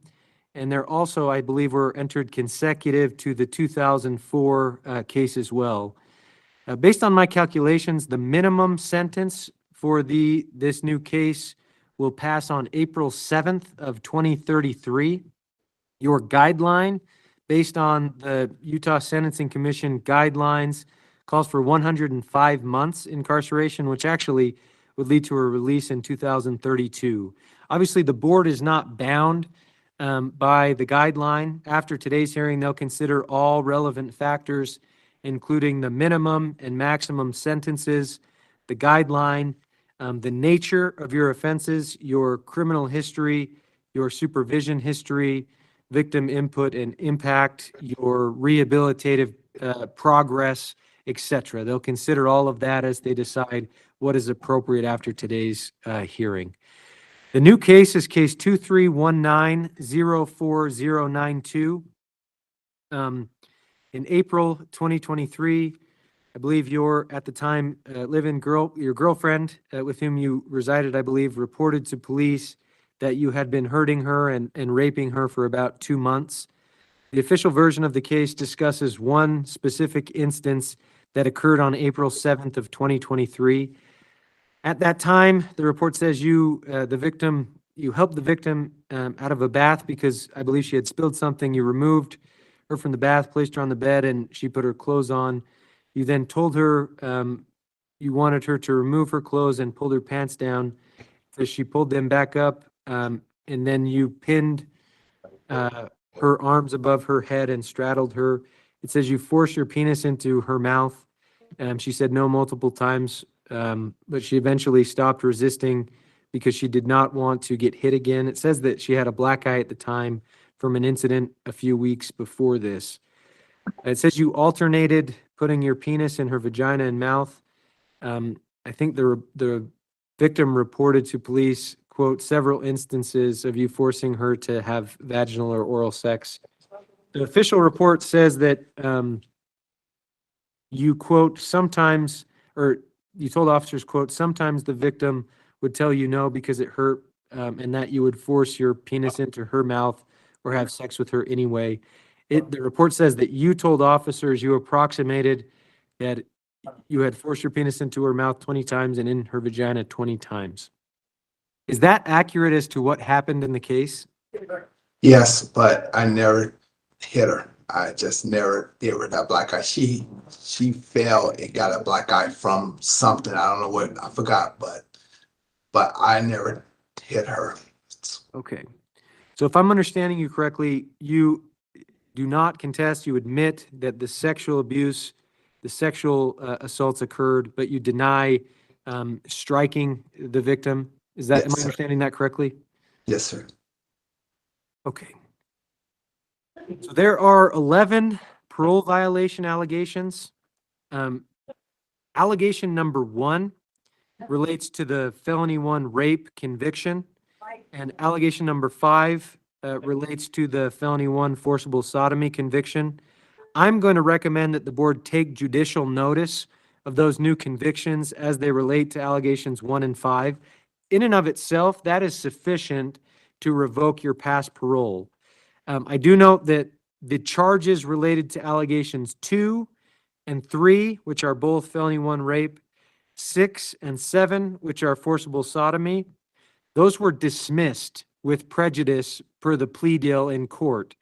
And the charges related to allegations 4, which is rape, and 8, forcible sodomy, those were never filed in the case.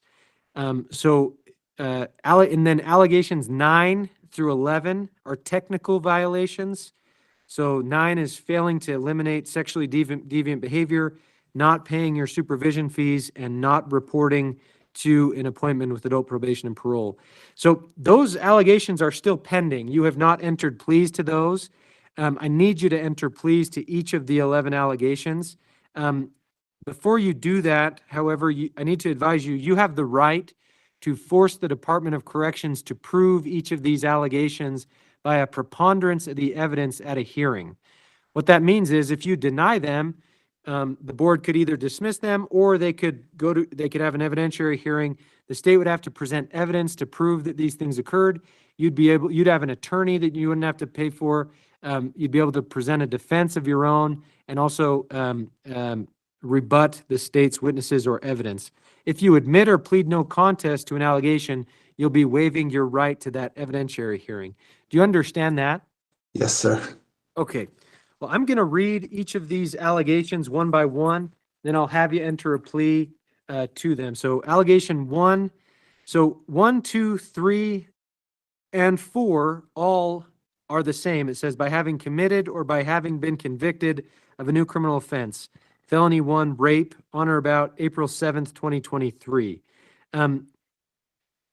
Do you want to admit, deny, or plead no contest to these allegations? Number 1 resulted in conviction, 2 and 3 were dismissed in court, and number 4 was not filed to the extent that matters. Do you know how you'd like to plead to those?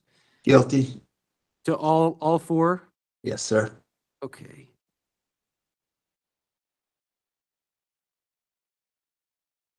Then number 5, 6, 7, and 8 are by having committed or by having been convicted of a new criminal offense, felony 1, forcible sodomy, on or about April 7th, 2023.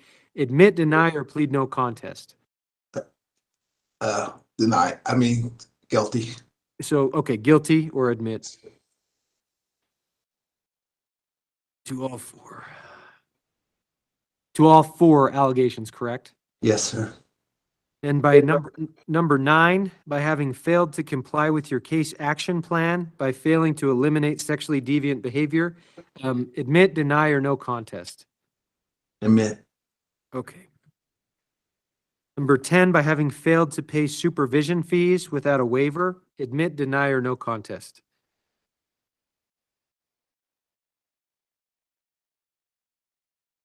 Admit. Okay.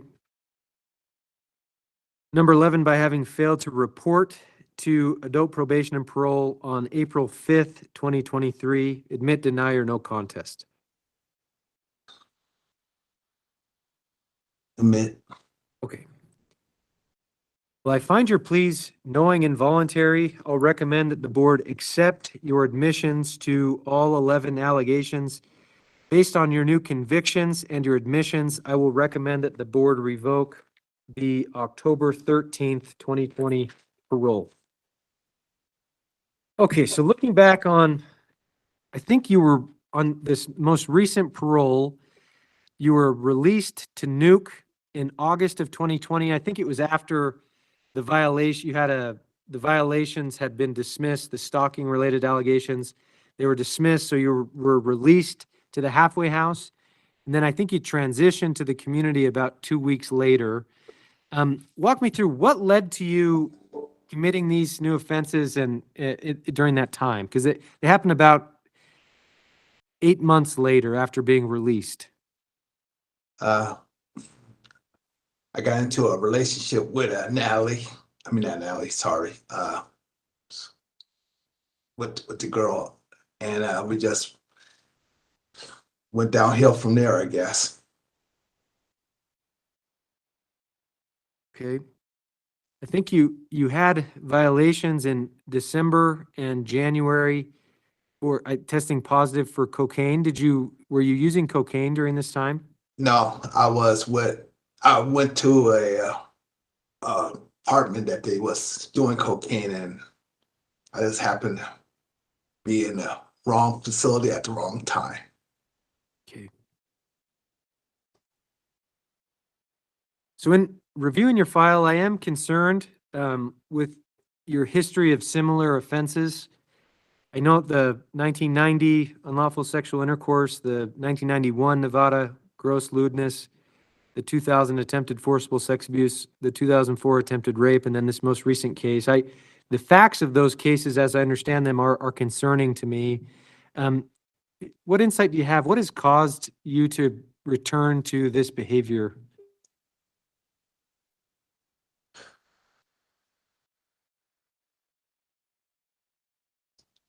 Just not thinking, sir. Just not thinking straight.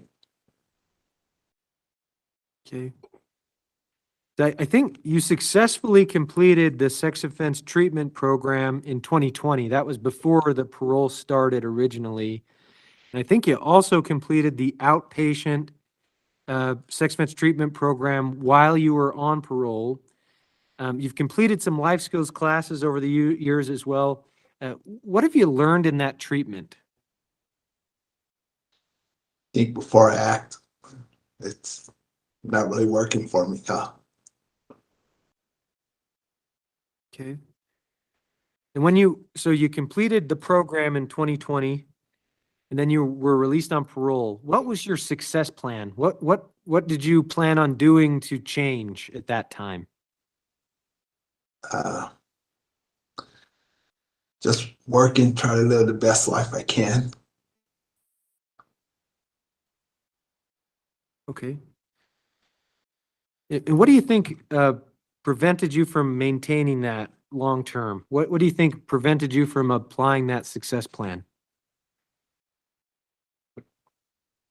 I always think I'm gonna fail, and I have. I told my therapist that. I said I'm waiting for the other shoe to fall off.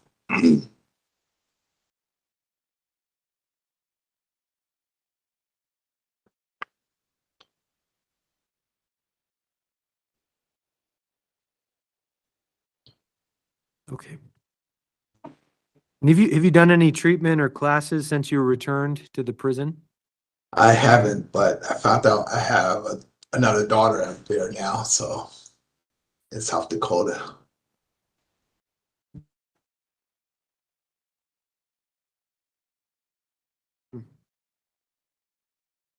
Okay. Are you interested in doing treatment or classes or programming? Yes, sir.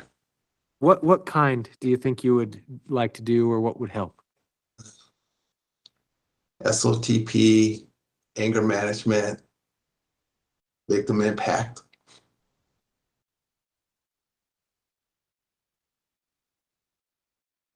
Okay. You have received one disciplinary since you returned. It happened in August of this year. It's about 3 months ago. It was a BO2 fighting assault and a BO9 violating a contract. I think it says a fight occurred. It was seen on camera. What happened in this incident? It was just a misunderstanding between me and another inmate. It was over his hair in a sink or shower.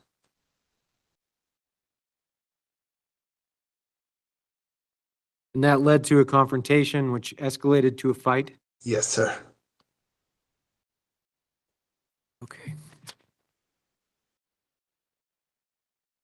And if you are granted parole eventually or at any time, I've read some of your written submissions about what you would hope your release plan would look like as far as where you'd like to live and treatment, work.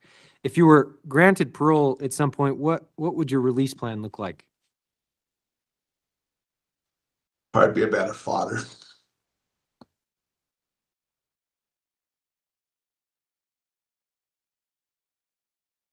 Okay. Do you, as far as, do you have any, have you ever received a diagnosis for any type of mental illness or mental health condition? No, Have you ever taken medications for mental health? no, sir. And have you ever done treatment out, you've done the SOTP program and some of those treatments. Have you ever done any mental health therapy? No, And how would you say your mental health is right now? pretty good. Just shaming myself back in the same situation.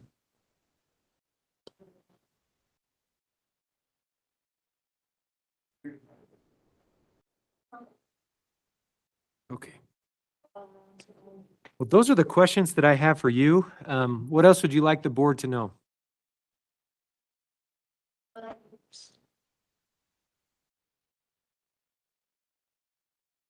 Screwed up again.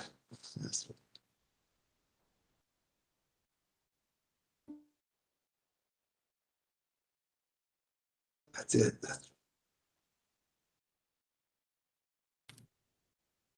What I'll do from here is take your case under advisement. I've put together a report of what I reviewed before today's hearing. I'll include and put in that report what you and I talked about today. And then I'll submit that to the members of the board, hopefully by tomorrow. As you know, there's 5 members of the board. They make decisions by a majority vote, so 3 out of 5 have to agree. Usually that takes, we say, between 2 to 4 weeks for a decision to be made. Once that decision is made, we will send that decision to you in writing through the mail, and it will also be posted to the Board of Pardons website if there's anyone in the community that would like to access it there. So with that, Mr. Barnes, thank you for being here today. I wish you the best of luck moving forward, and we'll go ahead and conclude. All right, thank you.